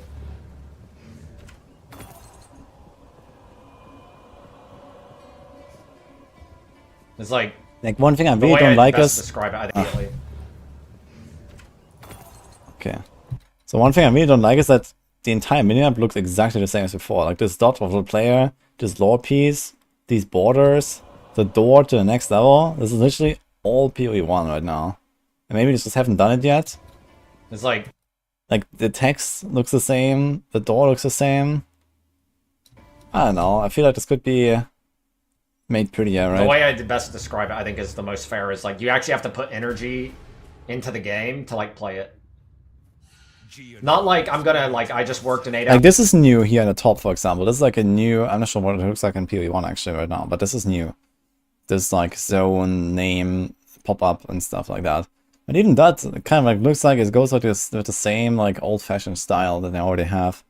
Hour shift, I'm gonna come home and like turn off my brain and just like play some PoE and map and, you know, farm some MF stuff or something. Like, I don't know if that will exist, maybe at some point, but like instead of that you have to like, you know, I just woke up, I got some energy to spare, I'm gonna log. Yeah, they're going from the base of PoE 1, but you have to see that PoE 2 started development like more than half of PoE 1's lifespan ago, you know? Like, they announced this game, when was that? 4.5 years ago, right? In 2019? Like, PoE is a decade old. Log in and spend my energy playing Path of Exile too. That's probably more accurate. Like, you're gonna have to actually 11 years, like, I think. spend energy to play this game. I mean, I don't even think the game is particularly that difficult. I mean, it's definitely not easy, but it could be a lot harder, honestly. Yeah, or just die a lot if you want and then complain on Reddit. The island's one of the last things Unbreakable upgrades. support gem. Maybe. But, you know, considering how long ago they started on this, I'm kind of surprised that they have not done more work on it. You know? As I said, you know, it's half a decade now of PoE 2, right? Half a decade of PoE 2. And the UI is literally copy-paste on PoE 1. Like, in many regards. Look at the map, look at the unbreakable support gem there. Like, look at the flask. The flask actually looks worse, I think. Like, it's pretty good. It's like stun threshold for your character while using that skill. Which is like relevant with how you see how the gameplay is. But there's a problem with that. My character actually doesn't have the strength to use this gem. I mean, he did take some dex notes, to be fair, on a tree. 40% more stun threshold while using support skills. Okay. As a warrior, which I thought was really strange and weird. Yeah. You also rerolled his Sunder to 2 green, so you can't even socket it in the Sunder. So like, I'm like, wait, I don't have the strength to use this? Is that what the problem is? Oh, he's trying to click it in and nothing happens. I thought that was weird. Which I thought was really strange and weird. Okay, enough. There's like no indicator. It doesn't work, right? He's like, clicking. Wait, I don't have the strength to use this? Is that what the problem is? I thought that was weird. Plus... Hey, okay, you can't even tell it, right? There's no pop-up or anything telling him. For my Earthquake gem. Which takes Like, I'm confused, but I realize later. I think I'm like 2 strength short of being able to use this gem. Go in! I'm looking at it. Plus 15 strength, and then I'm like 29 strength, so I need 44 strength. I have 42 strength. I need 44 to use it. And now I I'm figured like, it out. fuck off. I'm a fucking marauder. Why do I have to fucking get more strength? I even already have 5 on the tree. Right? Like, I have more than baseline, but I still can't fucking use this shit. Fuck off. Like, I actually don't have enough strength to use that gem. Like, what kind of... Like, that's fucking cooked, I thought. I thought that was cooked. Well, I needed Dex to use the Bleed gem, though. Right? Because I took the Bleed gem for the other thing. And I would rather have Bleed than that stun thing. It's just kind of weird. I feel like I should have... Situation on PoE 2. We're watching Alkaiser from 2 days ago playing PoE 2 in Los Angeles. Strength by default. That's what I felt like. Looks really good. I really like it. We were talking about the UI though a little bit. Like, the UI, it needs some work, I think. Know what I mean, Big Nose? Oh. What is going on? I don't know what this strobe lighting is. Okay. I don't even think I saw that in game. I don't even know what that is.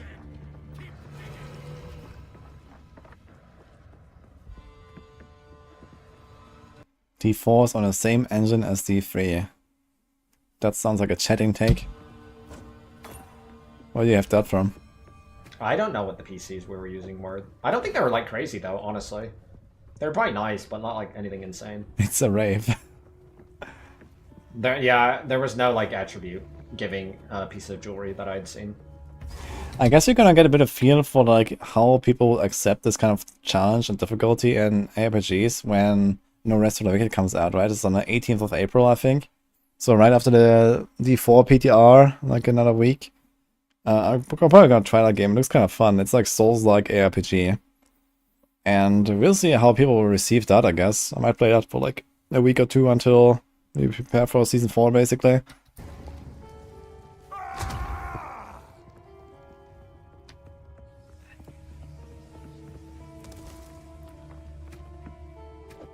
This was a hidden boss, actually, which was kind of weird. Like, Wait. most people probably wouldn't... Wait, is that like... Is that a Sanctum? This is a Sanctum boss, right? Marikath. Look, it's a guy with the candles on the back. It's a Sanctum boss on the first room. And he clicks on it, and he says it's a hidden boss, so it kind of looks like he can do something with it, right? He clicked on it? And I guess you have to like, click a few times and there's a boss This jumping was out, maybe. a hidden boss, actually, which was kind of weird. Like, most people probably wouldn't find this, but if you click on it multiple times, the boss comes active. Ah, look. Let's see if he also has a fire breath, and I'm not sure what else he does. Thanks, Sarah, by the way, for the sub. You have He's calling Candlemas. a decent one. Not like crazy good, but pretty decent. It's like IPD percentage. Dude, first attack, he stuns him. Okay. I'm mostly carried by the like my choice of like. This is the same boss stuff is like from PoE 1. Well, actually, I guess technically PoE 1 took the boss from PoE 2, but okay. The active skill gems I'm pressing are like good synergy to like actually do damage.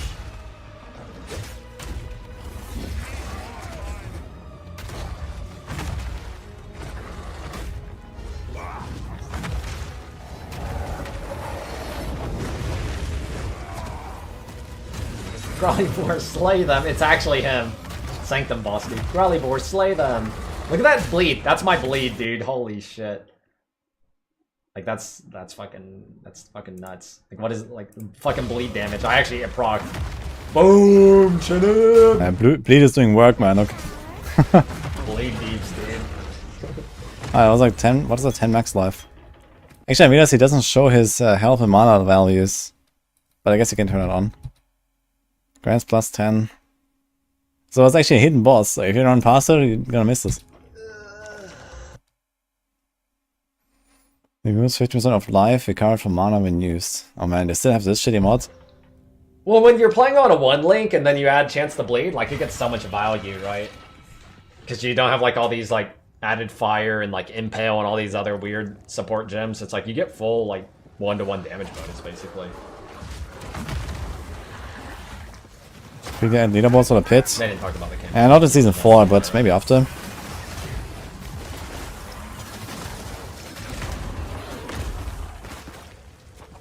I don't know. I I love how have it's my using own upheaval. perspective. Like, Yeah, this What? upheaval here is called Sunder. It's like a classic in PoE. I like separate it as like I genuinely think that like whole like softcore zoomer mindset like gameplay is like if anybody is taking the biggest L here for what Path of Exile 2 is, it's that category of players. The softcore zoomer effortless gameplay, Yeah, the biggest part of the player base, by the way. dopamine, like Sunflower.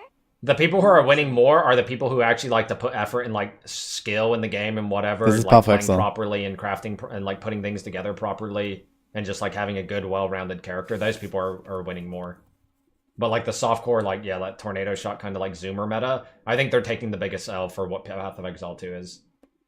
Hey, that's me.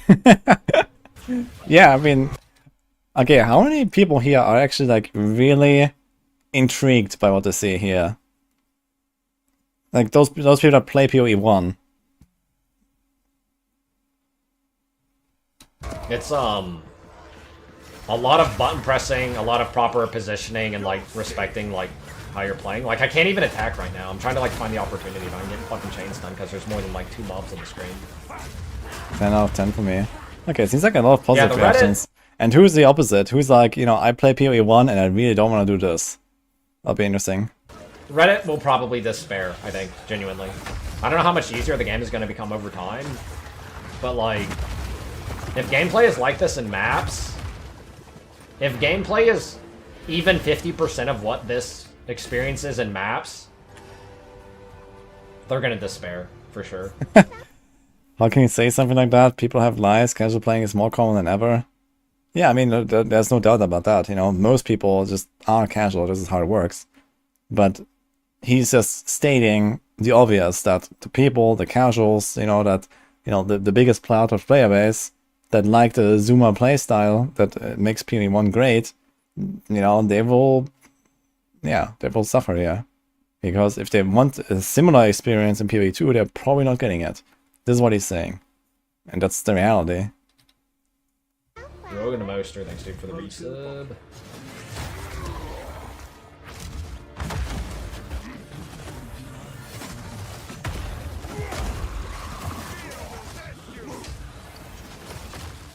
Okay, shorter login, Jesus.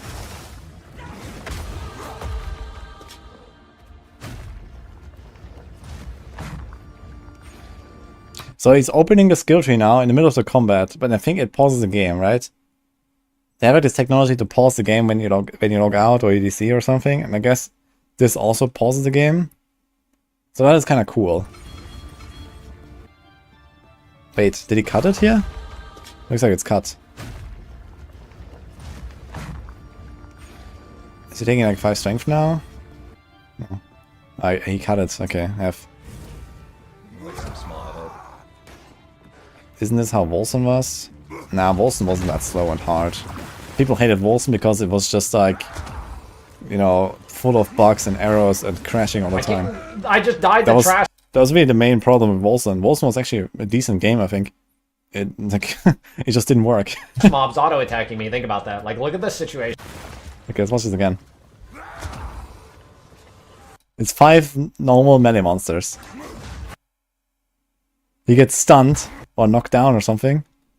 He's just taking like 3 hits, he's like at 40% HP. I can't. I just died to trash mobs auto-attacking me. Think about that. Like, look at this situation. Like, think about what that is. Like actually, like, analyze what's happening. Like, watch my character. I'm full HP and everything, and I walk into, like, a couple mobs. That's like 5 mobs max. I get stunned, and then I die.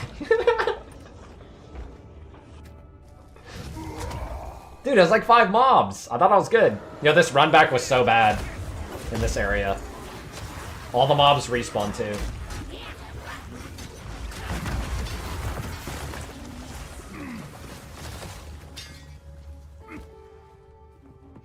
One-fourth of the Volson passageways still don't work.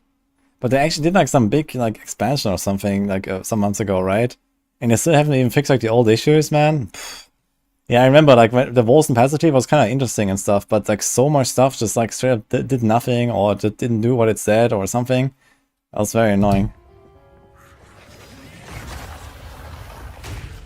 The meal to seal the deal. Get Big better nose armor, lol. mystery meal. I just get it. The meal to seal the deal. Big nose mystery meal.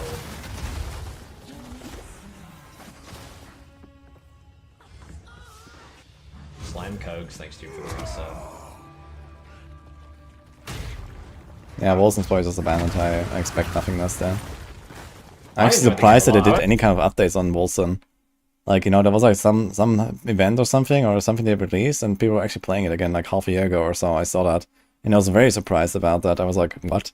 How do you even have money? How do you have developers? Like, where's that coming from? Everyone refunded the game. Like, what? But like I said, I would have sat there and played it for 24 hours straight given the chance. Like, I am accustomed to this kind of gameplay a lot more than, you know, probably most people. Like, I'm very comfortable in this kind of gameplay. Melee looks too difficult. You should have seen Sorc. That's all I gotta say. You think Melee looks difficult? Yeah, you're gonna watch some Sorc Sorc as well. dies. Wait, did he actually faster. change his armor? Wait, let me see that armor. Melee looks too difficult. You should have Like, he replaced his blue armor with a white armor, seen guys. Sorc. That's all I gotta Yeah, he say. picked this up. Okay, let's see. 64 armor, 2.4 live vision. Okay, kind of whatever. You think Melee looks difficult? This is 94 armor. Well, He's actually taking Sorc it. dies faster, does less damage, and has mana issues constantly.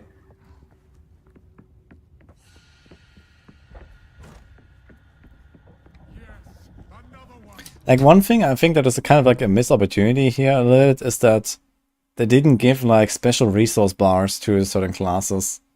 Which, okay, would kind of like go against like this whole, okay, you can use any skill on any class, but if you're real, like, if you want to play a melee build, you're going to do it on like a warrior or on like a marauder or something, right? And if you want to play a caster build, you're going to do it on a Sorc, and so on. So this is just how the game is going to work in practice. And yeah, you can do a melee Sorc if you want, and you can do a caster like warrior or something, which is kind of cool as well, but realistically, I think they could have also just given like bit better class identity and actually like, you know, replace this mana bar with like a rage bar or these kind of things, right? They already have like rage mechanics, for example, in PoE 1, but I think they could have done a lot more like that. Like, I really like how in D4, for example, every class has their own, you know, class-specific resource, and it's like a much better class fantasy, and they have like different mechanics, different ways to regenerate it, and all that. The slammy bounce is pretty low damage. It's really low damage, honestly. Like, it seems like here, like, they made all these melee skills that basically cost nothing, and the Sorc skills apparently cost a lot, and they have constant mana issues, and it kind of makes sense that like a caster has like more mana used than a melee and all that. But I think the system could be a bit more interesting than that. Yeah, like a ranger can use rage. I mean, it does make some things also kind of interesting because you can have like more tools to make builds and stuff. But yeah, if you're realistic, especially in PoE 2, it seems like they're going much further in like this direction. Like they already have this, you know, the skill tree interface where it says, okay, warrior, duelist, ranger, like there are specific class-specific like skills, right? And they are categorized. And even though everyone can use anything, realistically, you won't really do that, I think. So, you know, they could have just kind of like doubled down a bit more on the class fantasy there, I think. I don't think it would even two-shot white mobs. The slam skill was really low damage. And I was checking wings every time. I don't think there are any quicksilvers or instant mobility skills in PoE 2 at all. I don't think there's any This game doesn't seem much harder in terms of player reaction than D4. Yeah, D4 is a very easy game currently, and that might change with the rebalance in Season 4, and especially once we go to like the higher end stuff with like, you know, the Uber bosses and the pit. But in general, D4 is a quite easy game quicksilver and any currently. instant mobility skill. It wasn't at the start, like Season 0, Season 1, yeah, D4 was relatively difficult, I guess. Compared to like something like D3, for example, like, you know, like it was not that easy to steamroll everything. But right now, like, anything can just kind of crush everything easily, so there's no challenge in D4 whatsoever.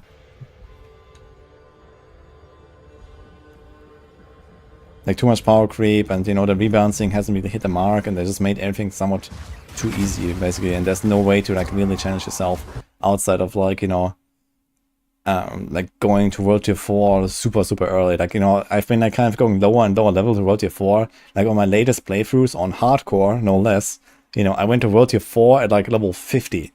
No problem, you know, like that's a bit crazy. So There are like leap slams and some of that kind of stuff.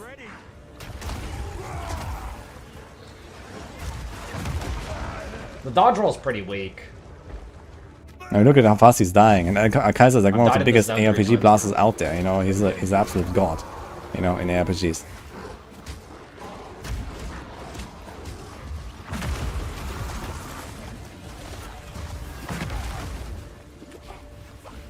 There's no way to make your character tankier. The only thing I could do is put skill levels into armor. There's no life nodes on the tree at all. There's not a single life node on the entire tree. I think that's really good though. I really like that in general you cannot scale defenses very much. I think it's actually an upside, and it also looks like D4 is moving in a similar direction. Like you can't get too much defenses, and that's very important to kind of like keep a kind of like similar feel and a similar challenge between builds. Okay, you can make builds stronger and you kill stuff faster, making the game easier, sure, right? You can choose to play a weaker or a stronger build, sure. But, you know, the fact that currently, for example, in D4 you can just like, you know, stack armor cap plus resistance cap plus, you know, like 4 defensive aspects plus, you know, loss of life plus like, you know, 12 different damage reduction mods on all of your stats, and like you just can become like invincible, right? And that is kind of a problem. And I really like that, especially here on the Passive tree, like all the choices you make are just like to like either balance out maybe your resistances or something, or you like actually get interesting stuff on the tree instead of just trying to pick up all the life nodes. And you can't really scale defense. I think making it unable to scale defense to like, you know, an insane amount is actually really nice. This is the, like, your character is this tanky no matter How many channel points of perma? Who do you want to perma? what, basically. Roughly. You can get some more survivability from, like, Lucky Gear, but, I mean, this is Act 1. Like, I don't have, like, alchemies and transmutes to drop in tons of items. They need to aim to corner a specific group of players rather than try and be a jack of all trades. Yeah, I mean, of course, you know, there will always be people you don't satisfy with a game. And some people would like PoE 1, some people would like PoE 2, some people like D4, some people like D3. Some people still play D3, you know, and like without updates and without anything. There's not that many of them, but yeah, some people really like a certain game over another game, and that's fine. But what PoE 2 is trying is to be probably the second biggest fish on the market, right, after D4. And at the very minimum, they probably want to become bigger with PoE 2 than they are with PoE 1. PoE 1 is already going great. And there will be overlap between the player bases, but there will also be people that will play only PoE 1 and only PoE 2. In the grand scheme of things, they have to try to appeal to a larger audience of PoE 2 if you want to make such a goal work. You know, they're investing a lot of time and resources into PoE 2, so I would expect that they obviously want to grow their audience. And right now, as good as the game may seem, I think a lot of people will just get frustrated with the difficulty. And that can be a huge setback. The amount of And also iframes the Diablo slowness. rolling is, like, It's very slow. Like, people were complaining so much about how slow D4 is. This game is even slower than that. it's a very short period of time. At least from the looks of it right now. Like, the early game at least. So, that might change later, but I mean... How many people are actually going to stick around if you tell them, yeah, just play for 40 hours on your character and then the game gets faster? Like...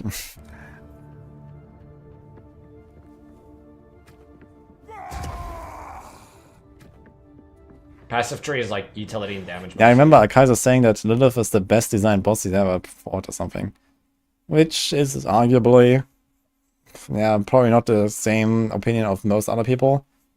But... Yeah, I mean, they're tweaking Lilith next season, actually. So apparently they're gonna make it like less one-shotty. And maybe make it like, you know, tankier and stuff. And that sounds actually like a really cool fight. I really loved the Lilith fight. When I finally beat her, like, back in Season 0. It was actually really fun. And I had a really good time, but... With like all these one-shots, it was kind of shitty. So I hope they're gonna get it right this time.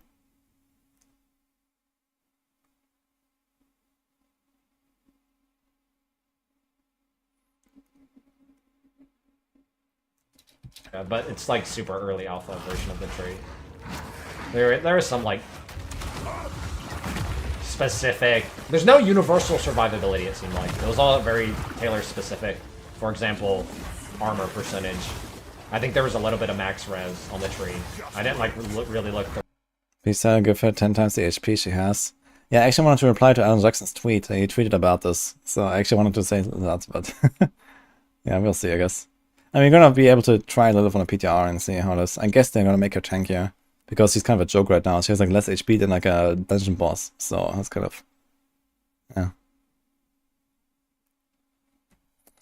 They're tiptoeing the lines of RPG and Souls-like. The problem is Souls-like players won't like this, and casual RPG players also won't like it. Yeah, it's kind of like... interesting crossover, but yeah, I think ultimately... by the time this game comes out, I mean, we're still like probably like 14 months away or something from the big launch of PoE 2, right? There's gonna be like literally a year of testing almost or something. So I think the game is gonna look quite different by the time it comes out, including the early game. Like, yeah, they've been like polishing the arcs and, you know, the zones and the monsters are kind of in place, but, you know, they can do a lot of tuning. You know, you could add a few more monsters, but make them weaker and, you know, a lot of stuff, right? Just to like satisfy that audience a bit better. Yeah. This is alpha, so it's irrelevant. Yeah, it's not exactly irrelevant. This is still like, you know, the stuff that we see right now and like the opinions that people are getting. And you have to also see that a lot of people are seeing this now, and then this is like their first impression, and then they'll be like, whoa, this is PoE 2? No thanks. Right? So... early into the tree, because I know it's like Giga Alpha version, and they said that. But like... there was no, like, life nodes at all. There's nothing that, like, if I take this, I'm tankier versus all damage types. There was nothing like that in the tree, essentially.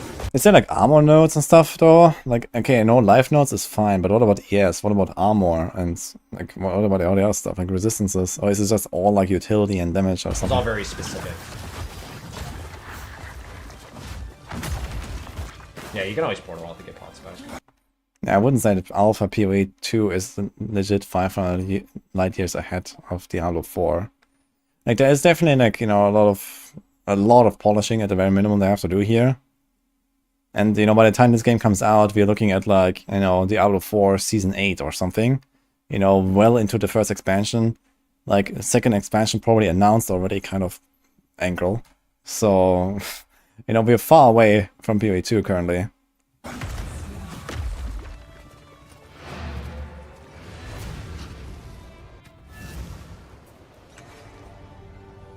I wouldn't even, like, put one If you send 20,000 points, yeah, you can choose. amount of effort into the path, the skill tree. It was super early version, for sure, 100%. That was me trying to use Rolling Slam to kill that pack, and it didn't work at all.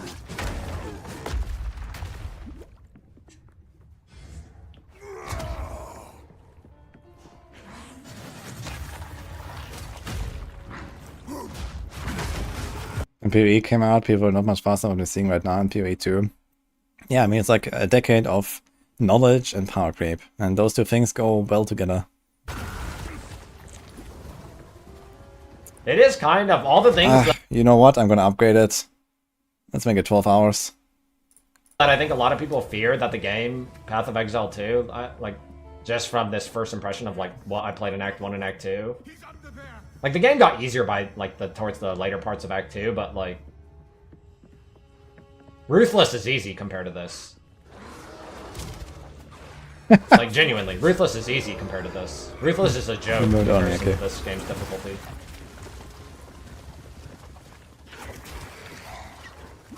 The grind feels worthless, the seasons feel pointless.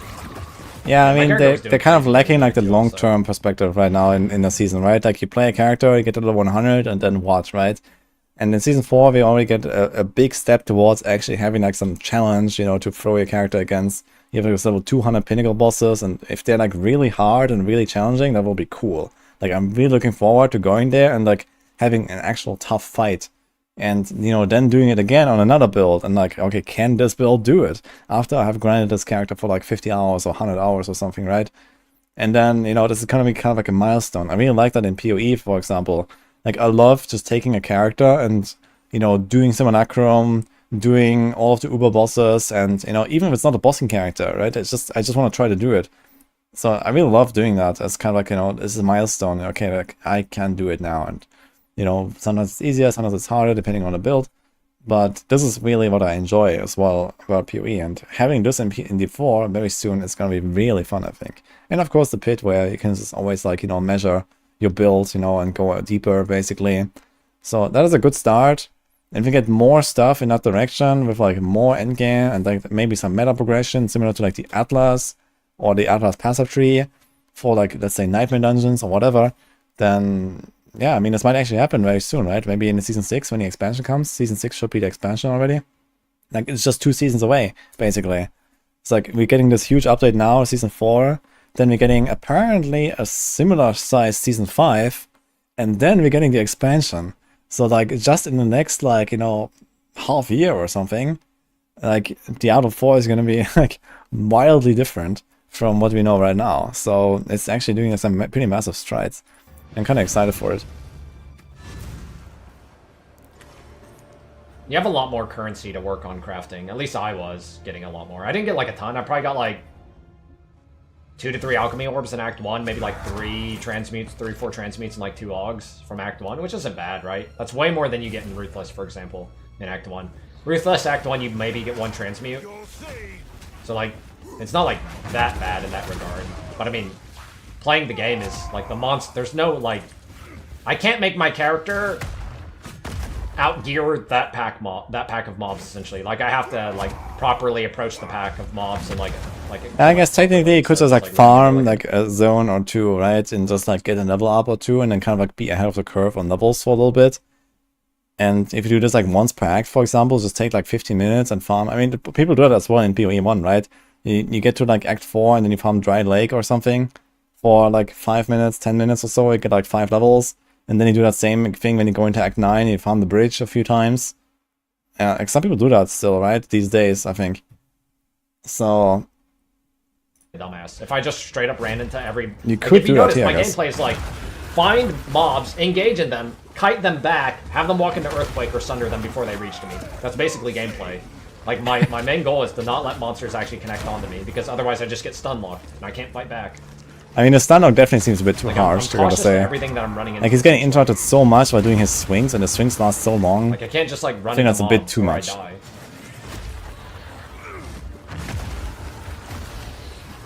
I don't think anything can play true melee at this point. Like, you have to fight everything with, like, a lot of caution. Like, you can't let things actually get to you or you just, like, die. And this goes for... It can't be asked with pinnacle bosses in Diablo quit adding PoE elements to the game and just stay in PoE. Then what do you want in Diablo? I mean, you don't have to do bosses, I guess, if you don't want to, but I think boss fights are like a staple of the RPG genre, really. And adding like pinnacle bosses as like a challenge that you can do, that, you know, can give some cool reward or something, I think that's awesome. Like, there's nothing wrong with that. And just don't do them if you don't like them, I guess. For every class. There was no exception. Like, that's 2 mobs! I got stunned out of my Sunder.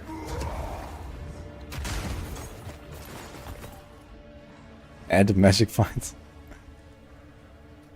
Diablo never had bosses like that until PoE and D4.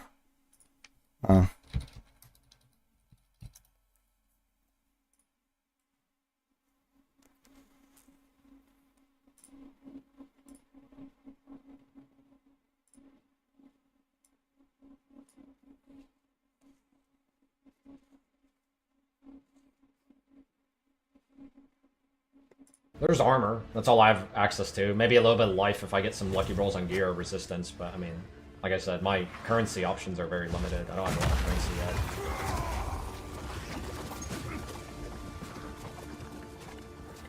What made me say we're gonna get a similar size Season 5? Just some vibes I got. They didn't really announce anything or tell me really anything about Season 5, but apparently they want to do like another really big update. I think they said it somewhere in the campfire.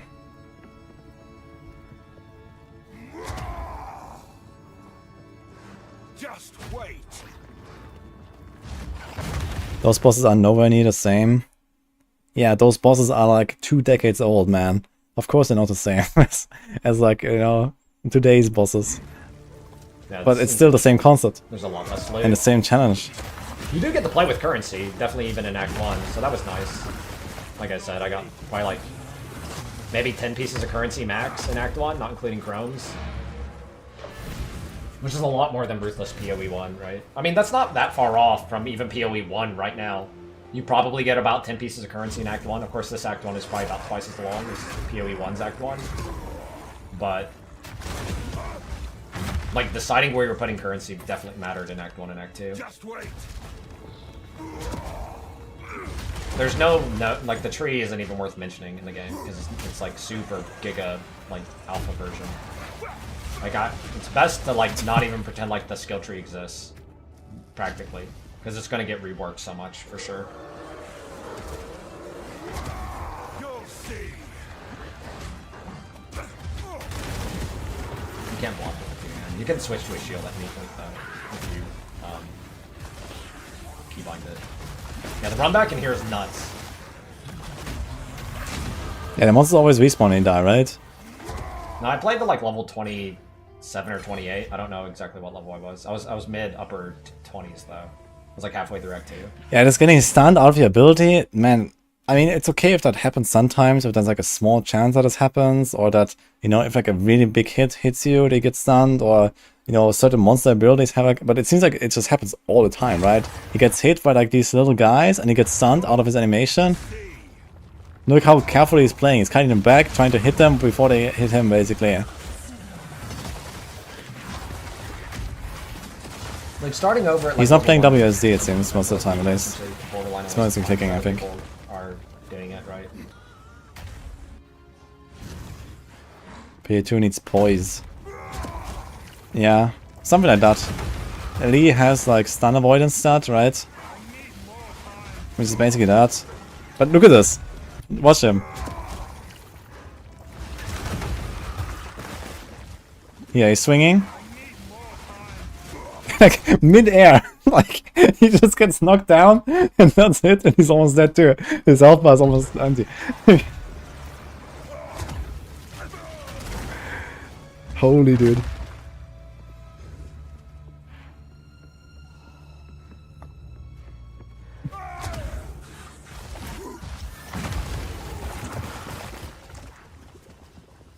The trash mobs are strong as fuck, man. These aren't even like rares, you know what I mean?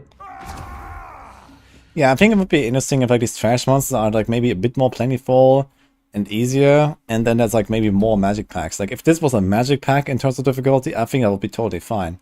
And there's like, you know, maybe like 3 of those magic packs or 5 of those magic packs on a map or something, and then it's like, you know, like 3 or 5 like rare packs or something. And if those packs are like this, I think that's okay. But every little trash pack having this kind of like, you know, insane difficulty spike, it seems a bit rough, man. Like he's literally close to dying like half the time. Yeah, I genuinely think this game isn't for every single Path of Exile. According to Emmy, I was able to animation cancel. Yeah, Alkaiser also said that they can animation cancel, but then you also cancel the attack. You know, this is how PoE 1 works currently as well already. Like you can actually start a spell and stop it, or you can start a swing and stop it. So you can get out of an incoming attack, but then you still haven't attacked yourself. So you still have to like reposition and try again before they stun you. One player. Like I said, that softcore tornado shot zoomer kind of gameplay is like probably this is. I don't even know if that will exist on in PoE 2 on any level. Like you're going to get shit on a lot, I think, and they want you to get shit on a lot and accept that and take appreciation in overcoming that.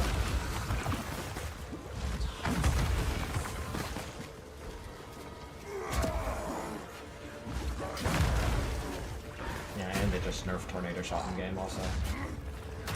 Gameplay slow, not to me, no. He's saying the same thing 100 times about the zoomers. You're not really watching it. Well, my character is like 5 times faster than this in Act 2. Honestly, like genuinely, it's so much faster in Act 2.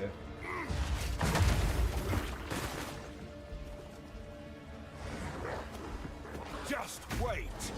Yeah, we're gonna watch Ben as well. But He it played never Ranger changed apparently. the fact that monsters could practically instantly kill your character. So let's see how this will look from Ben's the amount of perspective. survivability that your character has was always very little. It felt like no matter what.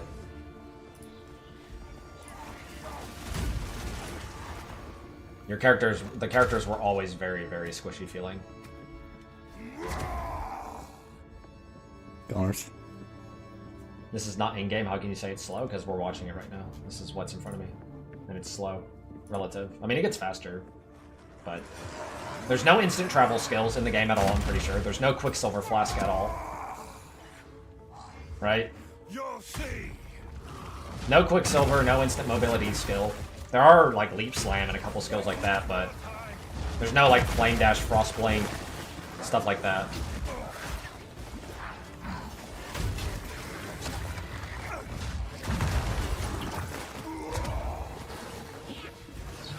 When you get a defensive upgrade, is it significant? I'm not sure, honestly. From what I played, it was like a very minor increase. Maybe, in some cases, those thresholds where I get 3 to 4 shot, maybe I'm now getting... Yeah, no one is like 2 footage, my man. 4 shot became a 5 Like, I was shot talking about this instead. earlier, like, apparently he had like some 50 gigabytes file just for like this Act 1 footage, and like what did they record, you know? when I record like 50 gigabytes, like my entire, like, you know, 30-hour season on stream is not even that big, I think. Like, what did they do? 8K recording or something, man. That's insane. That's probably mostly what happened in a couple cases. Maybe the rare case of me getting 1 shot became a 2 shot instead, from being a little bit tankier from an item. But it was never like, I'm getting 4 shot and now that same attack is going to take like 10 hits to kill me. That was never a thing. Like, I just got like, maybe I got pushed up a slightly higher threshold.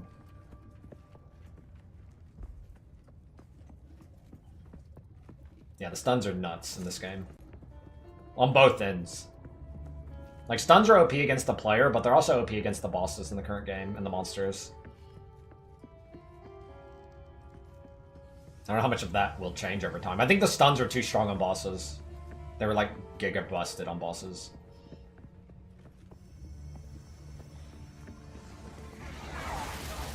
Just wait. It's so meme. He says just wait whenever you cast Earthquake. Think about that. Like, oh, it's coming, just wait. Like, Just wait. fucking dumb. Yeah, it's coming, just wait. 10 years later. Boom, Chinib. I mean, I pretty much just stacked pure damage. But I took enough respect to, like, my gearing. Like, what choices I did have to, like, become tankier.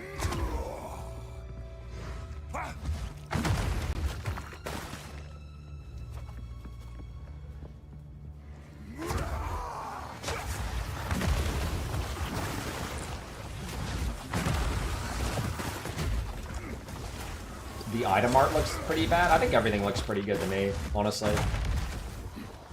Like, the feel of the game felt really... Like, it's kind of cheesy to put it. Like, take this game seriously. That's kind of the feel I got. Like, this isn't like... some new I like that's not friendly age shit. at all. 50, 52.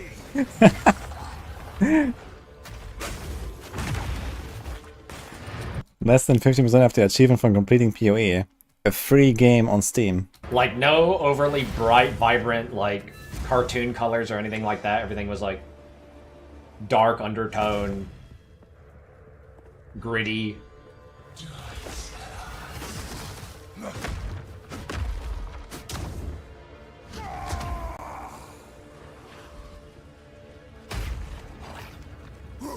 I mean, if you could actually invest into something like, you know, a stun avoidance or a stun recovery or something, like, it wouldn't be so bad, right? Or if there was like, maybe even like a skill, like let's say a guard skill, and you can like press it before your big combo, and you know, okay, there's like a pack of monsters incoming, I'm gonna press my Iron Skin, and that gives me stun immunity for like the next 3 seconds. You know, something like that, I guess that would also be fine. I think it's okay that it can get stunned, and if, especially from like bigger hits or from special attacks or something, but there should also be some counterplay to it, like even proactively. Stun recoveries and affix and PoE. Yeah, but I mean, like, at this point there's like no way to get that, right? And realistically, most of the time it's never really desired, and at least in PoE 1. Maybe in PoE 2 will be. But most of the time you're just trying to get tanky enough to actually survive shit, and stun is not really a concern.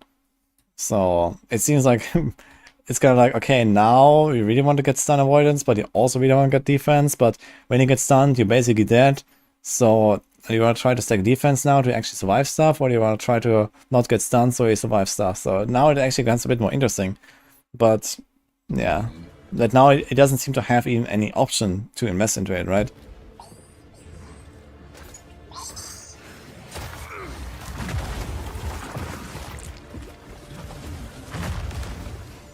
Act 1 looked really cool. Like, kind of, like, that very gothic-y kind of feel.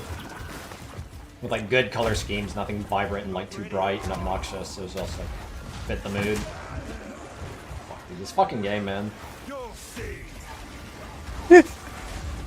Vibrant and, like, too bright and obnoxious. It was just, like, fit the mood. Dude. Fuck, dude, this fucking game, man. I need to watch it again. Nothing vibrant and, like, too bright and Glorious. obnoxious. It was just, like, Look at the charge. fit the mood. Let's jump. This fucking game, man.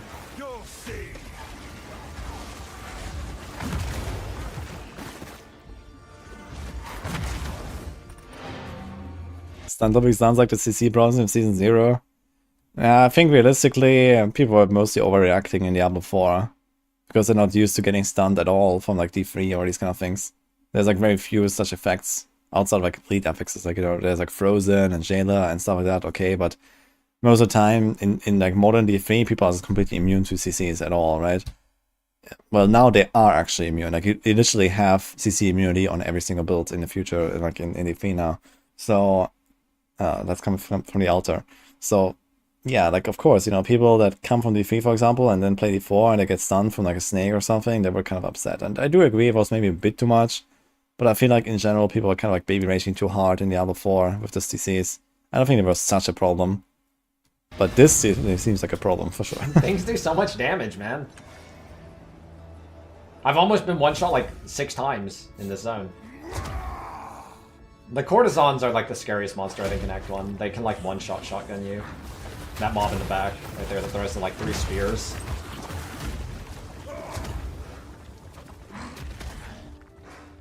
I'm gonna feed off people's tears, because I like this kind of gameplay. And I know, like, a lot of people, after they start, like, experiencing and seeing some of this, they're gonna cry. They're genuinely gonna cry. They're gonna, like, make personal attacks. You know how they are. That fucking Reddit garbage culture. They're gonna do it. I already know it's coming. Are these actually destructibles, like these keks here? I wonder if you can actually store them. That fucking Reddit garbage culture. They're gonna do it. I already know it's coming. Did DM actually go to Los Angeles? Was he there? I already know it's coming. Because I mean, he's pretty the truth close. is, they're bad at games. So I guess they he just went there. want, through their entitlement, to have things for free. They don't want to put effort into what they do. They don't want to be able to fail. I mean, it's not like he's not one-shotting stuff, but the bosses are still kind of like big roadblocks, but he's still generally very squishy. This is the final boss. Like, he doesn't have trouble actually killing stuff, but he dies very fast himself. I'll play it though, whenever it's time to play it. Like the music though. This interloper has the power we need. Kill him, and you shall have everything I promise. No noose this time. I'll remove your head myself. Bluebird. For the first ones. Try to attack it stunned, log in, dude. They're like one hit, he stuns the boss. That's kind of crazy as well. Now, this boss was pretty cool. I killed him boss... too fast. I didn't get to see all his moves. Like, look at that cleave, dude. Yeah, the boss looks amazing, I actually. wish I got to see more of his moveset, because I know he has more moves than what I got to see.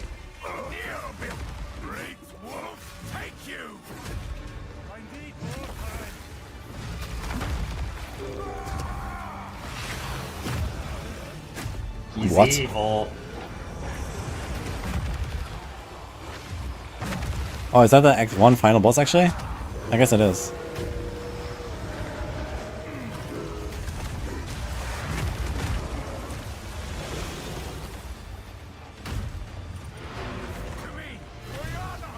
He's actually going back. Okay. Get to the well. I look forward to seeing like some of the in-game bosses, like what kind of fucking shit you guys are gonna cook up. Because this boss is pretty sick. Wait, this is like Dark Souls now, man. Or like Elden Ring here. It's like the fucking dog with the sword. The Death... What is it called? Death Incarnate or something. I tried to dodge roll that. I knew it was coming. I didn't make the distance. Malekith.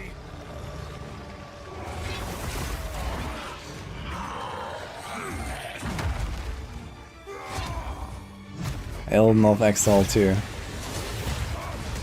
He's a lot of different abilities, man.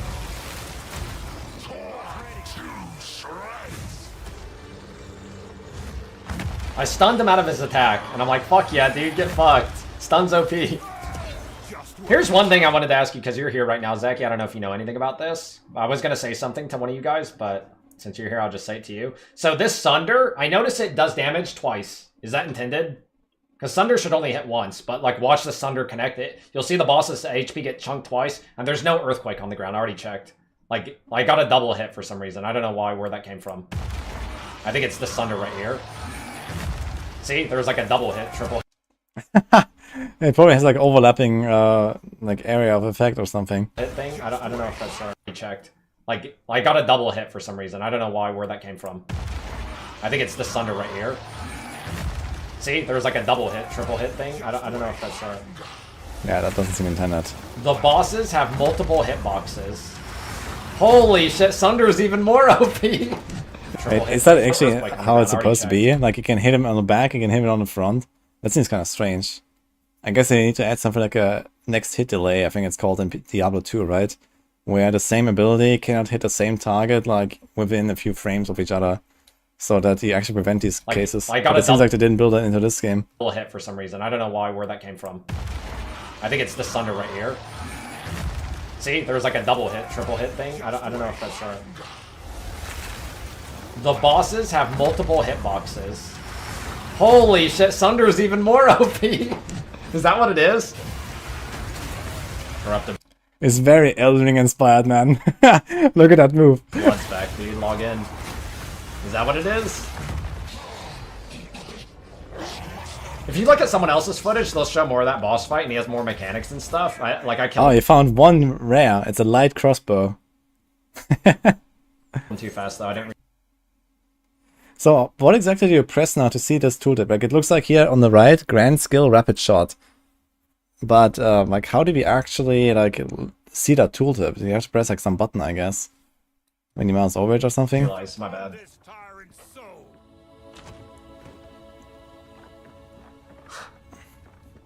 I killed him too fast, my bad. Just Alt? Yeah, mouse over doesn't work because you're already mouse overing the item. Like, you can't mouse over this part of the tooltip because then the tooltip will disappear. Like, how do you mouse over something when you already mouse over the item? That was a pretty cool fight, though.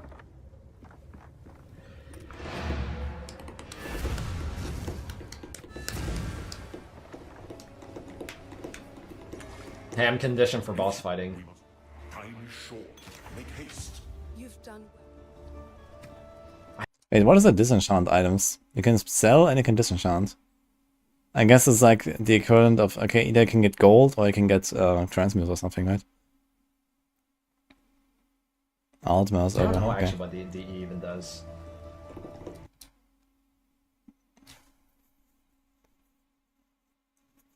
To accuracy rating, 4 life per enemy killed. How much life does he actually have at this point? I'm not sure what the life pool is.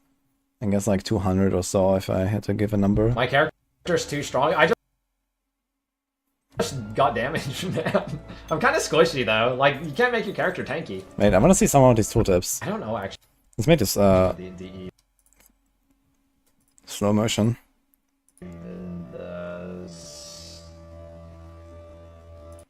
Here it says Alt Inspect. So yeah, there's like a little tooltip here as well on the mouse. So you can see like freezing shards, for example. So the gelid staff gives you like this freezing shard skill, for example. And then the crossbow gives you like this rapid shot, so you can have like a machine gun. My character's too 66 gold. strong. My god, it sounds so weird. I just got +1 to all minion skill gems. Yeah, minions are apparently not even in the game currently. So it's kind of funny. But okay. damage. Okay. I'm kind of squishy though. Like, you can't make your character tanky. Every single node of my passive tree at this point is damage, and my support gem choices were damage. There could be standing for crafting us, but didn't know. Yeah, there's like disenchant items, so this is probably what it is, right? So maybe you can even get like some... Are there still shards? Are there still like alchemy shards and transmute shards? Or does like one item give you like one transmute and stuff? Damage. But I mean, I'm no tankier than other characters. You can't really get tankier, man. I think I had to have someone help me find out how to get to Act 2, so I just like cut it out. But, you know, basically that's the end of Act 1. And this is like Act 2 now. 2. Yeah. I don't know how to like even scale defenses reasonably at this point. Like I could have got a little bit of armor, but that's about it, I feel like. Maybe like be more diligent on rolling gear more intelligently. It's like the sand map now with the caravan. The jewelry specifically.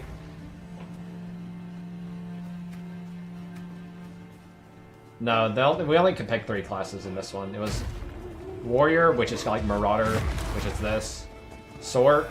I don't know if it's called Sorc. Whatever the caster class is called. Witch. And then, Just wait. the Ranger. Classic, getting stunned, trying to play. Like, Thank you. I'm fucking pissed, dude. This is bullshit. Classic. Hey, I'm just do you fucking like stunned. watching Alkaiser? I can't get away. Have you been watching? The dodge roll doesn't have phasing built in, so once you're stuck, body blocked, you're truly stuck and body blocked and you're dead. Been watching him? Like, if mobs surround you, you're basically I'm gonna GG. watch Ben too. Apparently he was playing Ranger, so I'm gonna see that. So there are only 3 classes to play here, so I guess I'm gonna watch one of every class or so to get a bit of a feel for it. Yeah, was it Witch? Or was it a Sorc? And I guess we're playing Sorcerer. I guess Witch was not previewed yet, right? And Ring vibes all over, yeah, for sure. Wait till you see Ben's footage. It's light years ahead of this. Yeah, maybe Rangers is like more OP or something. I can't imagine like the snipe stuff, like you can do this in crazy combos. And he probably doesn't die much because he's ranged. Try and tell me.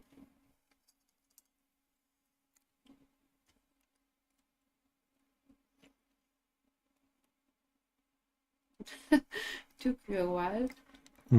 Yeah, of course, you have to... Process. Yeah. It's very good. Thank you. I know. Make the best pudding. Think about it. And the best pasta tuna salad.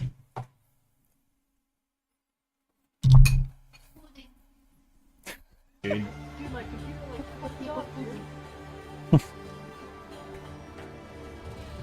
Why are we being catered? Oh no. Flashbacks.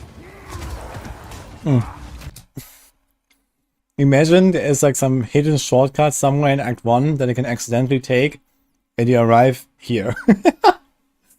Oh man, catered vibes. At like level 4, you know? There's like, the only defensive nodes I could have clicked, I don't know how much rework's going to be on the tree, was like armor percentage. There's a little bit of armor percentage I could have got. But I looked at my character, and my armor percentage, I don't think it ever passed like 25% assumed mitigation for physical. So like going from like 25% to like 27%, let's say that's what would happen if I clicked the node, would be borderline irrelevant. So I didn't bother at all. I just took damage. You could rolling slam, but like your character's probably still gonna just like get stuck again. TS has got it. Yeah, I know, but I can't care less. You don't play You need to GD add probably. some counterplay to getting stun lock? Yeah, it's called not letting the monsters surround you and stun lock you.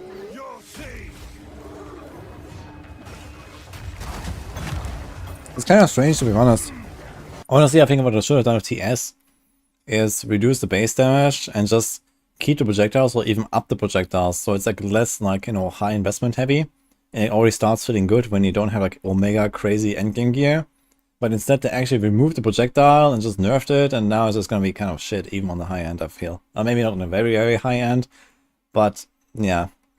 I think I should have just changed like the skill a bit more. But oh well. Well, it's true.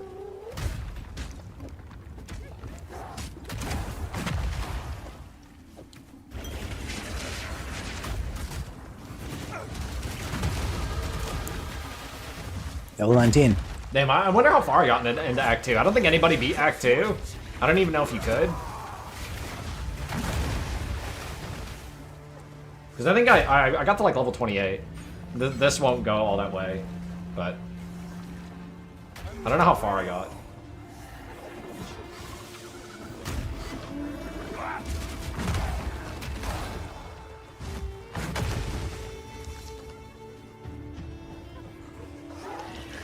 I think Ranger has like some better built-in mobility skills, yeah. I mean, I get one here pretty soon that's like giga broken, you'll see it. I got some footage of it.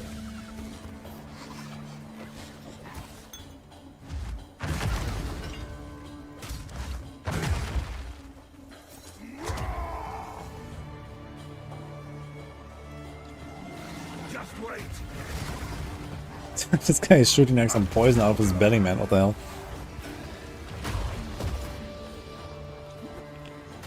Oh, I would Husby, pay hello, for the man. journalist footage. I'm pretty sure it was misery and pain for them. Like, Yeah, it's gonna be very great. painful. I'm very much excited. A lot of people are excited for it. Seems like the 4 bad phase is slowly ending. So that's cool. I have 35% AoE from my skill tree now, though. Like, my Earthquake and my Sunder are like quite a bit more girthy. Damn, you put multiple hitboxes on bosses, so skills like Sunder are even more broken? Holy shit, dude. Yeah, everybody was dying. I mean, there's no way to make your character like tanky. Are you okay? Is it good that bosses have large hitboxes and can hit them on multiple angles at the same time with one skill? I don't think that's necessarily good. Like, that will be patched out very soon. Essentially. Like, you can attempt to make, like, you just have to, like, RNG out good gear. I think it's not in this VOD, but, like, later on, I get a helmet that has, like, 40 life, for example, and like, 5 strength. So it's, like, so much tankiness, right? They probably should not shotgun, yeah, true. I will have to show them. Yeah, like it's just OP, right? If you can like hit bosses multiple times. I was not comfortable using the keyboards that we were using. It took me a long time to get a little bit comfortable. So I definitely wasn't going to play WASD on that. Those keyboards were completely differently like set up than like even the button mapping was like definitely different. It was weird. It took a while for me to get used to it.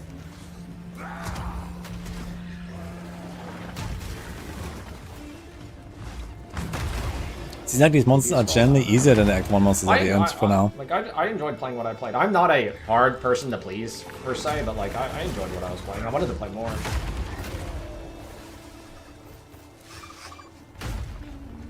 I know this game won't be for every existing PoE 1 player though. I'm pretty sure. I think some people will cry, and I'm gonna laugh, but.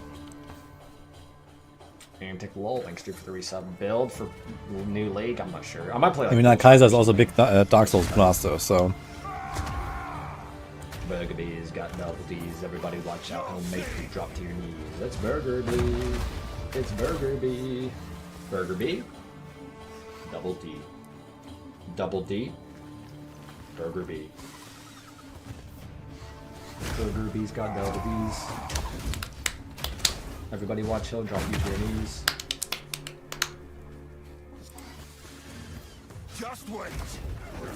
Someone was able to shotgun bosses. I don't know who watched my footage. But I feel bad for them, but at the same time, I'm like happy I went the route that I did.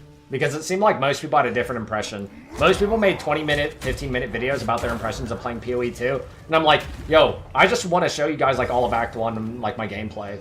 And so like, I don't know if I'm supposed to feel bad about doing that, but like, I asked before I even submitted the footage. And you can still upload a video about his impressions anyway. Like, I asked, like, I would do can the just, same, like, I show think. all of Act 1? And they're like, sure. As long as it meets like, you know, whatever criteria we have.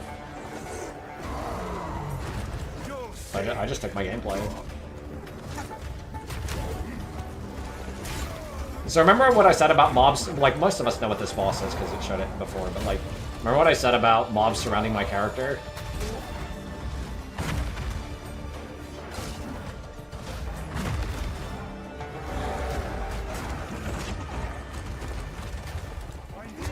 The criteria, basically just clean gameplay. No, like, trolling and stuff like that. I don't know who did that. Like, the journalists playing the game is trolling, in my opinion, but you know what I mean. No trolling gameplay, essentially. Like, imagine my gameplay is just me memeing the entire time and just, like, showcasing that. That'd be retarded, right? Like, I got an earthquake, dude. Here it comes. Boom, Trinib! Took your fucking head off. Too bad the boss reset and I didn't realize that. That's bullshit. Oh, you walked out of the boss arena or what? The Interesting. boss leashed. Apparently he leashes. That's bullshit, cheater. I was winning. Fucker. Next league is Detox League, feels bad, man. Oh yeah. But the league looks pretty cool. I think it won't be that bad, especially if there's new crafting of the Necropolis. It might be kind of cool. Oh, he's If I need to do healing. another one of these, I'll play more. I'll do it good justice. I'll do it good justice. I'll play more. Okay, so you just walk up there on this little hill, and this is where the boss fight by these, starts. like little javelins being thrown at my character. Look at this shit. So I can't kind of too far back. Gene. He's getting blasted from like the guys on the walls, man, while the boss is stunned. Oh man. I died in like 4 hits, man. Going SDF next league. Yeah, I'm planning to do hardcore SDF myself actually. Or maybe hardcore trade. I'm not sure. Realistically, I'm not gonna trade much anyway. Even if I go trade. The spears are doing too much. But maybe I'll do it damage. just hardcore. Look at that bleed. Holy shit. Bleed's so good. How good actually is that? I never like got an idea of like roughly how much damage bleed did, but like I know from playing PoE 1 like how good bleed is on a 0 link thing. Like just the chance to bleed at level 1 like is really relevant. Like look at that bleed damage, dude. It's fucking nuts. Yeah. It does look kind of nuts. This doesn't look good. Dude, I was loads I know of I guys, can't man. What attack the right fuck? now. I know I'm gonna get stunned. I got one off, barely. Boom, turn it. Is that the Took his fucking aftershock? head off. Dude, it takes so long to come out, man. What? It's like 3 seconds or something for the aftershock. Look.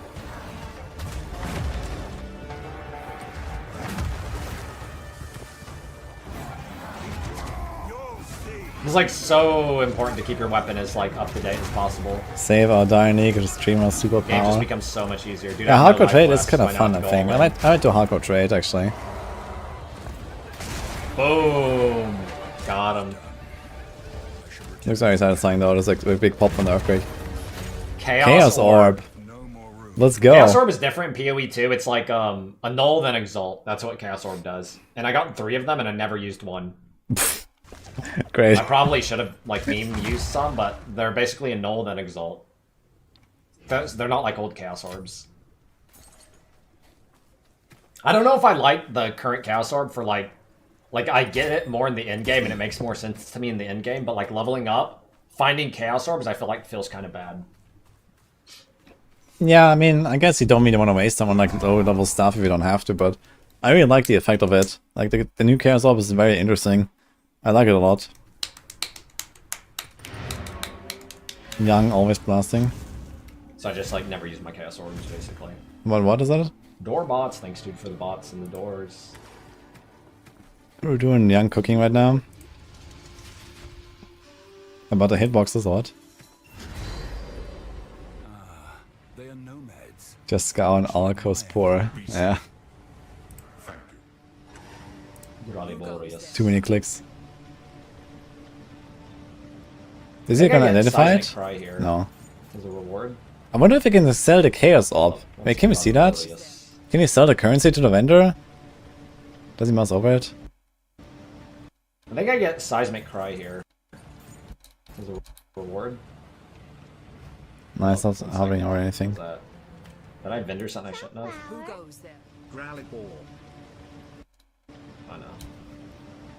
Making builds for Relic start, okay. I really need For a hardcore? weapon at this point, like a new weapon base. Like, I see this, and I'm like, yo, why is this blue? I want to roll this. That's basically in my head. Like, like, why is this a blue item, or why does it not have IPD? Because that's, like, almost as much top end as my current, like, alchemy weapon. Like, keeping up the... 47% critical damage bonus. That seems like a lot for an Act 2 weapon. Like, compared to all the other stats you can find. Maybe you're just not supposed to have a lot of crit chance. But that seems nuts. Day on the weapon. Then again, strength requirement and stuff, but, like, you know.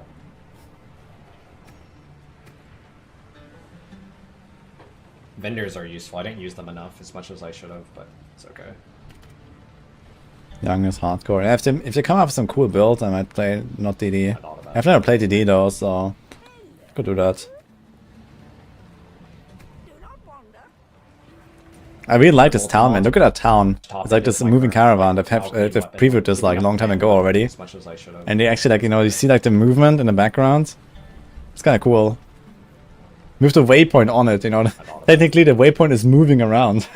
I wonder if that actually happens like throughout the playthrough. If like the caravan actually arrives at a certain spot. Mods are buff, yeah, all the crit stuff. And then the waypoint is somewhere else. There's probably less total available at the end game, but like base crit on weapons is a lot higher and on skills. Like I know flails had like 10 base crit on a weapon, and then like there's more crit multi when you find crit multi. Like the values are a lot higher. I am a salad. Royal Christian is level is I am a 5 god. to 10, so that's not much. And damage bonus impact is not big. Yeah, but I mean like late game, are you not gonna have like 100% crit chance? Or I don't know, at very minimum like 50% crit chance or something?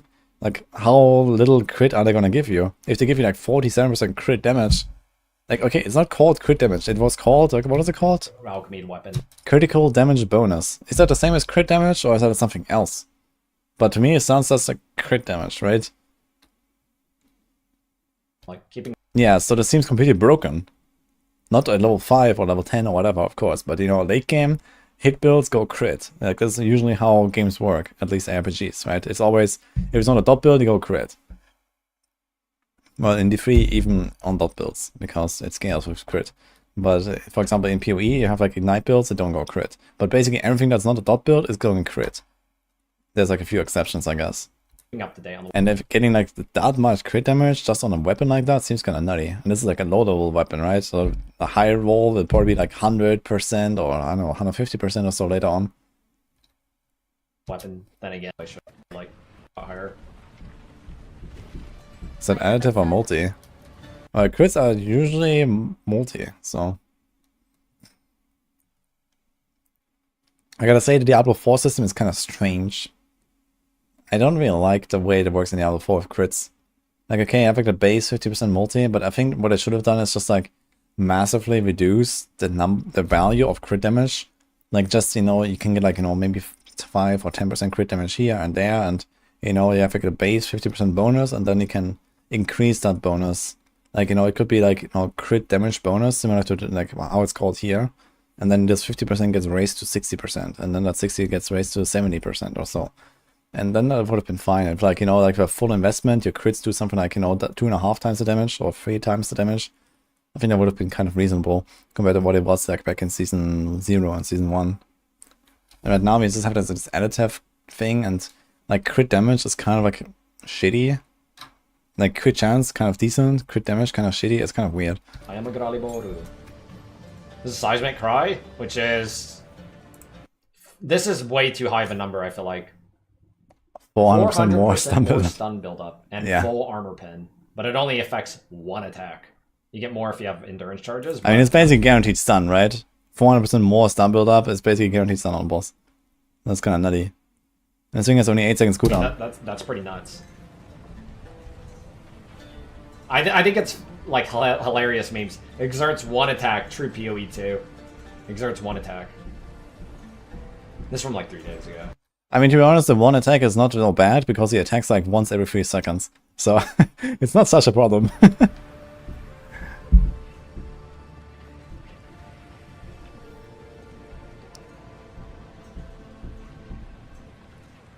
It's strong. Strike now.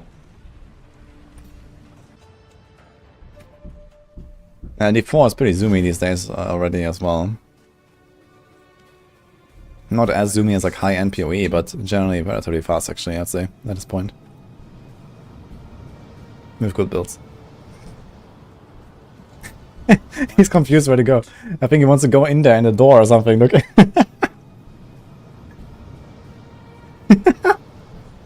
Oh man. So now I'm a 5-button build right now.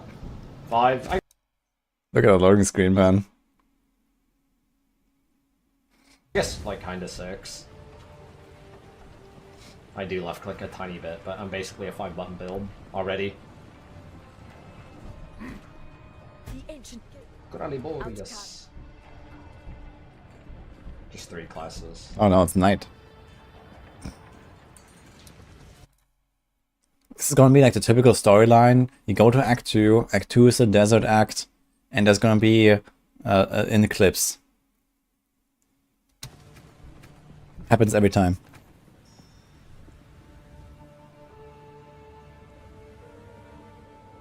The quarry. Uh-oh. Yeah, the delay to me makes a lot more sense after playing.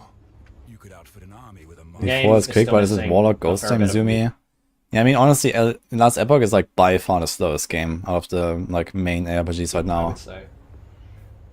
Like all that shit that people want to like the skeletal like structure is all there. For Act sure. 2 must always be a desert.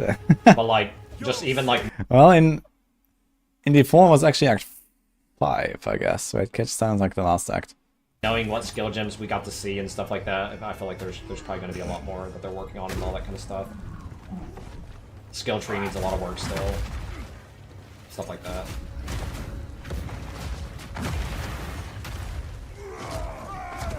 The teleport Sorc in D4 is zoomy. Yeah, it's not just the pellet. I mean, teleport Sorc is like way too zoomy, to be honest. It's like way too far, you know, and that is getting fixed, okay?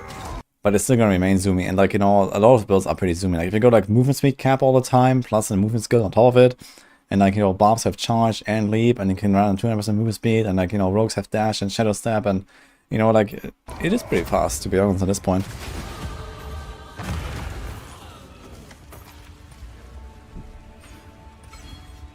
Look at the gauntlet, man. The gauntlet is fucking zoomy if you want to zoom.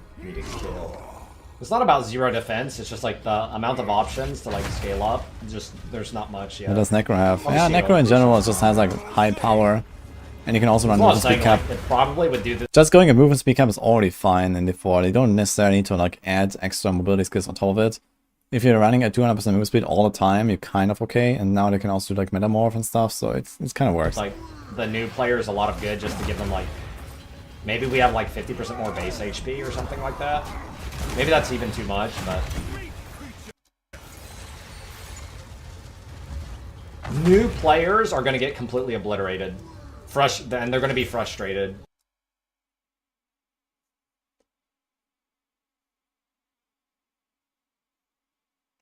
That looks like all stats. 1, 2, 3, 4, 5, 6, 7. I guess accuracy and light radius is like the same stat as before, right? It's basically like all PoE 1 stats. And they're going to get shit on and just like completely dumpstered on over and over and over again. I think 50% base HP would help that category if you wanted to go that direction a lot more. Both DM and Ben said PoE 2 feels the best combat wise against its honor. Just wait.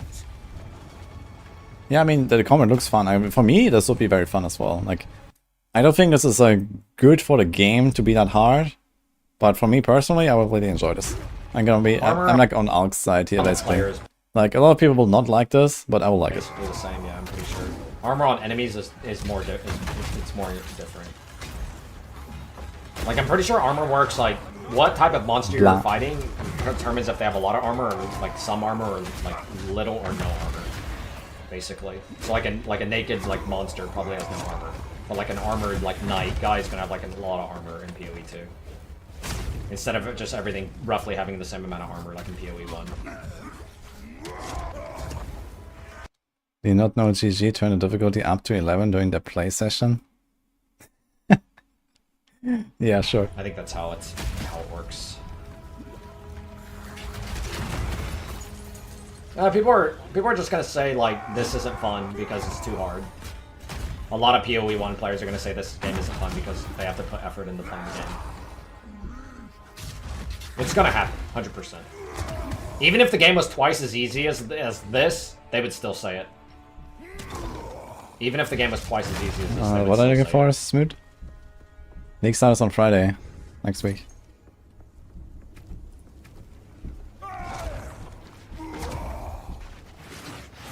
Yeah, or they'll make up an excuse and say it just looks too slow. Stuff like that. Roughly the same thing. Like, when 2 to 3 monsters can kill you instantly, like, you probably don't want it to be faster at that point already.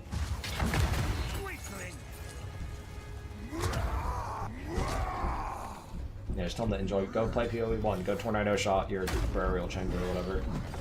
Oh, tornado shot, he says.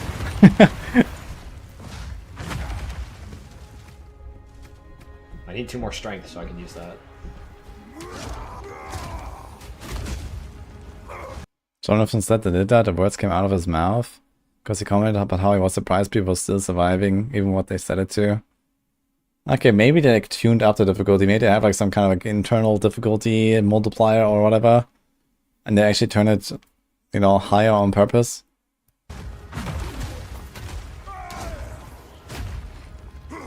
But the question is why?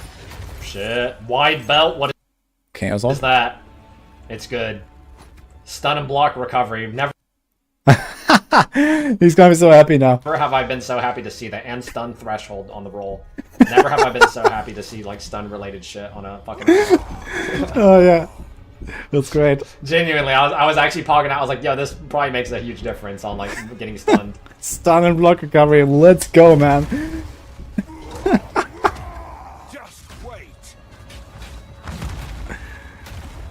Yeah, sure, Monkus.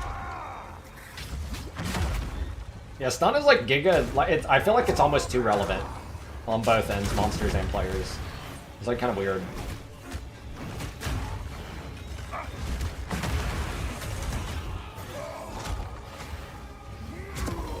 Just wait. Damn.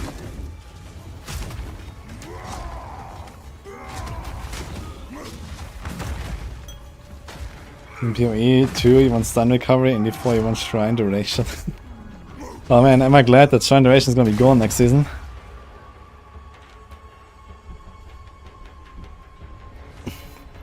Beta got delayed quite a bit for a reason. Yeah, I guess there's a lot of work still to be done. Uncut skill gem, you know what that means? But I mean, if they, you know, if they polish it a lot more and stuff, it can be really great when it launches. So, I think they really have to make sure that the launch goes right. You have seen this in Last Epoch now, right? Like, if we just look at Last Epoch, you know, they landed at the right time between D4, between PoE, and it just went off like a rocket, right? And they had like they almost beat PoE's all-time high player record, right? Fucking Last Epoch. It's crazy. It's a decent game, right? But it's crazy compared to PoE, for example, that has been there for like a decade. And well, PoE 2, and like, you know, they have to make sure that the launch goes right. Like, just look at the Steam charts for Last Epoch. Like, Last Epoch was always there. Like, it didn't really change much from like one day to the other when they launched 1.0, right? Let me see. Yeah, Last Epoch. But look at those numbers. 1 year. Let's do 1 year. Yeah, like daily logins, like 2,000, 9,000, 1,000, 3,000. Yeah, and then here's the launch. Look, boom, 250, 220. Like, you know, this last month, they're still at like half of launch almost here. Or like a third now, like 85k, 120k, 160k. But look at us. You know, even though this is still the same game, right? The game was barely different. Here, like this is like launch somewhere here. I think it's like per week or so, so it's like average. So this number is like already launch week, but not exactly launch. And here's like launch week. So no one really gave a fuck at some point. But they just labeled it, hey, this is no longer beta, this is 1.0 now, and boom, you know, you see what happened. And if then the game is not in a good spot, it doesn't matter how long the beta is or anything, you know, the game needs to be top-notch at 1.0. Just whatever they call is not the beta anymore, whatever they call is like the release, that needs to be good, even if the game barely changes, right? Last Epoch barely changed. Okay, they added the factions and 2 more masteries and some polishing and some better graphics.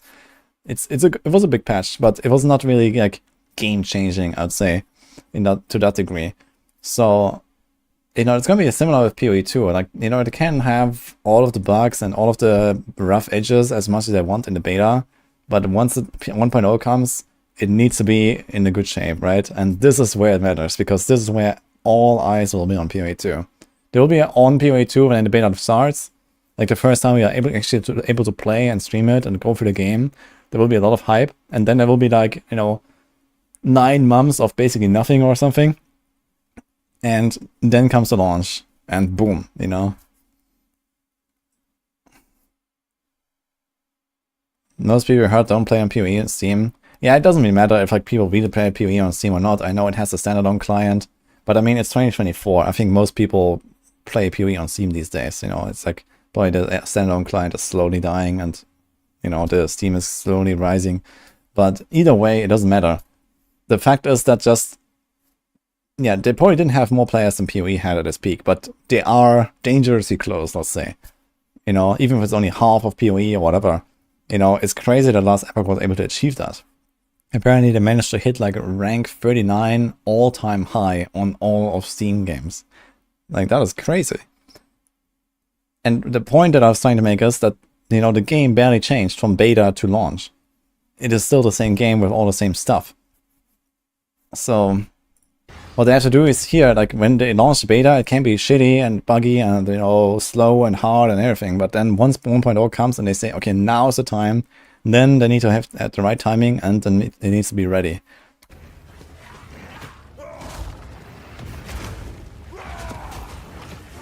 PoE peak was 320k on Crucible. Crucible out of all leagues, huh? It's interesting, every single raw uncut gem that dropped I ended up using. This was the most broken shit I found in the beta. Okay, leap slam, huh? Call this. Seconds to attack time plus up to 0.35 seconds based on distance traveled. 500% more stun build-up against enemies with fully broken armor. Ends fully broken armor on hitting on enemies after hitting. What I played. Leap slam. LE now has 9k players. No, LE still has a lot. Like, of course, it's like much less now. It's been like a full month now, right? People are slowly going back to PoE, and, you know, soon they're going to go back to D4, and well, we're waiting for the next cycle. You know, I'm also kind of like over last Epoch cycle 1 now. Like, I've played like, you know, 4 or 5 different builds now, and, you know, I've done everything, and... But yeah, look at us here. There's still like 60,000, 70,000, like just this week, right? So 120,000, still going pretty strong. If there's anything that's PoE Zoom, it's Leap Slam. Let's see. Of anything I'd seen, like, this was the most busted shit that I'd seen.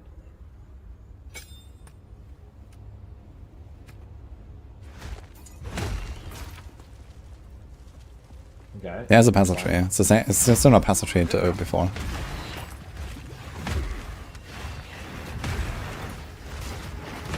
Now we're playing PoE again.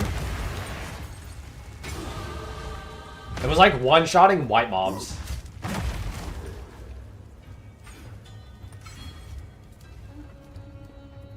It's kind of slow, but I mean, for PoE 2 standards, this is... It looks really nice, though. Really impactful. Pretty fast. It's faster than walking, I'll tell you that. Dude, it's Hellman. I'm fucking Hellman. The shit was giga busted. And the AoE on it is, like, kind of cracked out. It's, like, really big AoE still. Paired up with Herald of Ash. Yeah, I wonder if faster attacks is a thing, actually. I kind of doubt it is, actually. Unless it has, like, a less damage multiplier or something. Maybe it's, like... It would be cool if, like, faster attacks or something like more attack speed, less damage. That'd be kind of cool. Notable is 25% damage. Yeah, now it's actually zooming. A single weapon skill point. Man. So I'm like playing with... Like, the big thing about Leap Slam here is also that he can safely jump into a pack and actually one-shot them, right? Or even, like, if they don't get one-shot, he has a high chance of stun them. 4 less levels. So he also doesn't get interrupted. I didn't know that's how it worked. Yeah, I knew what the system busted. was, I didn't know that's how it worked, though. You know, it's like 3 hours in. Bam. Bam. And the big guy is stunned here. Look, he didn't kill him, he stunned him. This guy as well. Gameplay, dude.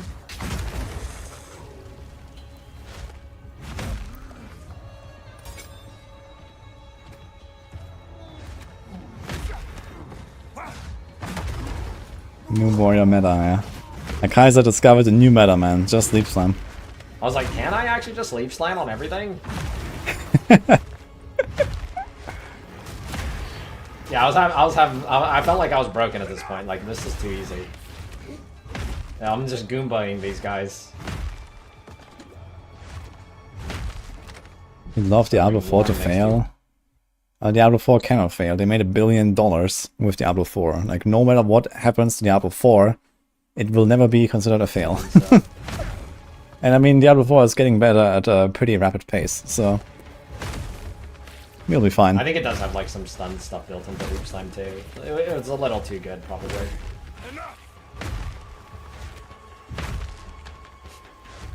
And I played like this for the next like 2 hours, although I don't have like all that footage. Hour and a half, Just sleep whatever. slam. Achievements are coming to LE, but not in 1-1. That sounds cool. It was. D4 still has 500k daily players. Yeah, even in like the absolute downtime of like a shitty season, it's crazy how many people are still in D4 logging in daily, right? It's kind of So good. I was laughing my ass off the entire. I'm just sitting here like cackling to myself right now. Man, it looks kind of like, you know, he's like shoveling up his weapon and then he jumps and bam. Like, look at this animation, man. There's lightning. Yeah, like. Oh, I have negative lightning res at this point in the game. I remember looking.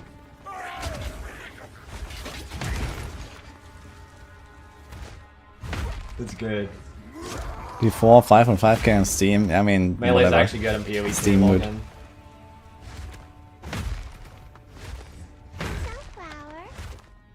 Poach, thanks Steve for the reset. I mean, maybe when the expansion comes, I could imagine maybe there's like more and more people coming in that have never played Diablo 4 before. They're gonna get it on Steam. But right now, yeah, the Steam release, it's mostly for the expansion that's coming up, I guess. Oh, you mean the stun and leap? I don't think your leap can be interrupted, no. You can get attacked, though. Ideally, it's like you have some distance and you leap in like that. That way they don't really get to hit you much. If you leap at like point blank, it's pretty bad. Because they're just going to sit there and attack you. This is my gameplay. There's lightning mobs. I genuinely had like a couple negative lightning res, so it was like really bad. They did a lot of damage to me. The environment looks really cool. I really like this cave. It reminds me a bit of Delve. Man, I can't wait to play Delve in this game. They have Delve, right, in PoE too. I'm kind of a Delve enjoyer. Like, I like the atmosphere and the feel in Delve, and just like this whole, like, you know, like in this cave forever, right? Going deeper and deeper and deeper and deeper, and I don't know, it's just kind of cool. Wasn't it? I'm really looking forward to that again. Pretty much. I didn't get to save any more footage, I ran out of space. But I didn't finish Act 2, I don't think anybody did. I never upgraded my weapon again also after this. My weapon was really bad and outdated, but the game still felt pretty easy. Like, the game felt pretty easy from this point on. Leap Slam Cliffhanger. I killed a few more bosses, maybe like 3 or 4, 5 more bosses in Act 2. I don't know how much more Act 2 had.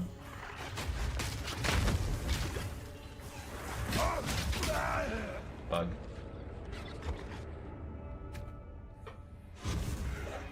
Not How bad. many acts? I think it was like 7. I don't know if they're all done yet, though.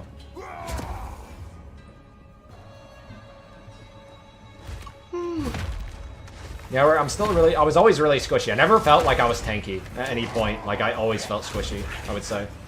Which I think is intended. This has been Jonathan's dreams for years, starting using Leap Slam as a main skill. I was actually thinking about making a build like that. I think I actually might have like a planner from like, I don't know, patch 3.5 or something. There's like this chest, right? What's it called? Bronze Lithy or something? That gives you like extra damage for travel skills. I always wanted to make a build around it actually with either Flame Dash or Leap Slam, but then I never tried it in the end. But for like trash packs, you can actually make it strong enough to like jump into a pack and just kill the pack. And then it even gives like increased AoE or something, or scale AoE a little bit, and then you like something for single target. It would actually kind of work, at least for like super endgame delirium maps or so, but for like typical blasting, I think it would be just fine. If you want to do that in PoE. You lose like all res every time you go up an act. And there's like very little available like resistance on gear. I don't know, it's kind of weird. So like I'm basically playing with like negative res all the way across, even at this point. It's not there, that's like Kaiser, the blaster. That video is on my YouTube for those who want to look at it. It's just like a lot of gameplay stuff. I finished here in this recording or what? GG. Okay. Wait, did this... Wait, what happened there? Across, even at this point. That's pretty much it, though. Like, it ended the YouTube video, but it doesn't show the tiles. Like, where are the tiles? That video is on my YouTube for those who want to look at it. It's just a lot of gameplay stuff if you want to look at it. Whatever. Okay, I need to watch Ben's. Too bad I saved more footage, but I know there's a lot of people who genuinely lost all their footage and got like screwed over, so GG to them. I don't know what I want to play. I might play Dual Strike for New League. Maybe Dual Strike, I'm not really sure. I'll play something. I want to be able to do stuff, but I don't want like to play Bone Shatter. I don't know if I want to play Swing. K2 first really. look. Maybe. Watch Joseph's gameplay video. He had to, like, I didn't know who he was. He had to do the Salutations Exile for me to, like, know who he was. So recently I was... God. Exile. Okay, so I guess this part is over here. I like the login screen though. That's cool. A few days ago, Grinding Gear Games flew about 50 content creators and journalists that's to not LA to play through Act 1 of Path of Okay, actually, who was there? Kitten, Cat Noodle, Talkative Tree, I don't know this guy. Tripolar, Llama, Never Sing, Sis, Ben, Jung, Cove, Coach of TL, I don't know this guy. Epoch, Lily, Gazi, Tuna, Karn, DM. on a demo build. That means about 50 videos were released with this one. So if you want to see more gameplay footage, check The around. OG Bob Abuser. Got to record for 4 hours. So there's a... What did Alk achieve back in D3? He created a so-called Al-Kaiser run, which back in vanilla was like a very popular farming route for XP. And he also got like a bunch of like ranked ones in the early season, especially on Crusader and Barb, I think. And yeah, in general, he's like, in PoE, he's like a really big class. He's like one of the best players, basically. He's like one of the top performers in Gauntlet and stuff. And a big melee class enjoyer in general. Alright, he was also the first for 100, I guess, back in Classic D3, I think, yes. A lot of footage. I'm going to narrate the highlights of my experience, then put miscellaneous clips at the end. Let's watch this as well, let's see. Joe's is always cool. Your sentence is to be hanged from the neck until dead. Let your souls feed the first one. Is that the Act 1 boss? I don't even know who that guy is. I didn't pay attention to lore. We start with one of 3 characters at the beginning of Act 1. I only played the Ranger, for reasons that will become apparent. After her! Cut her down! Get them!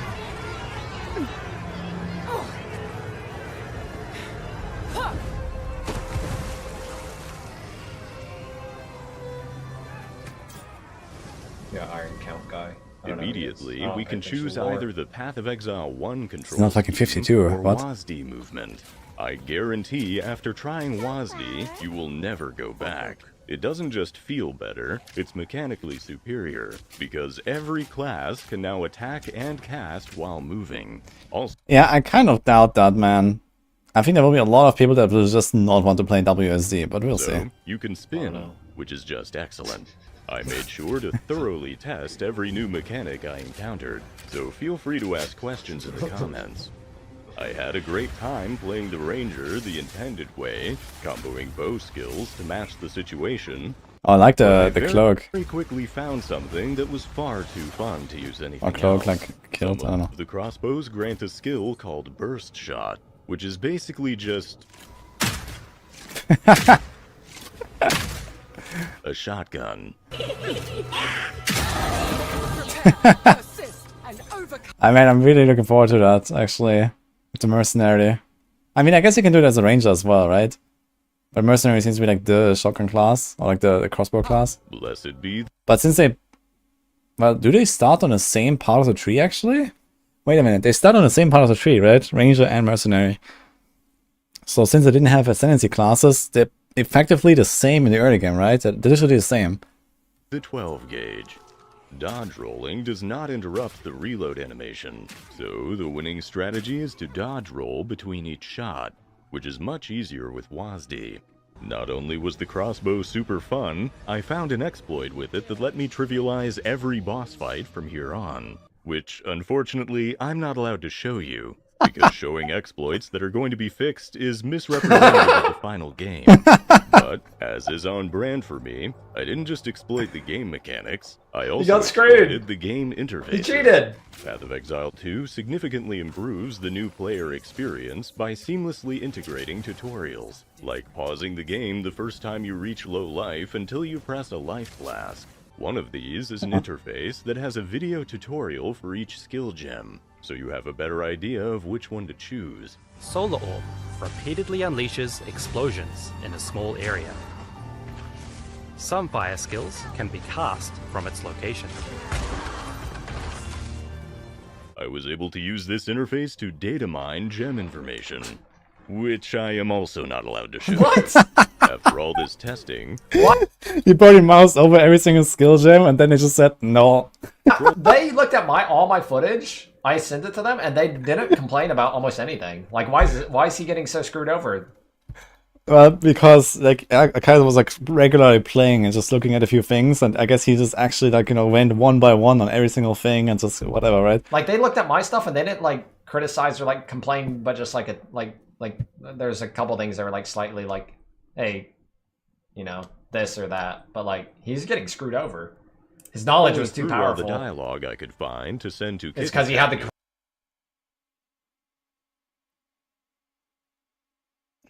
Do research if you don't trust, go in his chat too and type age. Crossbow is Because it? lower videos, I was Basically very exploiting? behind everyone else. I mean, But I was just had playing no the game, issues yeah. catching up. This demo was calibrated for experienced players, so the enemies were far more difficult. One boss Copium. in particular, the Executioner, was a menace. Players, Wait, I didn't actually notice that enemies intro were last far more time. difficult.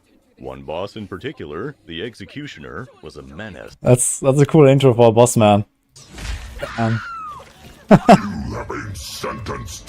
Wait, I wonder if it actually saved his NPC here later. Great Wolf take you, bastard! With a one-shot move that was hard to see. Which they are aware of, don't worry. But using my forbidden powers...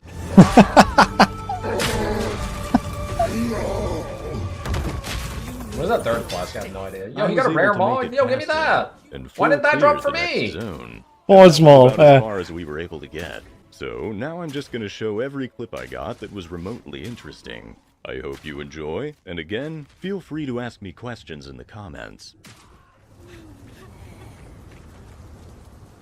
Okay, saved him.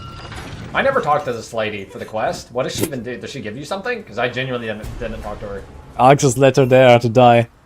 Nice. Oh, it's kind of funny. The quest icon above them is like a chisel. Look. He killed Eamon. Just killed him. I don't know what to do. Clear fella safe. We have to get out Idle of here. crafting system not We can coming in talk there. 1.1. Wait, that's gonna be idle crafting. Interesting. It seems shadows haunt us. For what it's worth, my name is Latus. I appreciate the rescue, but Eamon, everything I What? know, Whatever this quest reward is, I never collected it, honestly. Like, no mean. it isn't worth much. What do you get for this quest? Because I did it, but I never grabbed the reward. What is it? What do you get? I want to know. What? I missed the gem. Alright, good to know. I missed the gem. By decree of the Count of Ogham, Isn't the Eamon? punishment for No, all it's crimes Aram, is yeah. now. Eamon is just probably like a random NPC or something. Maybe you hear about it earlier in the act.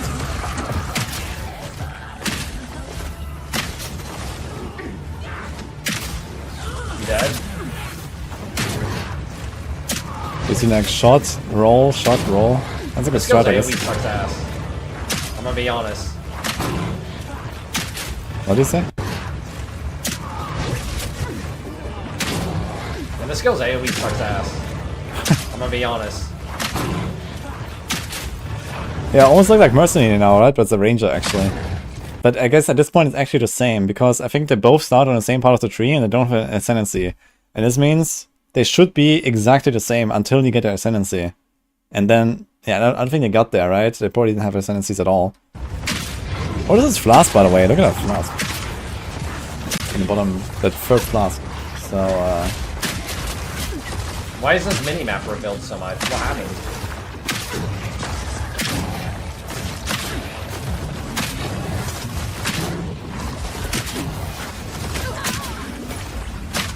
What is Jagged Grounds for? I assume it's a snary ground area. Kind of like main, hinder, kind of related thing. Half of rolling. Yeah, it's kind of funny. He plays completely different from Alkaiser, right? It's like shot, roll, shot, roll. I don't know what third flask is. Maybe Ignite or something. I guess he just found this as like a good way to, like, to survive. Jack Ground. Oh, I can't see it behind the thing now. Jack Ground is for the Earthquake skill. That's why it generates after the duration. Sounds kind of cool. Support slam skills, causing and create patches of jagged ground. Okay. It's an anti-bleed flask. Okay, is it like literally the baseline effect? Jagged ground created by supported effects have 20% more area of effect, and that jagged ground lasts 3 seconds. That sounds terrible. Like terrible, terrible.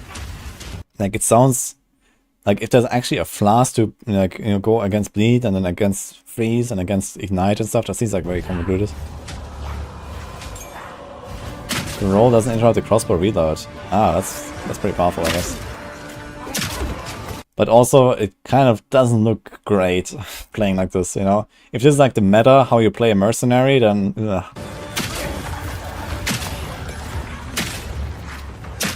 Yeah, you got a lot of support games. Give me resource for that. I want to use that. I just want to play more. And I'm gonna have to wait like years.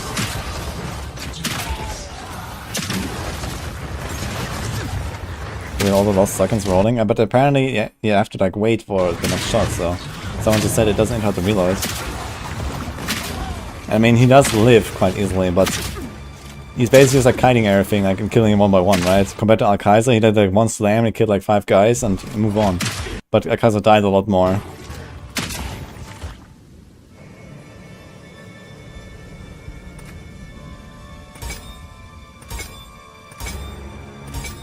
I think in later game goes back to killing the whole packs. All game is kiting and killing slowly. Yeah, it will go back to like screen clear and, well, at least like, you know, one-shotting stuff, etc. We'll see, I guess. But yeah, it seems like at least early on it's kind of like a very slow progression, where like a kind of slow curve, and then I guess it gets crazier and crazier as you have like more options and more support skills and all that. It grows. I've heard whispers of form changes, of imposters posing as loyal villagers. Hey, if he doesn't need mana. I mean, just remember like D4 open beta, right? And everyone was like, oh man, this is so slow and all that. And look at D4 now, right? I mean, it's not even been much more than half a year. Like 9 months now or something, and... At least 1 mana flask. I think the Sorcs need yeah, like going 3, zooming. the witches or whatever. The cowardly wolf hides in his lair. D4 is not really slow these days. I mean, okay, it's not like Headhunter PoE 1 blast mode, but D4 is relatively fast. No, so like I was saying, a lot of skills, a lot of classes just don't have their skills put in yet. Oh, it's Sorc. Wait, the monk is not there? Let me see. So Marauder has nothing there, actually. Interesting, because Marauder is actually an old class, right? So I wonder what they're gonna do for Marauder. Like, they made the Warrior the new class, but they didn't do the old class. Or Duelist. Okay, Mercenary for some reason is not there. Yeah, true, I think last time they showed the Mercenary, it was mostly all of the crossbow related skills, right? They had like the grenade launcher that was like an attachment to the crossbow that goes in your offense slot. And they had the different crossbows that give you different skills. So the Mercenary is actually gonna have like an entire, like, you know, section of skills that actually go with it as well. It's gonna be kind of interesting to see. I guess it might also be like some kind of like traps and devices and, you know, sentries and stuff, I imagine. It's gonna be kind of fun. Huntress. Interesting, Huntress is not there, but Huntress was actually the first thing they've ever shown, right? And Huntress is not here. Ranger. Okay, they've shown a few of these things like yesterday. Held of Thunder, Sniper Smart, Gas Arrow, Articulating Arrow, Detonating Arrow, Rain of Arrows. I heard Detonating Arrow is pretty meta right now, right? Just need 2 daggers for it. And a Falcon. Spiral Volley. Okay. Tornado Shot. It's there, guys. Okay, they actually showed most of these things yesterday. No, so like I was saying, a lot of Monk is also not here. skills, a lot of classes. Shadow is not here, just don't have Witch. their skills. Sources. Okay, I think they only have those that were in this playthrough. Like in this playthrough, there were only 3 classes, and they just disabled everything else. It seems because they've already shown us the Hunters, they've shown us the Monk. They've not shown Shadow, Marauder, Duelist. Basically all the old classes, right? Ranger. Ranger is like the first old class they've really shown us, right? I don't think we've seen Templar. I don't think we've seen Marauder or Duelist. Or Shadow, or Witch. I think all these are missing. Yeah, they hit all the other stuff, exactly, but we have not even seen 5 of the old classes. We've only seen a Ranger now. That's like the first old class they're actually showing us, I believe. They showed us all of the new stuff though. Okay, Witch is still missing. So Warrior is there. Mercenary we've seen, Hunters we've seen, Monk we have seen. Sorc we have seen. I guess Druid has not really had like a real showcase besides like a few clips. So I guess Druid is missing and like half the class are missing, okay. Ice Nova unleashes a ring of ice around your character. It has a high chance to freeze enemies. Is this actually a voice in the game or what? But deals low damage. Use it if enemies get too close. Character. Knocks back enemies on hit, 300% more freeze buildup. It has a high chance to freeze enemies, but deals low damage. Use it There's Druid gameplay out there, decently long. Can you link that? if enemies get too close.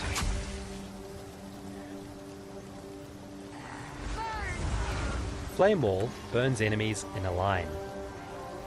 Any projectiles that pass through the wall will be set on fire and do extra fire damage. I'm not sure if I've seen that Druid gameplay. Wait, what? It just ended. What? Enemies get too. Ice Nova unleashes a. It just ended there. Okay. Damage. Are there any other good ones? See, that was like an 8-minute video. Mine's like only 2.5 hours plus long. PoE2 will have more than twice the amount of classes compared to D4. Yeah, but the classes are generally like less like fleshed out, I guess. So yeah, they have double the amount of classes, but you know, like the class fantasy is like way stronger in D4, it seems to me. Like, you know, the classes have like the individual skill trees, they have the individual like resources, they have the individual paragon boards and glyphs, and you know, like in D4 it's like, in the PoE it's like a lot more overlap, you know, they all share the same passive tree, they all share the same skills. And the main difference between them is that some of them have kind of like affinities towards certain things. Like a ranger obviously has like synergies with like bows and range stuff.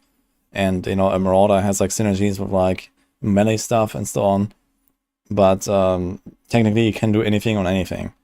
So it's mostly like the ascendancy classes that really come into play that, you know, kind of like push you towards like a certain playstyle. And there's going to be like, you know, kind of like this Warcry themed ascendancy. And then there's going to be like this, you know, slam themed ascendancy, and then there's going to be like this bow themed ascendancy, and there's going to be this crossbow themed ascendancy. It's going to be this grenade themed ascendancy. So this is mostly how it's going to go. But yeah, in the grand scheme of things, I feel like the classes are like way more defined in D4. And you know, a lot more like effort, I guess, compared to like the PoE 2 classes. Not to say that they're not putting effort into the game, but you know, in the individual classes. So you know, basically the ascendancies are not really much more than, you know, you have like different specialization, different extra stats pushing you a build towards a certain thing. Yeah, I kind of like the PoE system as well. Like the mastery system, like or ascendancy system, is kind of cool. And technically, with like 12 classes, they have 36 ascendancies, so 36 subclasses, and you know, each of them kind of like feels a bit different, has a bit of different, like, you know, skill affinities, and like, you know, like certain things you can do in that class better than in other classes. So that's kind of cool. But if you look at this, for example, okay, we have like Alkaiser here, like chilling in the corner. But for example here, like, you know, every class uses mana in PoE. In PoE 1 and in PoE 2, they all share the same resource, for example. And okay, there's like the spirit now, but they also all share that. But, you know, in the 4 you have like, you know, Rogue has energy, and Barb has fury, and, you know, the Necro has spirit, and, you know, they all like have different mechanics, all the different feel and so on. One side. Like they're getting frustrated and wanted to punch their monitor. I just want to play more. I say defined, most would say restricted. Yeah, I mean, it just kind of depends, like, you know, how sandboxy you would like the game, but I think a lot of people also enjoy this stronger class fantasy that Diablo 4 offers, and myself included. Like, I enjoy both systems, to be fair. I kind of enjoy the openness of PoE, but I also enjoy, like, you know, I play Rogue in D4, and this is my class, you know, this is my jam, and, you know, I know what I got. And then I go play a Barb, and the Barb just feels completely different from the get-go from the Rogue. And, you know, it has like a lot of different mechanics, a lot of different tools. And I like that as well. So, yeah, it's hard to say which system is really better. It's just like, okay, D4 is like way more defined. And in PoE is like way more open. Loyal villagers. Hey, if he doesn't need mana. Wouldn't be surprised if they change how ascendancies work with passive skills in a different way than PoE 1. It could happen, but nothing really indicates that this is going to happen. I think that generally the passive tree and ascendancies are going to work very similar to PoE 1 at least. So it's like, okay, you get a bunch of these ascendancy points, and maybe ascendancies will be a bit more defined, and potentially they could even make ascendancies that kind of like transform your character, right? Where I just talked about, for example, mana, right? Everyone uses mana, but maybe they're actually going to make an ascendancy where, you know, you play a Marauder and there's like a Berserker ascendancy, and that Berserker ascendancy replaces your mana bar with Rage, and, you know, then you get it from attacking, and, you know, you kind of build Rage and spend Rage, and but, you know, they have to do like a lot of changes then to like all skills basically, and kind of like make that work with everything. So will that happen? Maybe, but yeah. I know I needed at least one mana blast. So apparently, alongside a bunch of other content creators. Let's see what else is. Dude, that was like an 8-minute video. Mine's like only 2.5 hours plus long. Not that bad, right? Lovely people I saw a link, by the way, Gear Brank. Games to have Thank a you. particularly early look and hands-on. This is a experience journalist? with Path of the Exile 2, alongside a bunch of other content creators. Wait, which one is this? PoE Druid gameplay. Attempt at, this, I'm pretty sure this Which is video a is journalist. that? Why do I see this here? Actually played the game myself now, and not Why does it on look some so on upset? Rails experience or something like that, but let out freely at the start of the game to go where I would and just experience what. So apparently he's just using pre-rolled footage and he's not using his own footage. This is someone else's footage. This isn't. Uh-oh.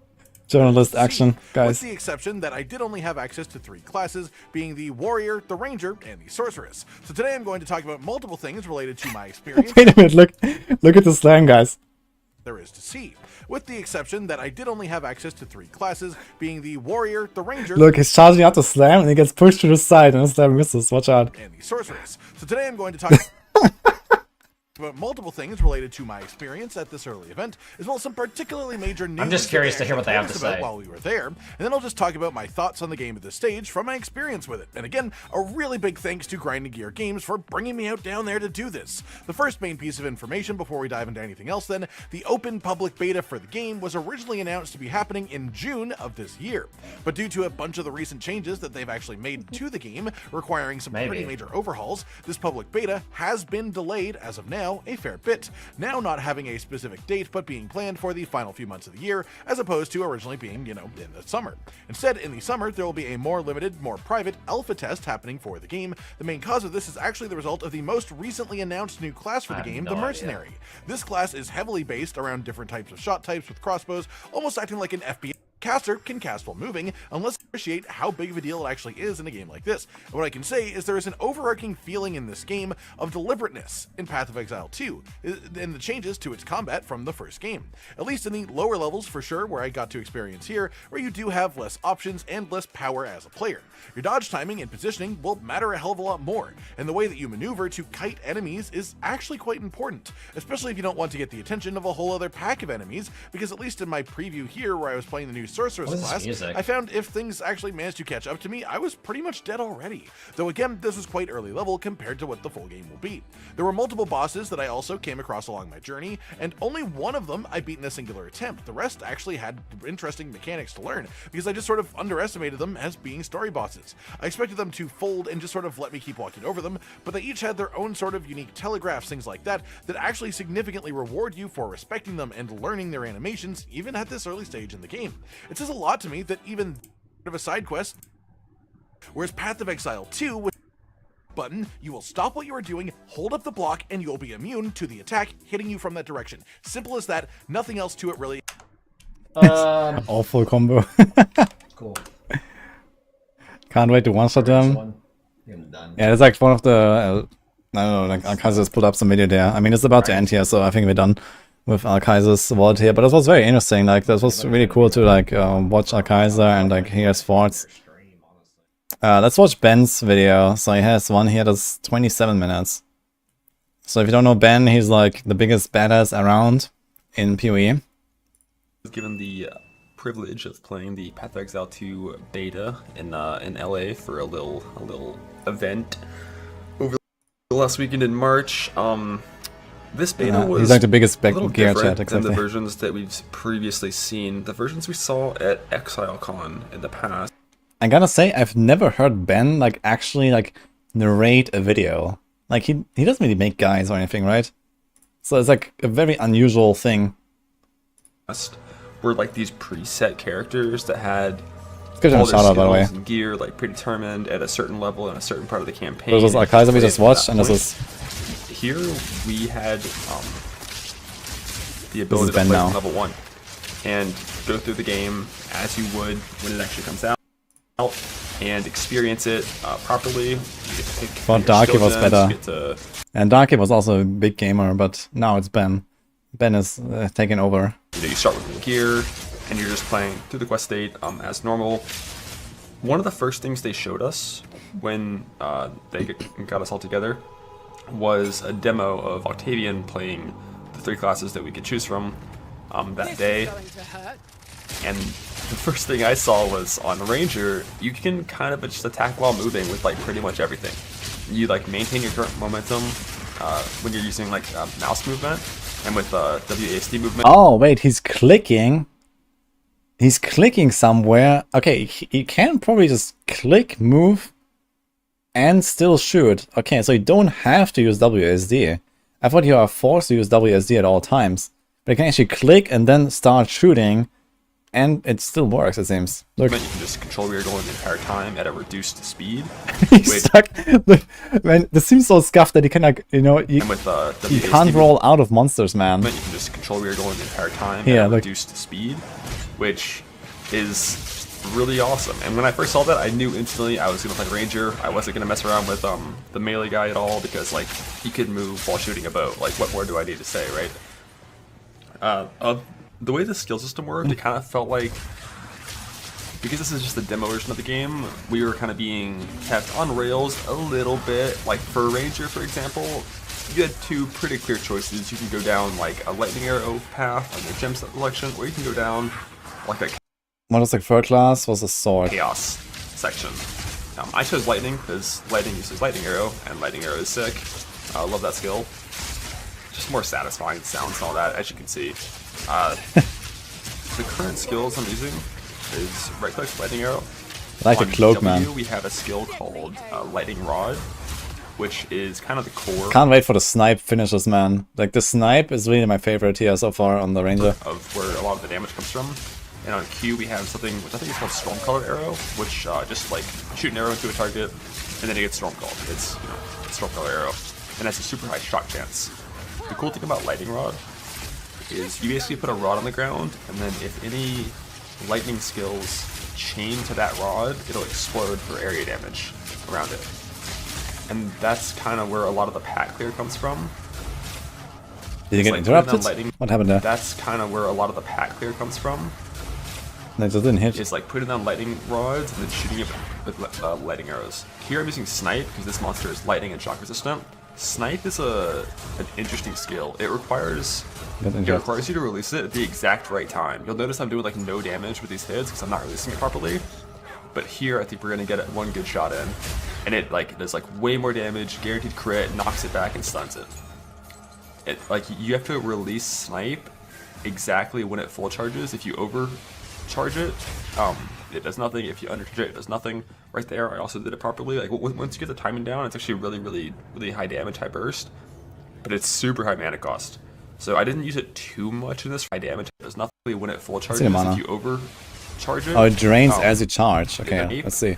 Exactly when it full charges. If you overcharge it, okay, actually really high damage, high burst, but it's super high mana cost.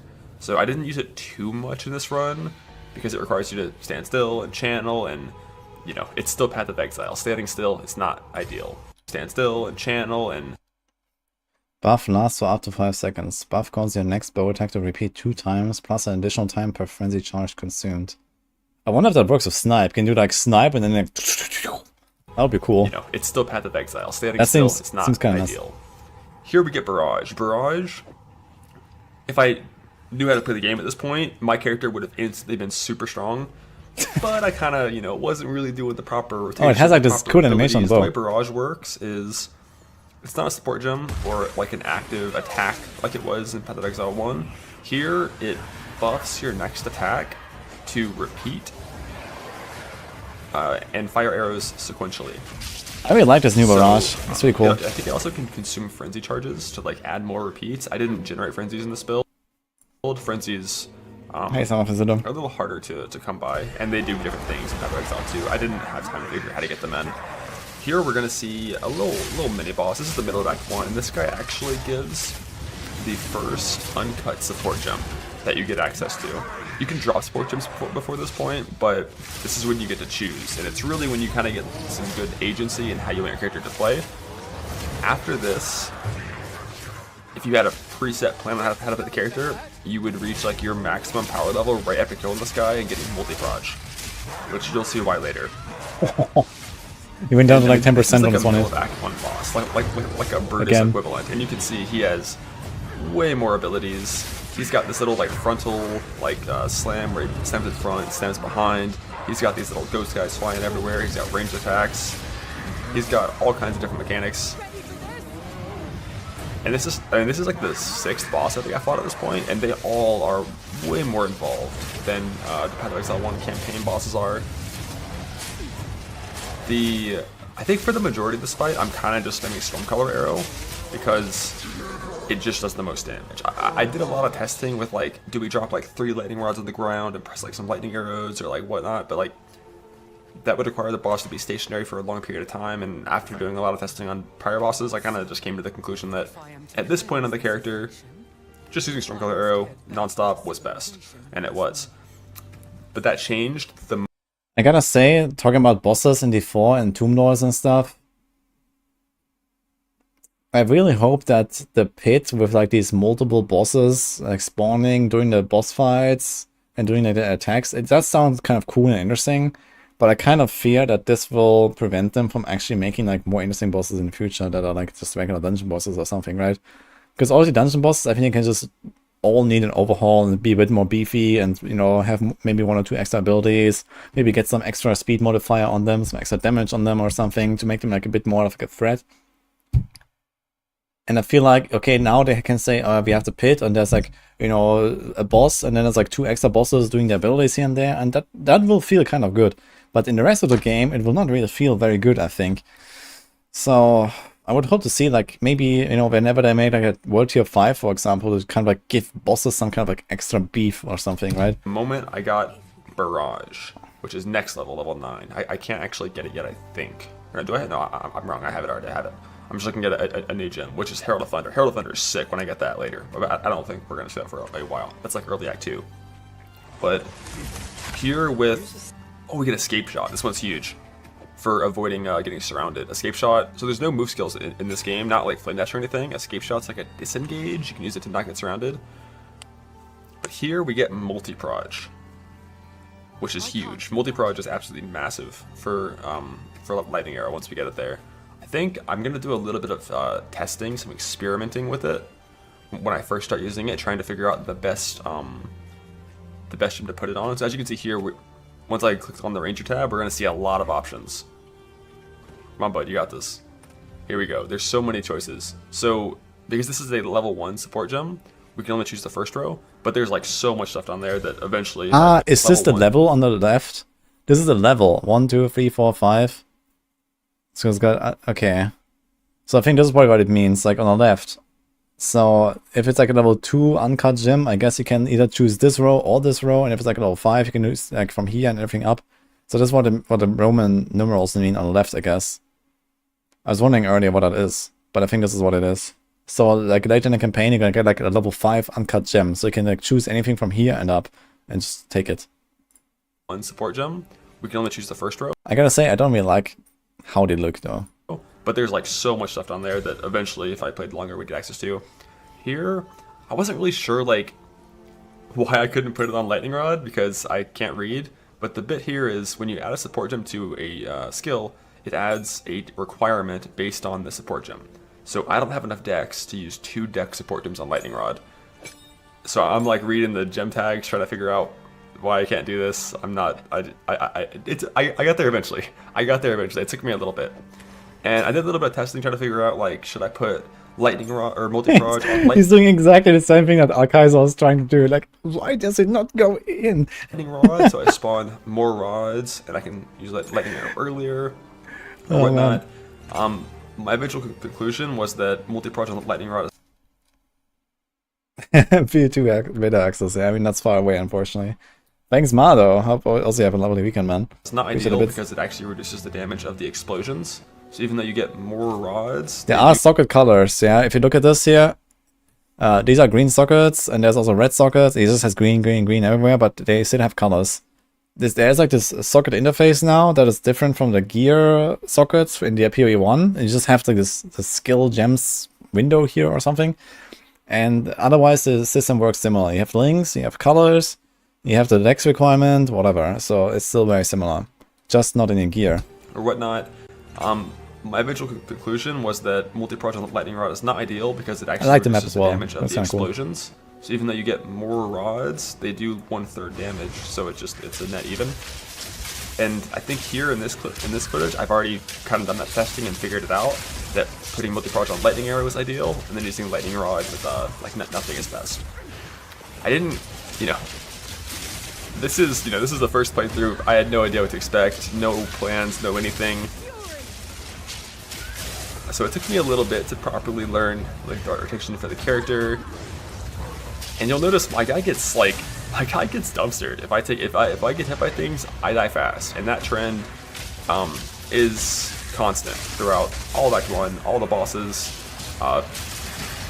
You need to not get hit, on this class at least. And there's no life nodes. To be honest, it looks way safer than Alk ever did. Anymore in the game, so you can't really invest in like a lot of defense to overcome that. Oh, I'm getting absolutely surrounded and rolled here. Okay, I'm gonna move my cam so I can see the HP bar a little bit extra. So that's kind of important here. So let's do this. Yeah, look at this HP.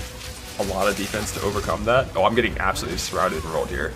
This, if I knew how to play the class, I could one-shot this whole pack, but I hadn't gotten there yet. So it's quite a struggle. I'm just like shooting lightning arrows into a pack of 15 monsters that, we get there. Man, does snipe actually pierce, or is it a single target hit? I guess you can make it pierce. But man, I would really love something like snipe, but it's also like pen shot. In fact, now I'm thinking, man, I would really like a pen shot unique that is like a charge up, like imagine you stand there, you build like 3 common points, and then you charge up pen shot and you release it like in D4 and kapow, that'd be badass, man. I hope that we can do something like that as well here with like, some insane like pierce for the entire pack and then kapow. Yeah, just add pierce support, but pierce support like actually reduces the damage massively, right? So yeah, you don't really want to do that, right? Because snipe is also going to be like your main single target finisher and stuff. Hey, Artback, but I thank you as well for the 500 bits. Appreciate it. Eventually, but if I knew the proper rotation of like lightning rod, kite them over the rods, barrage, lightning arrow, it would just one-shot the pack and it'd be glorious. but I haven't gotten there yet. It's a learning process. Because there's no phasing and like... Okay, I mean, it's not again. We get there eventually, but if I knew the proper rotation of like lightning rod, kite them over the rods, barrage, lightning arrow, it would just one-shot the pack and it'd be glorious. But I haven't gotten there yet. It's a learning process. I wonder if like for the barrage you actually have to like spend more time attacking. I guess usually you have to that, right? In PoE 1 when you use barrage support, it extends the duration of the attack because you have to like fire multiple arrows. I guess it's similar here, but it can still move while doing it, so it's fine. Because there's no phasing and like no like flame dash kind of move skills, you have to be really careful with your movement. Most of my deaths weren't included in this footage, for obvious reasons. Somewhere, but like it's very easy to just get surrounded and killed. Especially when you play the game as aggressively as I do, where like I'm trying to group things up to AoE things done optimally, fight big packs and all that. It's really easy to get surrounded and killed, which is why escape shot is pretty important to get out of jump guard, to be able to go over monsters. I think Sorc or Wizard, I'm not sure what it's called in this one, doesn't actually have access to anything like that early game. And Sorc, when I did a small Sorc session, I got surrounded and killed like 6 times in the 3rd zone. I was getting obliterated on Sorc. It was painful. That's easy to But Ranger, once you get access to most of the skills, it's pretty strong. Barrage sounds like Warcry for bow. Yeah, kind of. You'll see 3 life pots, 2 mana pots. The only utility flask that I've seen at this point is... It was a flask that effectively, it was a freeze removal suffix, but that was the entire... I want to see that... Where's the quest reward?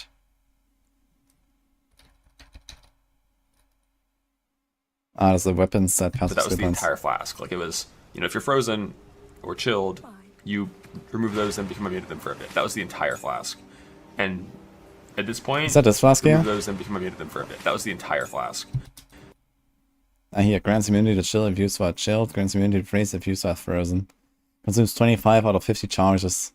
And at this point, I have like no sustain of mana or life outside of flasks, so I just chose to only use flasks. And Ranger has one major benefit that the other classes don't have access to, at least early on. Ranger, in its starting tree, has the option of speccing into gain 1 life flash charge per 3 seconds, or gain 1 they kept that charge per 3 seconds. Or they kept that, okay, interesting. Both if you want them. I chose to get the life flask node instantly. Like as soon as I could path there, I had it. I pathed through the starting 5 nodes of like charge damage, and I got that instantly because it was pretty clear that the combat in this game. Look at the character, like almost invisible in this grass. Is more, it's just like sustained combat. You don't just one-shot everything and blast through it. So I felt like I needed better sustain, so I expected those charges, so I wouldn't have to go out to town constantly to get life flash charges. And that is one major difference. In this game, you don't get charges for your class for killing normal monsters. Only for fighting magic and rare and, of course, bosses. I think the way boss fights work, it's kind of like Vow Souls, where like you get them as you do damage to them over time or something like that. I didn't really have to go back to town or run out of flask at all because Ranger mana costs are pretty low, and I had the life flask sustain, so I was kind of having a good time on boss fights. Talking with some of the other guys there on some other classes, there was a little bit of a struggle, I guess the idea is that maybe the flasks are kind of like a big deal early on, but later on you can actually replace like 1 or 2 or 3 of these like mana and life flasks and actually have utility flasks there, and you probably you don't really press it that often, but maybe you have stuff like life per hit or life regen or ES, and you kind of sustain in other ways, or leech as well, right? Just early game you don't have that stuff and you're gonna go like all in on the flasks. I think it might just be a problem that like Act 1 just generally seemed kind of tough. And if it's not as tough as this, then you don't have such a huge problem with the flasks, and you don't really have to do this. A little bit of some problems. But yeah, I mean, of course, if it's like early, like really hard, then it gets better and better. Like even in Act 2, you saw that earlier when Kaiser got the leap slam, he was suddenly like blasting, right? He was jumping to a pack, one-shotting packs, he was stunning the big guys, and he did his combos much easier, and he was way faster. And that was just because he got a one-link leap slam, right? So maybe leap slam was just overtuned, maybe the game was overtuned, but yeah, like you can feel the progression. I think that's kind of a big deal as well. On some of the bosses, and we're gonna show some of those as well, some of the boss fights. Hi Gary. Because there was like 9 bosses in Act 1, and 2 of them were like really like proper bosses, which is such a stark, you know, contrast from Path of Exile 1, where like the early campaign bosses are like, you know, it's like Brutus. He punches you, he slams you, and the graphics in a lot of these zones is just amazing. It's such a Wait, this escape shot has no cooldown? in a lot of these zones is just amazing. It's such a I like the animation, man. Look at the spin. Graphics in a lot of these zones is just amazing. It's such a it feels like a real world, and it looks awesome, and these monsters want to kill me, and I think they do, but maybe not in this clip. Towards the end of Act 1, like, look how much damage you take. Like, you just get... Did he get hit mid-air? Kinda looks like it. Wait, let me see. Okay, he's like kind of like starting the move, but here, he's already in the escape shot. He's already in the animation, look, he's already jumping. And then he gets like, a big hit. Holy. Like, look how much damage you take. Like, you just get absolutely obliterated the moment anything touches you. Which is why being able to move while shooting and being ranged are very good. And I instantly chose these. And right there, I don't think I've mentioned it yet, but the pickup range for loot is substantially higher than Path of Exile 1, which I'm super happy about. It's something that I said would be like required if they were to remove phasing from the game. Because in Path of Exile 1, to pick up an item, you have to be touching the item. You have to literally be on top of it, pixel perfect on top of it to loot it. In this game, it's using a multiplier isn't really a good example. Okay, let's see actually when he picks up an item. Chose these, and right there, I don't think I've mentioned it yet. Ranged are very good, and okay, I see this here. Which is why being able to move. Look, he's like looking. He's picking up the sandals while shooting and being ranged. And now the scroll on the top. Are very good. Hiccup, super happy about. It's something that I said would be like required if they were to remove phasing from the game. Because in Path of Exile 1... Wait, is phasing completely removed? Do you just not get phasing or what? To pick up an item, you have to be touching the item. You have to literally be on top of it, pixel perfect on top of it to loot it. In this game, it's... Using a multiplier isn't really a good example because of how small the range was in Path of Exile 1, but it's like 10 times bigger. Like, you can pick up or interact with things on the ground from like, probably the equivalent of like 15 units at Path of Exile 1, if you know what units are. It's really nice. Like, the moment you play it, you'll instantly notice it on the first thing you pick up, and it's so nice. Here, yeah, that's a cool change, I agree. I also like that in like Torchlight Infinite, for example. You give a really large, I think you can pick out like half the screen away or something, like you have a really large pickup radius, and it kind of feels nice, and that's not really a huge like reason to not have large pickup radius, I feel. Also when it comes to like gold pickup radius, for example, and these kind of things, just, you know, just make it like somewhat large at least. It doesn't have to be like an entire screen or something, but you know, if it's just like convenient, you like walk over it and you get it, like it'll be kind of nice. Looking through skill gem stuff, I don't have, I kind of already have everything that I want at this point, so I just like grab some random thing and just don't like use it. I didn't get Moosey Boots the entire time, so my guy's kind of just waddling around. And there's no Quicksilver Flask, so you're kind of just moving at a pretty constant rate the entire time. The back part of Act 1 gets this like a pretty constant rate the entire time. This is after the Executioner boss, so you already did the Executioner boss, you didn't see the fight. Okay.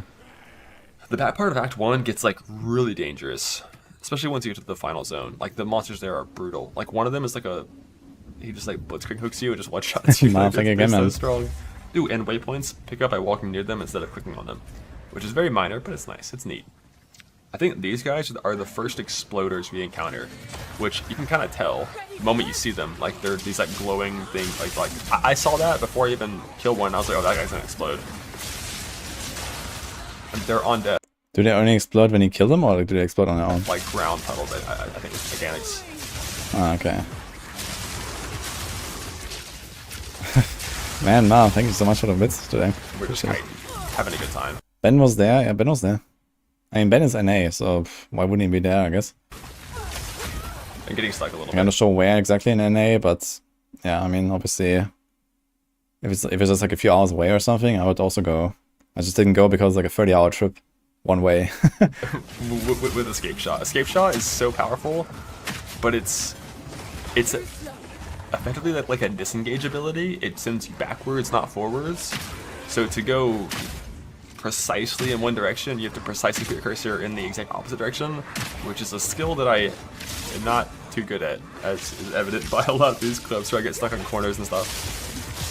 And there, finally, is evident by a lot of these clips where I get look stuck at on that. corners and stuff. And there, finally, here, like we're almost at the end of Act 1, and I finally learned the proper combo, which is put lightning rods on the ground, and then use barrage and lightning arrow. And the way that this works, So it seems like every time you shoot through it, it like shocks everything or something. because we have multi-proj on lightning arrow, is barrage makes those multi-proj sequential, and then it repeats it multiple times. So if you have like one lightning rod on the ground and you shoot I'd like to see a time boss fight, I guess. with one target, you're gonna get like one lightning rod explosion. With multi-proj barrage, you're gonna get like 15 or like some huge number. You just see this like huge explosion instantly kills the entire pack. It is massive damage when done properly, but it's not that easy to always do properly because like it's like a 1 second like kind of cast time, which you can move while doing it, but it's very easy to like get stunned out of it or to just like aim the wrong direction or mess it up in some way. This kind of thing just gonna take a little bit more grinding, you know, a little more experience to get it properly. This is a nice bow upgrade. I think at this point I'm using like a level 5 bow. We just ID a big old % increased damage bow. Insta equip. Real nice, real nice. And then I end up getting a much better one at the end of Act 1, which we'll see. But weapon upgrades, you feel them in this game. Like, because I have no auras, no sources of extra flat damage. So when you get a weapon that's twice as big, you just instantly do double damage. And it's I wonder how it is for casters, if like skill gems are probably still very much level based for casters and not so much weapon based. Right? Like you have like the range builds and the melee builds that are like all weapon based. And then you have like still the caster gems that are still mostly level based, right? It's very noticeable. This final Act 1 zone, the Iron Manor, it's like a 3-part zone. It's pretty long. We're gonna probably just cut to the boss because this is like a 10-minute zone. It's a long clear. So here I am coming up on the Executioner, which Yeah, I already showed some footage from behind the executioner, but is like probably the Brutus equivalent of like a middle of Act 1 boss. He's kind of brutal. okay, let's see if he does the combo here. And he What is that? And he He just tried to move down to the right, and then instead he shot his barrage shot there. he definitely gets me at least once, I think. We'll see if that's in this one. So he is a typical melee guy, comes around, tries to swing on you. I'm a ranger, so I'm just kiting him. He has a few mechanics. A similar like frontal backle, like the prior boss had that dropped the uncut support gem earlier. It had like all the ghosts and stuff. So you have to watch out for that. If you're just doing circles around him, you'll get caught by the version that goes backwards. He spawns some ads. They try to kill you, so you have to have like some AoE. That mechanic right there, this is my first time seeing it, so I had no idea what the telegraph was. So basically, he puts like a little circle on the ground, and then summons an anvil that just drops right there. They try to kill you, so you have to have like some And he actually survived us. That mechanic right Dude, what? They try to kill you, so you have to have like some AoE. Okay, it's like this little dust circle. And I guess he has some animation himself, but he's like on the top of the screen, I can see him. But look how big it is. Look how far away he is, and he dropped down to like 5% HP here. That mechanic right there, this is my first time seeing it, so I had no idea what the telegraph was. So basically, he puts like a little circle on the ground, and then summons an anvil that just drops out of the sky. So I guess they're doing like blacksmithing up there or something. And it lands on you and does a lot of damage. I think it's supposed to just kill you, but my character has a little bit of life. It's right there. Yeah, he just has an anvil. That's sick. One thing you'll notice about these bosses is they have, under their health bar, a progress bar, which is kind of like a stagger mechanic almost. It's not the same really. I don't think it's not based on crowd control, it's based on damage. If you do a lot of damage to this boss quickly, it will fill up that bar and then it will stun him. That's a bug. Not actually a bug. If you do a lot of damage to this boss quickly, it will fill up that bar. Okay, you have to like roll. I guess you have to roll like twice or something. Okay, he has an animation here. But look at him. A lot of damage to this boss quickly, it will fill up that So he bar. puts like his weapon down, and there's the cloud. And you don't get like a circle of the impact or something, but you get a cloud, and that tells you have to go away, and then boom. And then it will stun him. That's a bug. Not actually, not actually a bug. That's a skill issue. Sometimes you get hit, and when you get hit, often you die. These characters, like the damage output of monsters relative to the defense that these characters have, is it's hard. Wait, did it consume his barrage? Did he have barrage up? No. What happens if you do barrage when you do like the escape shot? Also, why is he stuck mid-air? Monsters relative to the defense that these characters have is it's hard. You know, it's hard. I think it's intentionally balanced that way for these demos. I don't know if it'll be this difficult when it actually comes out. It might be. Who knows? One of the things that's like a little weird is like it's hard. It's been hard to adapt to. Is he just kicked me in the face? Jesus. You don't have life nodes, right? There's no life nodes. So even if you want to invest in like more defense before this boss, you can't really do that through the passage tree in the early game as easily. You need to just like farm more levels, you have more base life, and like maybe get like a lucky life mod on one of your pieces of gear. But you can't just like expect the life nodes to like face tank it. You gotta get the game, gotta play well, gotta dodge. That's his big old slam. I think that's actually the same slam that the warrior class or barb class, whatever it's called, has access to. It's like a 3-part charge up slam that does like big damage. I don't think I ever tanked it because it's such a very clearly telegraphed windup that, you know, just dodge lol. Okay, here comes the anvil. Let's see. The anvil though is a bit harder to see until you like know what to look for. Like if you're just sitting there staring at the boss from range, you might not notice the circle expanding around your character, and then it, you know, one-shots you. Dude, this Sunder hits him every single time. He always drops down to like 10%. Man, it's scary. If this Sunder one-shot me, it would have required some very precise gaming skills to succeed on this boss. My character did a lot of damage in its range, and I have good life sustain, so like my character was set up to succeed. I witnessed. Oh, I got the frontal backle. But with the I like this attack actually. Wait, let me see that. So like it was. He does like the double slam, like it's like 180 degree like around him, or like on one side and the other side. My character was set up to succeed. He turns around and does the slam on the other side. That's really cool, man. I witnessed. Actually gets him. I got the frontal backle, but with the back portion of it. But like thankfully this character just like barely sized most of those damage events. It's not just like pure one-shots. I watched a few other guys fight this boss after I was kind of done playing, and they were having some struggles. Like the Sorc seemed like it was a lot harder to reach this level of damage, so the fight was way longer, and it was like Sorc doesn't have the life blast sustain nodes that Ranger has, so they had to like teleport out of town to refill life blast charges. It was like a raid boss for them, and I was just running in circles having a good time. Absolutely vibing. So I think the dodge roll actually is an iframe for those kind of damage events, I think. Not this slam. But for like normal default attacks, it's kind of like an iframe if you time it properly. I didn't there. But it's not too hard to stay out of range of this guy and take him down and free the prisoner. I don't know who the prisoner is, but we freed him. Go me. The final boss of Act Yeah, I don't 1, think he's doing WSD actually. He's mostly doing clicking. which is a very gruesome arena. So apparently he can do click and shoot at the same time.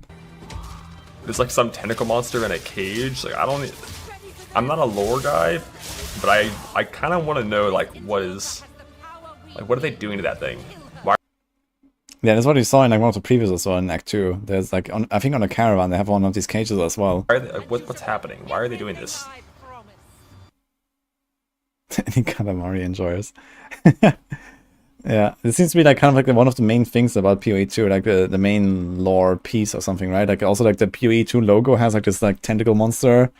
So this is like definitely something very important. And I think this lady is also like from one of the other trailers. No noose this time. I'll remove your head myself. And he is a proper boss. This is my first time rewatching this fight since fighting it. When fighting it, I didn't fully like understand every telegraph perfectly, because I think I actually killed him on my first attempt. So I didn't really, you know, have time to learn everything, every single event. He's got some charges, you know, big old cleaves. They don't really one-shot because I mean it's a huge cleave. It shouldn't one-shot. Oh, and it's a werewolf. Yeah, he can turn into a wolf, and then he does that, which my character probably shouldn't be able to tank that, considering how gruesome it sounds. But I'm beefy. I'm strong, I guess. Strong ranger. And that, dude, what is that attack? I guess. He sounds like these blood boils or something, and then he charges through them and they explode to the side. Look at that. Considering how gruesome it sounds, but I'm beefy, I'm strong, I guess. And that,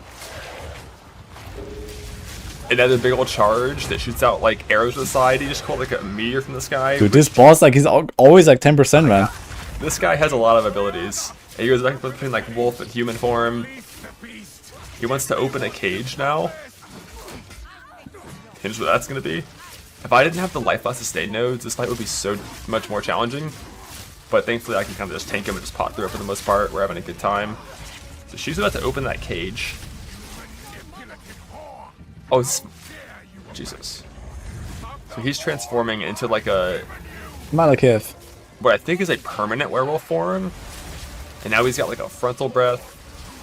And he's still wearing a sword, or holding a sword while being a wolf. My guy does a big damn. So he dies pretty fast.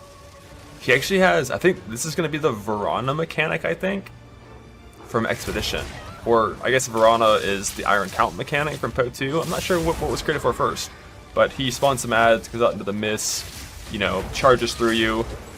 I'm getting a lot of life loss charges back from my ranger node, so like honestly that's like the most OP node on the tree, that, at least that I had access to. You just have so many life loss charges, you can just tank all this damage, just pot through it, having a great time. Like all these charges, having a great time, dropping to 10% every 2 seconds. I probably should be avoiding them with dodge roll, but I kind of just tank them and just pot through it. He has like an extra arm holding the sword, look at that. On the side. He has 4 paws and an extra arm on the side to hold the sword. He's got a big old frontal. I think he still has the charge mechanic in this phase. Bro, I think I tanked every single ability on this fight and just didn't care. Just absolutely glorious. Outskilled, truly. I'm using mostly Stormcaller Arrow. I haven't been doing much like lightning arrow stuff here because this boss is very mobile. Cool, it's just kind of hard to set up properly for it. That is so much burst. Mobile, dude, it's what? Kind of hard to set up properly for it. That is so much burst. Jesus. That was a Barrage Stormcaller Arrow combo, just like 30% of his life. Just absolutely. Wait, what is that? Warden Bow Tier 2. The fuck is that? I've not seen that anywhere yet. What is that Tier 2? Absolutely dumpstered. Easily defeated. I have not seen the block yet. I kind of talked about it real quick, but he hasn't actually used the shield, I think. So this is the start of Act 2. And when you first get here, they don't like you. They think you're weird, and you have to prove yourself by killing some hyena. So we're going to head over there and do that, or try to. This is actually a fight that they showcased at ExileCon 2 for, I believe it actually was the Ranger that started in Act 2. And or was it the Sorc? I think it was a Sorc. Either way, everyone that fought it was getting absolutely obliterated by the hordes of hyenas that come to fight you. Okay, let's see, actually. Or was it the Sorc? I think it was a Sorc. Does he have a Warden Bow already? Everyone the icons look similar, so let's see. One of them is like a Tier 2. that fought it was... Yeah. I think this is the new one. This is like the Tier 2 identified. So it has 6% increased. So it's 10 and 10 to 15 is the baseline for the physical damage. And the rest, I guess it doesn't matter. So let's see. Getting absolutely obliterated by... What about this bow? Oh, it's the same, actually. They have the same mod with the same roll, actually. 60% increased damage. So they have the same damage. I think everything else is the same. I'm 1.15. So what exactly does this Tier 2 mean? Was it the Sorc? I think it was a Sorc. Either way, everyone that fought it was getting... Seems like it's all the same. Same level requirement, same dex, same attack speed, same damage. I wonder what the tier 2 means exactly here. Being absolutely obliterated by the hordes of hyenas that come to fight you throughout the fight and when you kill the boss. Dude, here's another one of these weapons. 44% critical strike damage bonus. That seems so much. 70% attack speed. That's also a pretty large roll, man. Did he just get very lucky here and it's like a very high roll for its level?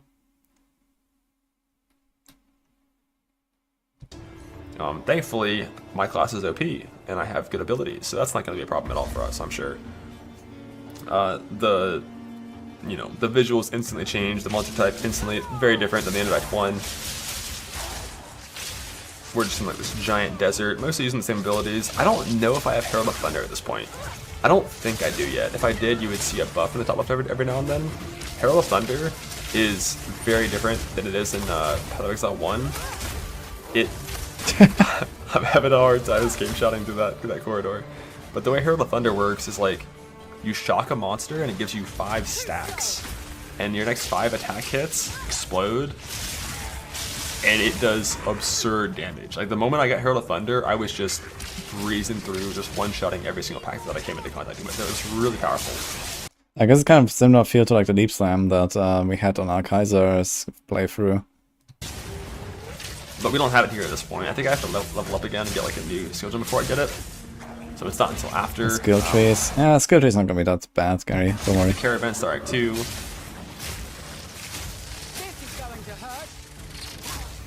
We are using some Stormcaller arrows still. Stormcaller arrow stayed like one of the best single target skills throughout most of this character's lifetime. Well, I say lifetime. It died a lot. It kind of seems to me that if you do like the typical ranger playthrough and the typical, warrior playthrough, like at least early on in the campaign, they're mostly gonna be quite similar. Like you have like, access to like those 5 different abilities and you kind of want to use exactly all those 5 abilities to like, actually unlock the full potential until like later when you can actually get, a bigger diversity of skills and stuff to use. I mean, okay, right now they didn't have access to the Marauder skills or the Duelist skills and, maybe there might be these Steel skills. But realistically, I guess you always kind of want to mostly stay within your own class because this is where you have the best synergies. And it's gonna be like, the ranger leveling build, right? And the leveling build for a duelist and so on.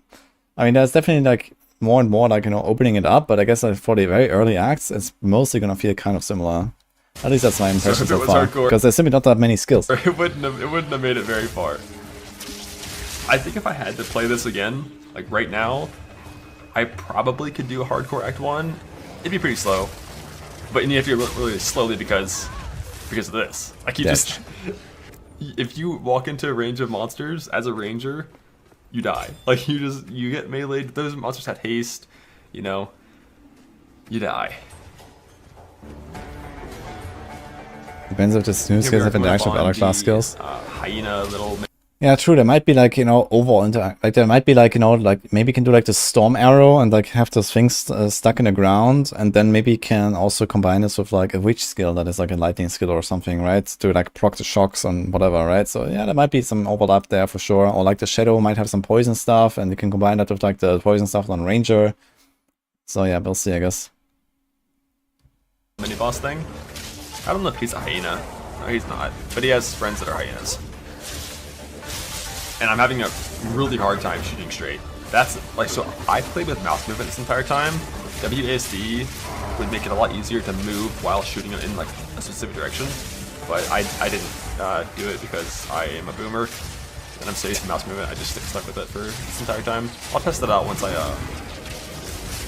can play the game the next time. So here's these Swords of Hyenas. Instantly, I just drop the lightning rods, do the barrage lightning arrow, and it just wipes the floor with pretty much all of them that were in range of the rods.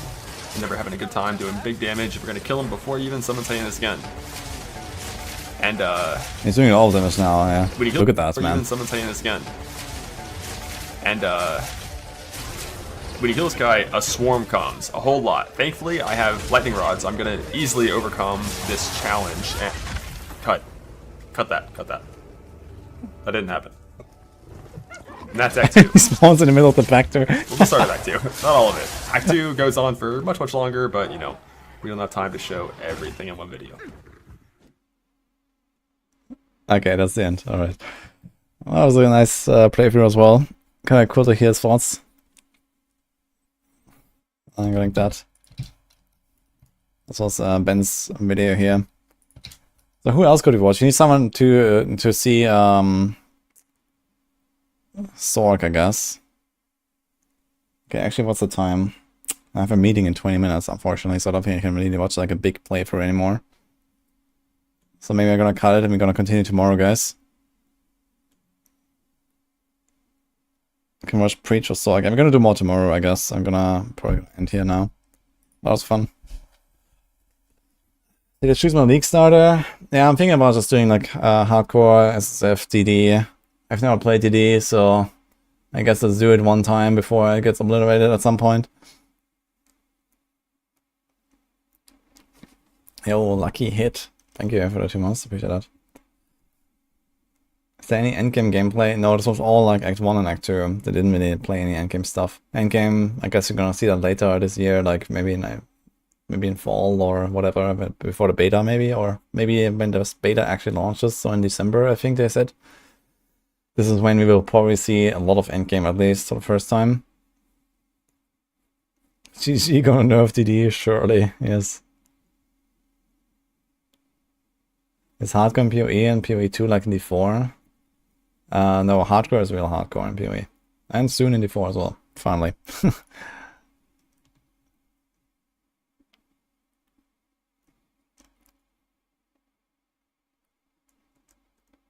Yeah, I'm very excited for like it's gonna be so much fun, man. I'm definitely gonna prepare as much as possible for the world first race and stuff like that when PoE 2 comes out, and I definitely want to play mostly hardcore in that game as well. So that will be fun. There's like a really cool like hardcore blaster community out there in PoE, and you know, I know a lot of these guys already, and it's gonna be fun. League start POB, yeah, there's not much to POB. I mean, all the builds are pretty much the same, right? So, like, nothing really changed in 3.24. So, I'm just gonna grab a POB somewhere, I guess, and that's probably it. I want to do like a practice run, because I've never played DD, and I'm kind of rusty now, especially if I want to go hardcore. I might want to do at least like maybe a playthrough to Exarch and see like Either or something. So before the D4 patch notes drop, I guess in the next like 2-3 days, we're gonna be playing some PoE as well. But I also wanted to see a lot of stuff here first. We want to see the other Druid transforms. Yeah, we're gonna watch more stuff tomorrow, and then I'm probably gonna like I'm kind of done with LE now. I've leveled my rogue to 100 today. And I've recorded my final build guides, and yeah, so I think LE is over for now until 1.1. We're gonna play some PoE now. Yeah, I'm gonna do DD. I've played Lightning Arrow a few times already. I've played Toxic Rain at some point, like, but yeah, I don't want to do that again right now. We're gonna do hardcore. You can train by finishing the PoE gauntlet first. Nah, I'm not really trying to be like first in gauntlet or something. Maybe, you know, if I actually play enough PoE this league, and the gauntlet comes at a good... Nah, like, the gauntlet will not come at a good time, right? Gauntlet will come at a shitty time, to be honest. Because it's usually like around 2 months after league start. And 2 months after league start will be way too early for me to go from D4 to PoE. But who knows? Maybe it's like late enough in the D4 season that I can just say, okay, I'm gonna blast gauntlet for a week, and then go back to D4 or something. Could be fun. And maybe I'm gonna try to get like, you know, maybe a top 3 rank on, you know, like a ranger or something. Could happen. If I'm like, you know, in shape at that point and have played the league enough. We'll see. Maybe we're gonna do some stuff.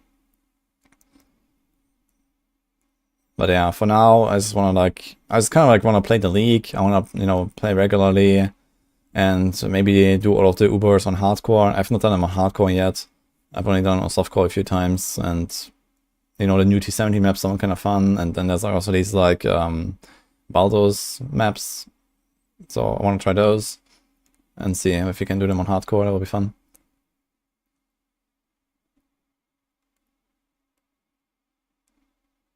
Dive bomb build is not working. What happened? Seems fine to me. If you click on the link. Yeah, I mean, I might just play the next Gauntlet anyway. You know, even if I don't really have hopes of like getting a rank 1 or something on a class, but if I can like be somewhere in like the top 3, like, you know, like on PoE Racing, you always have like this top 3 per ascendancy or per class. PoE Racing here, right? And I'm probably gonna just like skip like maybe the top 3 classes and then like maybe try to get like a top 3 on like Scion or Ranger. Like these, like I've actually played like some Gauntlets as well in the past, and like compare these. Look at this. Best Ranger is like 157 points compared to like Ben here on Witch to 249 points. Like, you know, no one has actually killed really any of the hard bosses and stuff. For example, they've done like, you know, Uber Elder, but not Uber Elder. And, you know, there's no Uber Shaper, no Uber Exarch, etc. So, yeah, if you do like a good performance on one of these classes on a Gauntlet, I could at least somewhere end up there, maybe, if I have a good run. Well, look at the Shadows, man. 110 points. That's nothing, dude. Like... Maybe I'm gonna try something like that, you know, some off-meta thing, and that could be fun. So, if I end up in a Gauntlet in somewhere here with like, you know, kind of like out of nowhere, with like no real practice, that would be kind of cool. But we'll see. For now, I would be happy just like doing all the Uber bosses just regularly on hardcore for the league start, and we'll see what we do. Anyway, I'm gonna raid someone. So, hope you enjoyed it. I'll be back tomorrow. Who's online? That's why it's a PoE guy. Actually, there's that Al-Kaiser since we watched his playthrough earlier.